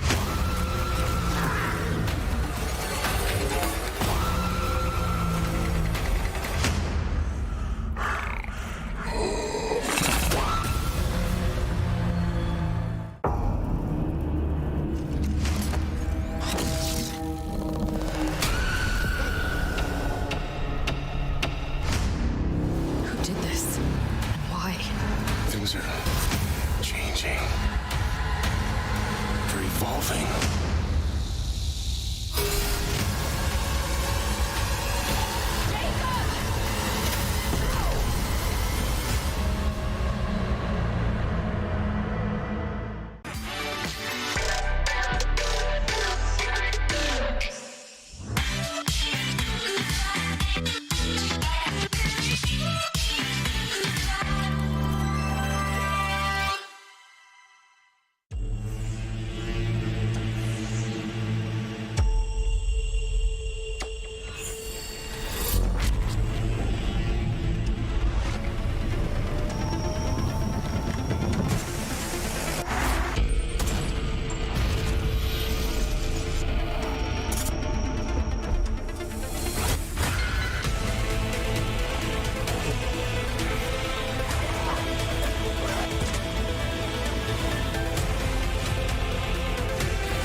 Well, we wanted it to be a close series, and boy, we are getting there. Now just 2 points separating out the top of our leaderboard, and I don't even know, so many ties all across the place everywhere else. No doubt. I mean, this has been a really fun third day in terms of a lot of teams stepping up to the plate today that maybe hadn't the first couple of days to at least put themselves within, spitting distance of some of the top teams, but it continues to be a two-horse race with 17 and Twisted Minds, but it feels like it's trading between the two maps. On Miramar, it's Twisted Minds. On Erangel, 17. So, again, if 17 can have a big game here on Miramar, that could be the difference maker. I don't know if you can count out E United just yet. 15 points behind is a doable hurdle to try to climb over and usurp positioning when we still have 6 games left. Yeah, Kickstart's now your top damage dealer for the tournament. He's the first one to get ahead of 5,000 damage, and he's quite a bit ahead of anybody who's close to him. Perfectix is second in total damage right now at 4,680. So really, Kick is having a good one. I mean, a bit of a fumble there at the end of that game that cost him his life, but regardless, they still won the game, so, you know, you can sort of forget about that one. Just shake it off. Just, you know, next game, GG go next. I mean, he did move into an aggressive position in there, so I think that they realized that there was risk in it. So I'll give him that one on side of it, even though the fact that he's on my fantasy team. So not going to get he's on a lot of the other kills for me, are you, Kickstarter? Yeah, he's on a lot of the other casters' fantasy teams. So you know what? Just the American ones. Yeah, well, yes. So there's no love lost for me there. I mean, I'm riding on Show and Soul is doing the heavy lifting for me. So as he is right now, is doing a pretty damn good job of it with 27 points. And we are going back into the north as we have gone up here quite a bit in Miramar, as at least now going much more north of Azahar as we were seeing the trend be yesterday. Yeah, I mean, these generally end up either kind of in and around Cruz de Valle or somewhere to the north of Hacienda. That's generally where these like to go. They can hard shift west, it can hard shift north. There's a ton of directions it can go. So we won't know more. Oasis is in the circle. Don't get your hopes up. Oasis is in the circle. You're over here dancing like. Look, I mean, you've been able to summon some bad circles, so you know what? We both have today. I summoned the bad Erangel circle that went to the, the South George. They drove through the tree. Just wilding. He went right through the branches. That's amazing. And just look at the vehicles flipping everywhere. Hey, I mean, you got there, but then, the pre-nades were already there. And that's standing right on top of it, and that's a landmine. It's one of those things. You got to assume that they're there, but you always want to assume that they're not. Yeah, it's tough. I mean, they're hard to hear and see when you're driving in like that. So it's so funny that he just walks right in. Kari's just chilling at the corner. It's like, all right, dude. Whoever designed those longhouses at PUBG, you're evil. They are so hard to try to take. They are one of the most difficult houses to deal with in PUBG sports. They are really tricky. You know that there's some developers listening right now just like, yes. Oh, yeah. They should be proud. I mean if that was your goal, mission accomplished. Mission accomplished. Yeah. More often than not, whenever I'm driving by and I just see somebody that's inside of them, I'm like, longhouse, not even worth it. Oh, God, I skip them. Yeah. I'm like, if we could take them, I'm like, let's get them. If I see anybody in them, I'm like, nah, let's just go somewhere else. Just shoot me out of the car as I'm driving by it. I don't even want to just deal with trying to go down that hallway. As EU United now finding some legs to themselves, and looks like they're still wanting to try to compete up next at the top of it. Overpeaker's now going to be coming in right back behind them as Navi has slipped down into 5th place. Yeah, again, it's been rough going for Navi. They found a few extra points here and there, but the other teams around them have really started to pick up the pace, and Overpeaker's in 4th. I mean, again, that veteran team, a team with, more experience than just about anybody else, if not any other team in this lobby. So you could see it pulling through for them as they just, they're playing loose, they're playing fun, and they're able to make some really good moves out of it. And when you're playing loose like that, you make good decisions because you're not in your own head. You're just sort of letting the game come to you. You're just reacting, naturally. I will say that I like all of the decision making. I don't know if I can always put it in good, because like that trap that they did with the cars a second ago, just trying to run somebody down, it works for them. But I like it. I love every second of it. Absolutely. Just keep on going. Just keep on doing it. Whatever's working, Overpeakers. I don't know what type of juju you're using that works so well, but it is happening. Well, it's a good combination of a lot of good players. On paper, it should have been a team that, that we probably were talking about as maybe winning this event coming into this, but because of some of the, the turmoil behind the scenes, and we started to kind of scratch our heads a bit and go, well, maybe. And then they got here in the Grand Survival even, but they're our best Grand Survival team so far. They're doing a really phenomenal job. That's no problem. Landed it. Easy money. QM coming in from the west side. There's the wild card and a wide split, kind of what we saw, a similar split to what we saw in their big win, in their history-making 22-kill win earlier in the event. So let's see if QM's going to mess with that too much. Total damage. I'm kind of actually surprised by that with Overpeakers, given how often we see them fighting in the earlier stages. But I think that might also be a symptom of losing a player, as we were seeing in the first 2 days. They kept having a player that they would lose around circle 2 to 3. 2 to 3, yeah. And so that's going to be a significant hit on your damage numbers. But they still just managed to figure out ways to pick up points. And it looks like 17 that was kind of their trend as well, as we're now jumping in with them as they're getting a pathing that's looks like it's going to put them in a pretty good spot for the circle. Yeah, not bad. They would definitely love to see a Southern shift on the next circle where they're sitting, but there is a rotation opportunity down the road potentially. That road's a little bit tougher to camp than some. The one that runs from Hacienda up to Cruz de Valle because there are some sloping hill lines that make it kind of tough to get right to the edges of them. But Yahoo, oh boy, they're going to be taking some damage. They're getting a little help though from I think FaZe out in the open. Ooh. Now the Freaks again might have to defend a compound.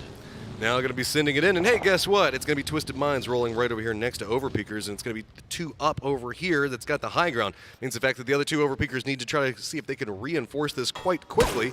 It's just going to be full-on shots from one side of this one, and yep, it looks like that's just going to be enough to deter. Yeah, I mean, this is what makes Twisted Minds so good. So they put themselves... Navi? Was it Navi taking shots? I don't know who discouraged them. No. There's no way. There's no way Navi has an angle on that. Sorry, but regardless, I want to say that Twisted Minds, like, the way that they play this game is so good because they never over-aggress. You can see they get the information. They don't just start hucking grenades and trying to go for a fight. You know, they're going to just kind of see how the other teams react. They have escape plans. They have exit valves. Everything is in place. They've got cover fire for these moves. It's just beautiful to watch them play. All right, now the dance around for compounds is continuing as most teams are leaning into a, I guess, center to the south kind of situation, praying the fact that it's going to lean more to that Hacienda side, water treatment, that direction.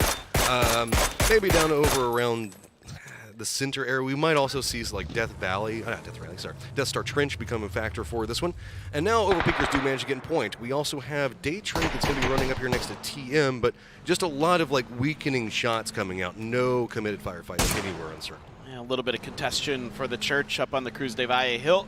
And Cerberus is sending in a pretty strong force, and it looks like United realizes that they don't have the forces available to contest the top part of the hill, so back into the Abbey part of the Church they go. I think this is probably okay for United, but they got to be a little bit careful. I mean, Solalzi is really getting aggressive. I mean, Cerberus also getting up on top of a very high point in a circle. Feels like that worked pretty well for them. It's gone well for them, yeah. As it turns out, that Yahoo kind of just got swatted away from other locations, had to drive here and almost gets a knock on to United for it. Relo scrambling to drive up into the Abbey, and he should be good to go to get into the Church side of it. Well, and so that means that Yahoo's going to find themselves a place to stop as well, and that's going to be more of a calm situated. Is we still have Overpeakers and Twisted Minds taking some shots at each other, but that's going to be about it. It looks like we're going to see a bar get taken over here for Yahoo, and yeah, TMA is going to be the only team that likes me and goes Oasis. Well, let's see if they can hang out there until it's last call. Maybe they'll find a couple circles going their way. Danawa pre-rotation here as they were just getting some info out towards the power grid area. There isn't much going on until you get to Lou from Twisted Minds up on the Double Gods that are up on the hill to the south, or excuse me, to the northwest of San Martin. So looks like they're just going to try to drive right through the city. There hasn't been much fighting in San Martin proper, so they have to assume that it's probably decently empty. I mean, there's a lot of times in the circle that nobody is actually shooting. This is a pretty quiet circle, especially for a Miramar circle. You've got a couple of teams. It's most notably just Twisted Minds and Overpeakers that are just shooting at each other from, I don't know, a pretty decent range away, about 300-400 meters, somewhere like that. But as you can see, as Danawa's just driving through here, they're still trying to start to creep up into the area where you can finally see Twisted Minds. This is going to be the only shooting that's happening. Yeah, well, they're driving right at Twisted Minds Hills. They haven't seen anybody. Twisted Minds has been obscuring themselves. Okay, let's see if Danawa does commit to this. Perfectix, though, gets in his buggy, and he doesn't want to take the fight. The rest of Twisted Minds was already on the move, so there's no reason for him to stick around and just try to do any unnecessary damage and take unnecessary damage himself. But water treatment itself very much open here as Danawa continues their rotation. They want to get as center as possible. A tire pop here could be devastating. It doesn't spin the vehicle out, though. Good job on taking some shots just to shoo away Batulans as the circle is going to go down into the south, and you can hear fans pretty happy about that one as 17 do have themselves a good spot. Navi as well. Looks like we're also going to see the Expendables very quickly try to regroup. Teams up to the north who are also in love with the idea of Oasis are going to have a much harder rotation in. Well, Donna was kind of angling for this to go more to the northeast, and now they're stuck still in cars trying to figure out where they can go next. And yeah, absolutely 17 sitting pretty nicely there. The Freaks having to make their move a little bit more center. They already split up. They're going to try to maintain, it looks like, another 2-2 split early here. And this might be problematic. I can see TMA angling pretty much directly at the northernmost compound of that 2-2 split. This is, you're just at that stage, you got to send it down. We got these fields that we saw several endings at around here beforehand. As Now it's going to be about how the pathing is going to come out for TMA. They're going to approach in off of this, and instead it looks like they've got their eyes set and coming in after United. Yeah, this is nice here for the Freaks because they're able to Rello got to defend. With a show of force, keep him away. Rello, though, has 2 cars driving right by him. He waits to spring the trap. Flood gets the first knock. Can Rello get another? No. TMA looks like they're going to escape with only 1 loss to the E-United front. Well, guess what? There's another couple of those that are going to be coming because it's also going to be Navi in the next sight line. See, Freak still gets some vision in what's happening. Where are you going to go, TMA? They're trying to like round out the horses. They're also trying to round out the ground as they're just rolling in. Vision not going to be too rewarded. Lash is going to connect onto Crazy. He's going to go down, and TMA is just continuing to leave bodies behind them as they go. Yeah, TMA just trying to find anything that's safe, and it looks like they're going to try to take the area by this dip that Entropic won their Grand Survival game from, and very near it. And they are 2 left, and it's been a crazy drive. Not the most pleasant of trips, but they got here. I mean, they're at least kind of centered too, and they've got Navi that can kind of protect them in one angle, and they're nice friends, and the Freaks that took out one of their friends, they can actually kind of protect them too. See? It's all according to plan. Yeah. You surrender a player to have a team protect you. All according to Keikaku. Yeah. You get All right, so not too many other rotations coming out just quite yet. We do have Wildcard that's moving in pretty close to phase. Wildcard did also just pick up a crate, I believe, so have to see who's got some toys to play with. I see the level 3 gear on Greg's shot this time again, and I haven't seen a level 3 gun floating around, so it might have been something that nobody wanted to rock and roll with, which if it's the AWM and you passed on it, then you deserve to lose a game. That's all there is to it. Oh, wow, just going to call it out. I'm just calling it out, yeah. I totally am serious about it, too. We're going to have to look and see how that goes as Overpeakers is going to come in. And Day Trade, I don't know if this is the building you want to go into because there's some people in there that are not going to care for you to be here and aren't going to care how much it's going to take to kill you. Grenades are in, trying to put them down the hall. See if you can land them right between those doors that are down there, you might be able to get some damage into the players that are kind of trying to hide in those 2 separate rooms, but it doesn't look like that is going to be the case. Bard trying to watch an angle around the outside. James also, but I can't see much through that smoke. Flash took a big chunk of damage, but able to get around. Still Belmoth not directly involved in this fight, trying to play Overwatch, but he's really far out there. Yeah, he was trying to come in as well. And it's going to be Batulins that provides some support as he is separated away from the rest of Twisted Minds, kind of monitoring what's going to be going on. Firefight's going to be going, and it's going to continue to be more and more problems for Day Trade as they lose another. 17 was on a pre-rotation, and then this circle popped, and they just turned right around and went back in.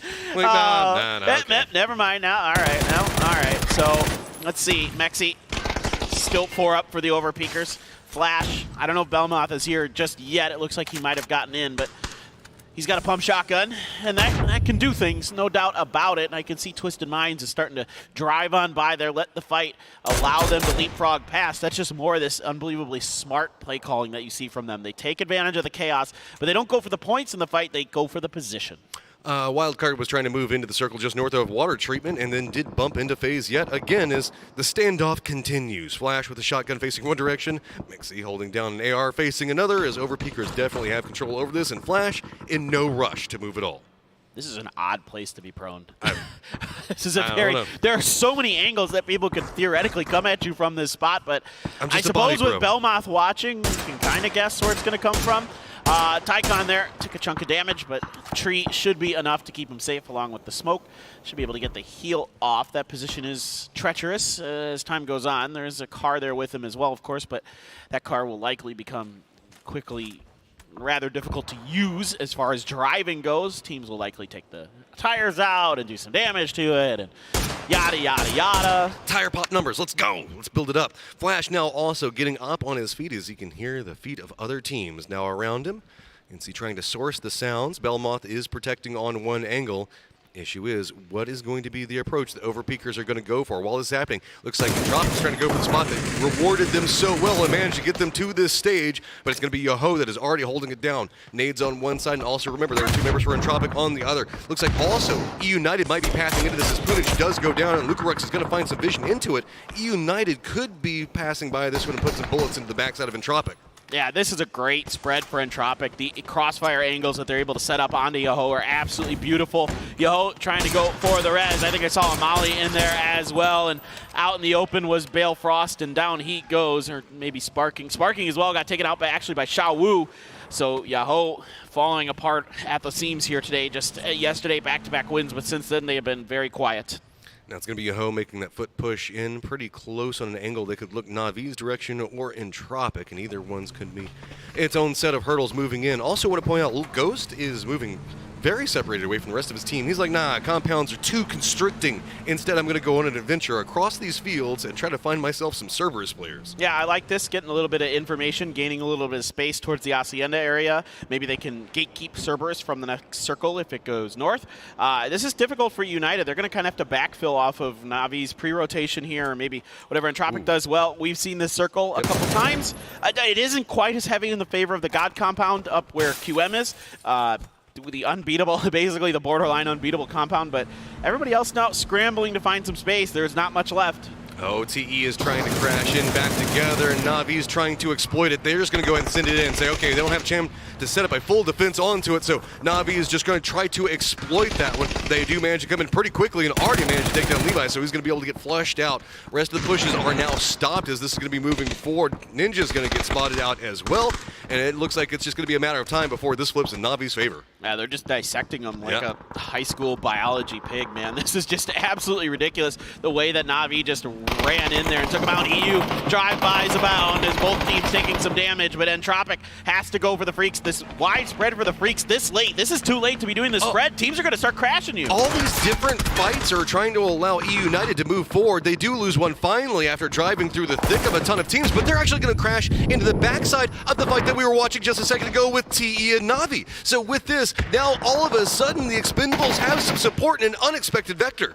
Well, the Freaks are late, and they're going to pay the price. This is just, with the way that this circle is shifted, with how little playable space there is in terms of compounds and other safe spots, because there's so many angles and so much flat ground that people can get shot at from the compounds that are in this circle.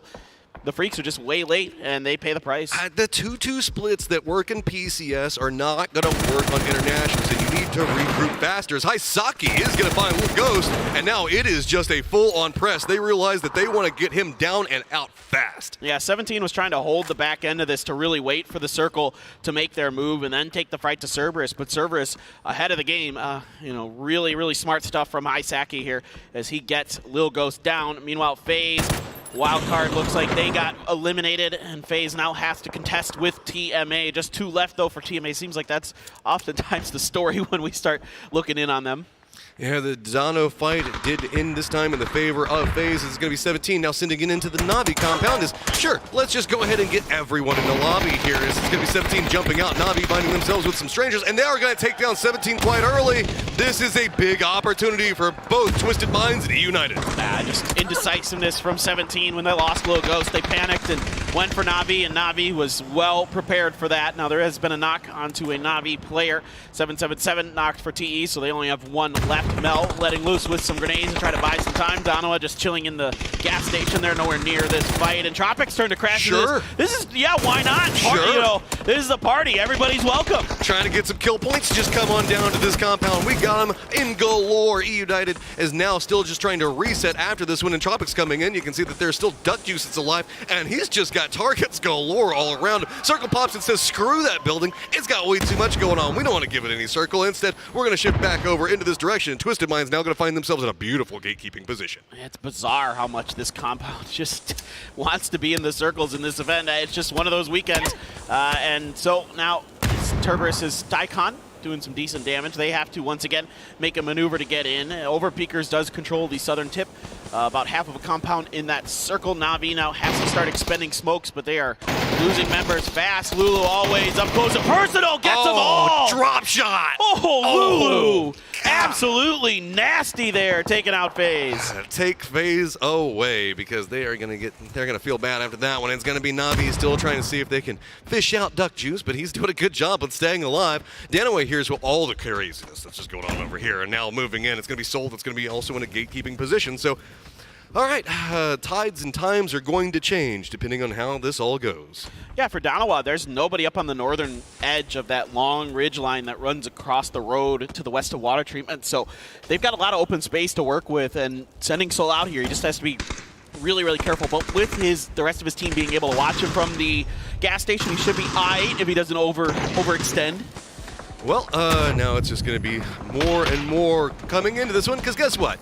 Cerberus is like, hey, this seems fun. I want to get involved. It's been beneficial for me. Navi's going to lose one of their members quite quickly, as it's still going to be Entropic trying to hold it up. So Example's probably going to go down. Nobody's winning out of this with Cerberus. At least here's the firefight is going to continue to path right next to Twisted Minds, pass by them and Danawa, and find a good spot for themselves inside of this circle. This house is still going to be the center of all attention in these firefights. A lot of graves being dug at this compound in this one. Snakers finds the finish onto Ivis with his frag. Uba trying to keep control of that long hallway, popping stuns out the door, afraid that somebody's going to come up behind him. Lucarux on the other side of things, just trying to find some manner of safety. United has lost 2 players, but still able to control the warehouse, it looks like, although I'm not sure if somebody's gotten in there or not. But Cerberus, a grenade from Sol, does a lot of damage. If he can find the follow-up, he's still sitting on a couple more. This East Coast is just absolutely getting brutalized over here. As looks like Haisaki's going to try to reset. Also do want to point out that Na'Vi are finally finding themselves a game. They've got themselves 7 kills and have managed to step up and pass over Peakers, but it's just barely, as now it's going to be tied up with everything's going to go on. Entropic is now out. Kickstart and United are trying to figure out how they're going to deal with the remnants of Na'Vi that are going to be moving forward in a 2v2 fight that's just going to be about who's going to be able to get picked apart next. Yeah, United has them pinned on the bad side of the blue, but they're getting shot from a lot of different angles. They're trying to escape. They want to get longer into this game. Sol is going to find a finish on Aisaki. Uba, though, trying to heal through this. I mean, that's all he can do. But yeah, Danawa strikes from behind and takes them out. Uba, the last member alive for Na'Vi, but he is deep into phase 6 blue. He is not long for this lobby. And everything is now coming up Twisted Minds. The circle is still close enough that they can find something to work with, but they still have to contend with Danawa, who is so close. They have finally stepped into first place. So 17, who has been holding down first place for so long, now loses it, as it's going to be Twisted Minds finally finding themselves that first place position. Overpeakers are going to make the send in, trying to desperately get into James's point. It looks like Vard is going to be able to get there. Belmoth or Day Trade's probably not too long for this world either, as it looks like he's trying to take off Xyz. Now nades coming out from Danawa right on top of Twisted Minds. Yeah, if Danawa can just find a couple good grenades into Twisted Minds, they can really put some serious hurt on top of them. Sol up on the hill playing point. And now you've got Lambu driving out. Yeah, finally Uba is going to go down. It's the blue who's going to steal that point away from any team, though. There's a good one from Sol to get the knock on to Spyro. Will there be follow-ups? You can see they're sending out flankers. Lambu now trying to join with Helen, Sol, and Salute. The dynamic duo for Danawa continue to put the pressure down on top of our currently in first place Twisted Minds. Danawa's got to be careful, though, because they also have overpeakers. James is starting to look more in, but Aduzi's going to do them a favor and take down Vard. So now, Twisted Minds with the opportunity that they want to exploit so much, Danawa is not allowing, and trying to get out of this compound is so hard. With that hillside, with that opening, you can just drop nades right on top of people's heads. What a bounce from Salute. Rolled it right along the top of the roof. Now Helen and Lambu, who have been sitting on their grenades for some time, are going to be able to make it start raining here. QM is starting to reach out a little bit, get a little bit curious towards the southern side of this circle. They want to try to sneak some points in. I mean, that compound, of course, will give you potentially a guaranteed 10-point win, but you'd like to rake in some extra kills along the way. Helen now out of frags. Danawa with 7 kills total. There's more.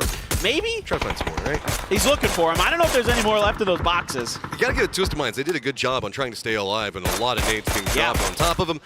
Mexi's finding himself a target of a lot of attention. It looks like Question Mark is going to be stretching into the south, going after some of these solos and weakened players. James, though, finds himself the target of a lot of attention, as Danawa is going to be shooting right over him, tossing some nades, knowing exactly where he is. That Molotov is probably going to connect, and that's going to be a cooked James.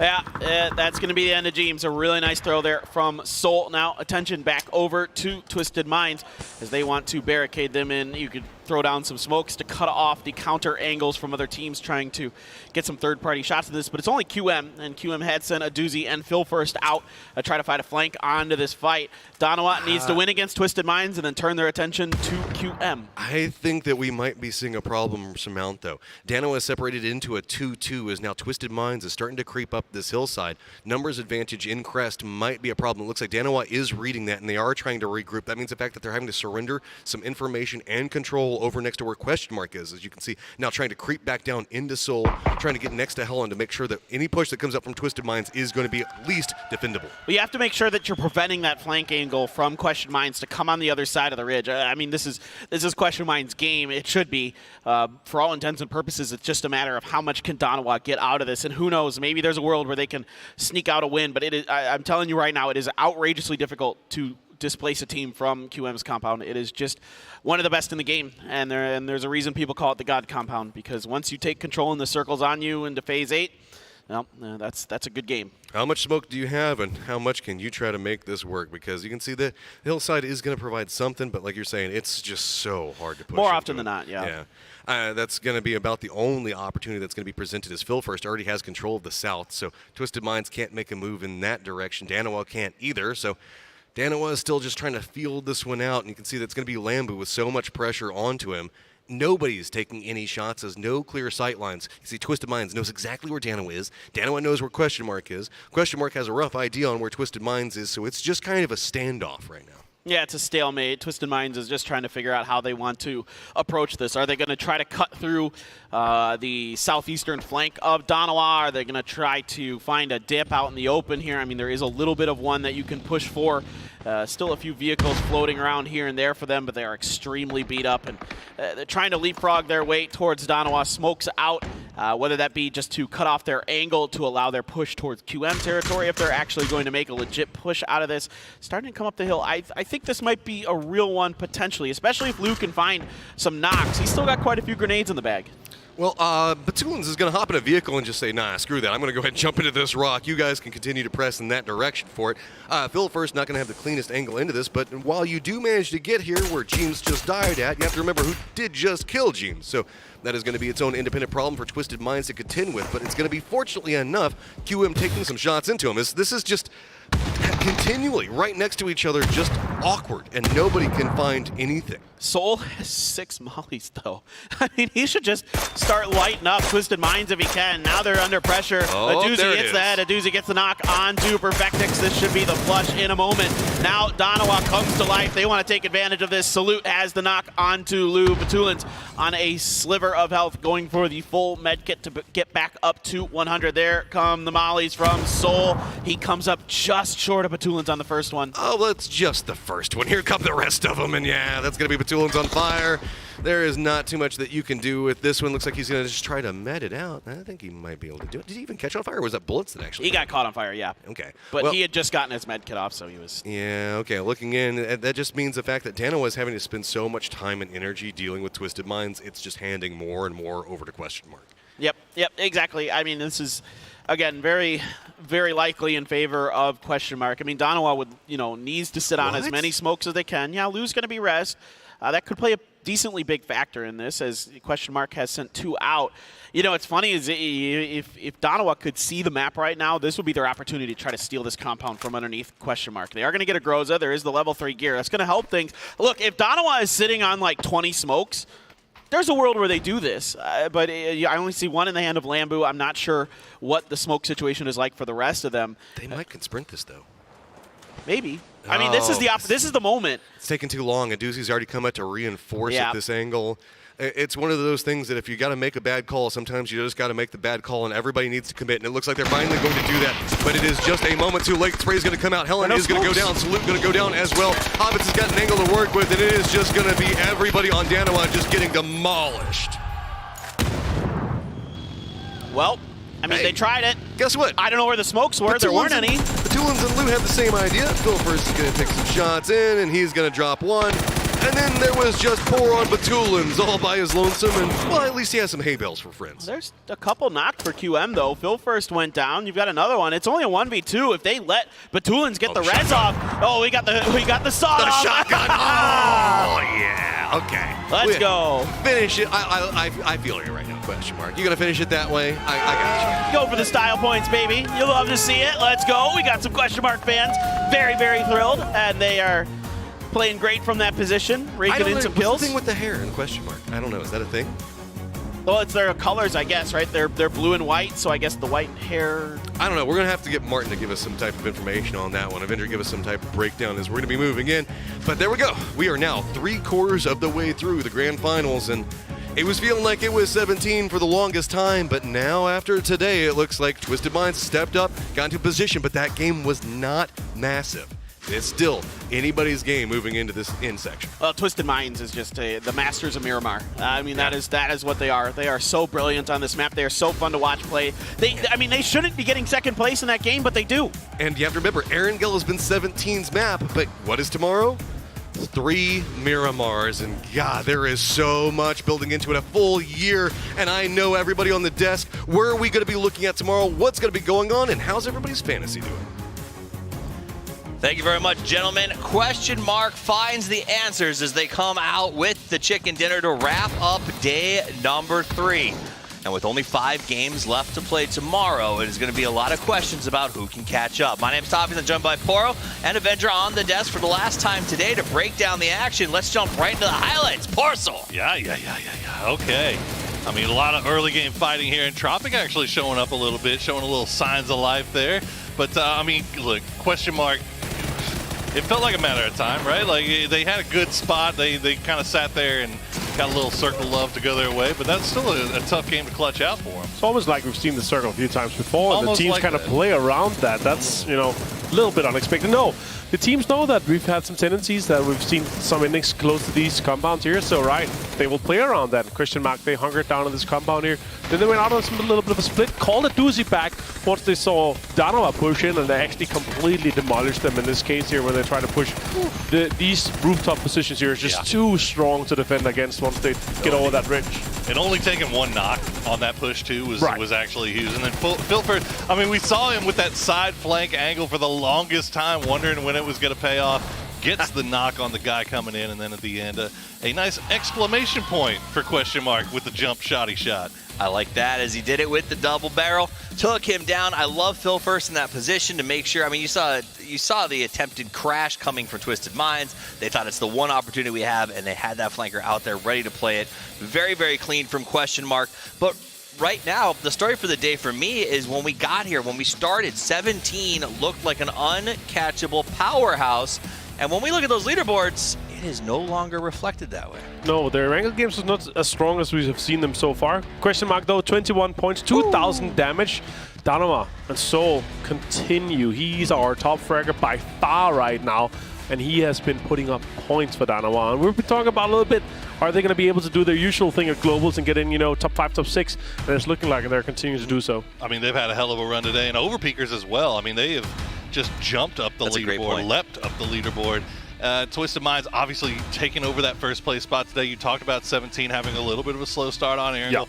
And, you know, I'm kind of thinking back to what we were talking about at the beginning of the show, how clutch Twisted Minds is in final days of tournaments all this year. Yeah, they are just insane. Like, they get so many points on these final days. Now, can they reproduce that here in this last game with all the pressure on the line of a championship? That's to be seen. It's Miramar Day tomorrow. It's 3 games of Miramar, and historically they are just that good at Miramar. 2 second places today, some wins once we saw them the other one, right? I think it's just their map, and now that we're closing 60% of the games tomorrow, it's looking like they're going to be able to potentially keep that.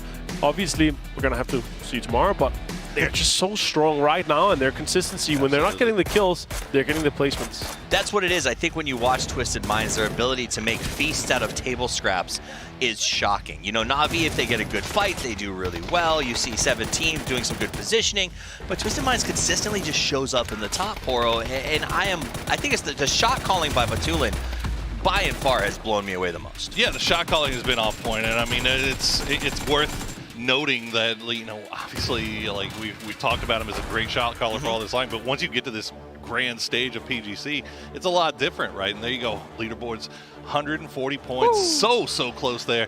And United with that win in that second to last game, they're keeping themselves right in the conversation as well. So Twisted Minds overtakes first place, leaving 17 in second for a big duel tomorrow. United does climb, as well as Overpeakers and Na'Vi, to keep that fight going for sort of third and maybe first with a big push. But the best of the rest is really shaping up, and I think separating them from the bottom of the pack. Overpeakers today, 48 points. Nice. Question mark today, 53 points. Yep. Insane days for them, and you see that it shows here on the leaderboard. That's crazy. If they're able to replicate that tomorrow, it's going to be fantastic. They're going to be able to hold on to the top 5, potentially contest, fourth and so forth. I think the one thing we came into today hoping that we would see is that middle of the pack teams, a couple of those teams start to kind of find their footing. Those engines. Exactly, and start kind of catching up to the leaders at the pack, and it's definitely happened. It's setting us up for a really fun last day of this tournament. That's one of those things when you talk about the race for first, it's tough when you're in the lead to see what everyone's doing behind. They're watching you and they're adjusting for the leaders, and we saw a bit of a fall off as 17 definitely left the door open, but it was very big. So we're going to have a chance to check in with some of our top teams. Sam is standing by with Overpeakers to hear about the success they had today.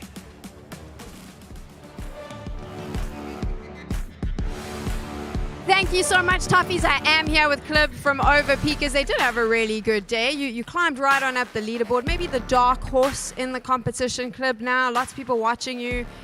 How would you describe your team's style of PUBG? Because if I'm honest, I would use the term troll. I think our style of PUBG is like all over the place. We just play to have fun right now and just like do whatever we want. So all over the place is the answer. All over the place, but I mean, you have done a bit of prep for the grand finals, right? Yeah, a tiny bit. Just see what people loot and like what we can get. That's all the prep we did. I think he's lying, but it's fine. We'll move on. You were a team that we knew were always looting in Pachinki and Picardo, but that's changed up for PGL. How has that impacted your performance? I mean, Picardo and Pachinki is like easy mode, so it would have made us win the tournament for free, just like 17 is right now, so yeah. That was my next question. I was going to say, do you think 17 is so dominant because that's where they're looting? 100%. But they are playing really well, but it definitely helps. Why do you think they play so well, though? What is it about 17 that allows them to just be consistently good, other than the losing spots? I think in gunfights they're really good. They have like 2 really good AR players, and that just wins them every fight, basically. Which is the best region in PUBG, and why is it EMEA? That's just the way it is. That's just the way it is. There we go. Get off the stage, Club. Thank you so much for chatting to us. They're just having a good time. That's what they say. I think they're lying. I think they go back to their rooms every night and prep. But here he is, top of the leaderboard. You've got this going into the final day of grand finals. Batulins from Twisted Minds just able to take 17 Gaming down a little bit. Talking about 17 Gaming, though. So the desk called it an arm wrestle. I thought it was a measuring contest of a different appendage, but you had this early fight on one of the Erangels with 17.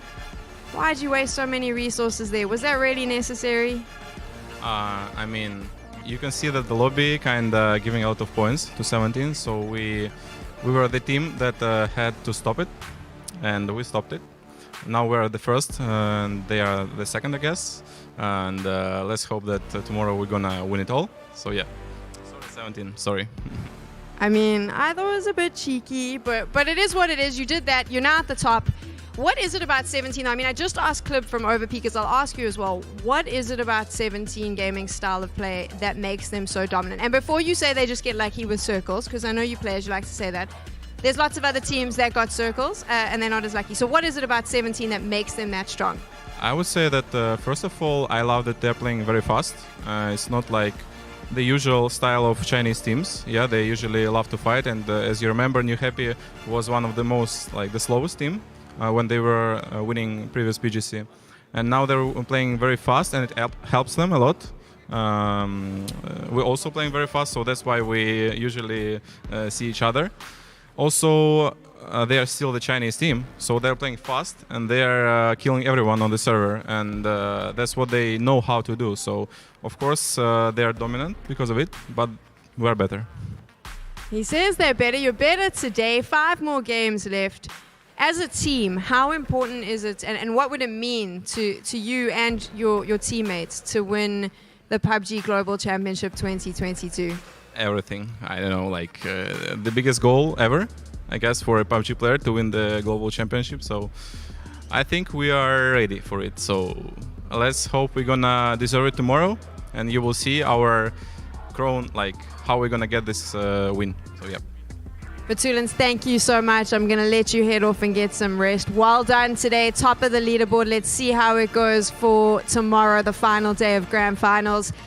You heard it from him. He said it would mean everything. And it's really interesting. I have had the opportunity now to chat to both 17 Gaming and Twisted Minds twice each during the grand finals.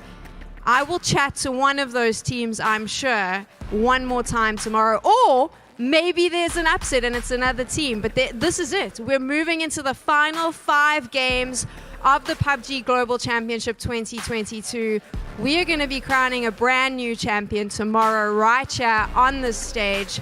I know you're going to be there with me. We're going to be cheering them on. So get ready, get prepped, because tomorrow we crown our new champion.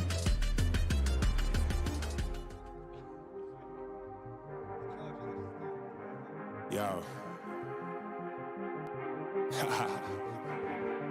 I don't think they're ready for it. On the loose, on the loose, on the loose, on the loose, with the beast, on the loose, say the truth, on the loose, off the chain, it's all the gauge, yeah, getting wild, shot me out the cage. It's getting wild out here, one by one we watch them all falling. It's getting wild out here, but I'ma be the last one standing. You can't stop what's begun, you can't stop a revolution. Come in, come in. It's getting wild out here. Yeah, it's getting wild, it's getting wild. Beast, eating them, feast, fire the most, fire the least. See them admitting defeat, and they so useless and so ruthless. Who's gold? Who this? Give no reply to excuses. Got no bite on the toothless. Living a lie and the truth is. Got this power, bringing it, play my anthem, singing it. Every mountain, ringing it high. I soar, I rise, reborn. Strike come back like never before. Taking my final form.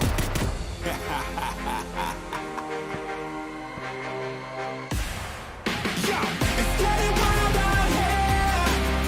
One by one, we watch them all falling. It's getting wild out here. But I'ma be the last one standing. You can't stop what's begun. You can't stop a revolution. It's coming, coming. It's getting wild out here. Yeah, it's getting wild. It's getting wild. For the revolution. What's waiting on an evolution? Yo, come in, come in. Yeah. If you wanna come and get some, yo, nothing we can't overcome. Run in, run in. Sure as we rise with the sun, yo, we wanna rise and become stunning, stunning. Watch for the revolution. You can't stop what's begun. It's coming, coming. Wait. It's coming, coming. Wait. It's coming, coming. Just you wait, just you wait. Yo. It's getting wild out here. One by one we watch them all falling. It's getting wild out here. And I'ma be the last one standing. You can't stop what's begun. You can't stop a revolution. Come in, come in. It's getting wild out here. Yeah, it's getting wild, it's getting wild. Let's go! Let's fucking go! Let's fucking go! Yo. I don't think they're ready for it. On the loose, on the loose, on the loose, on the loose, with the beast, on the loose, say the truth, on the loose, off the chain, it's all the gauge, yeah, getting wild, shot me out the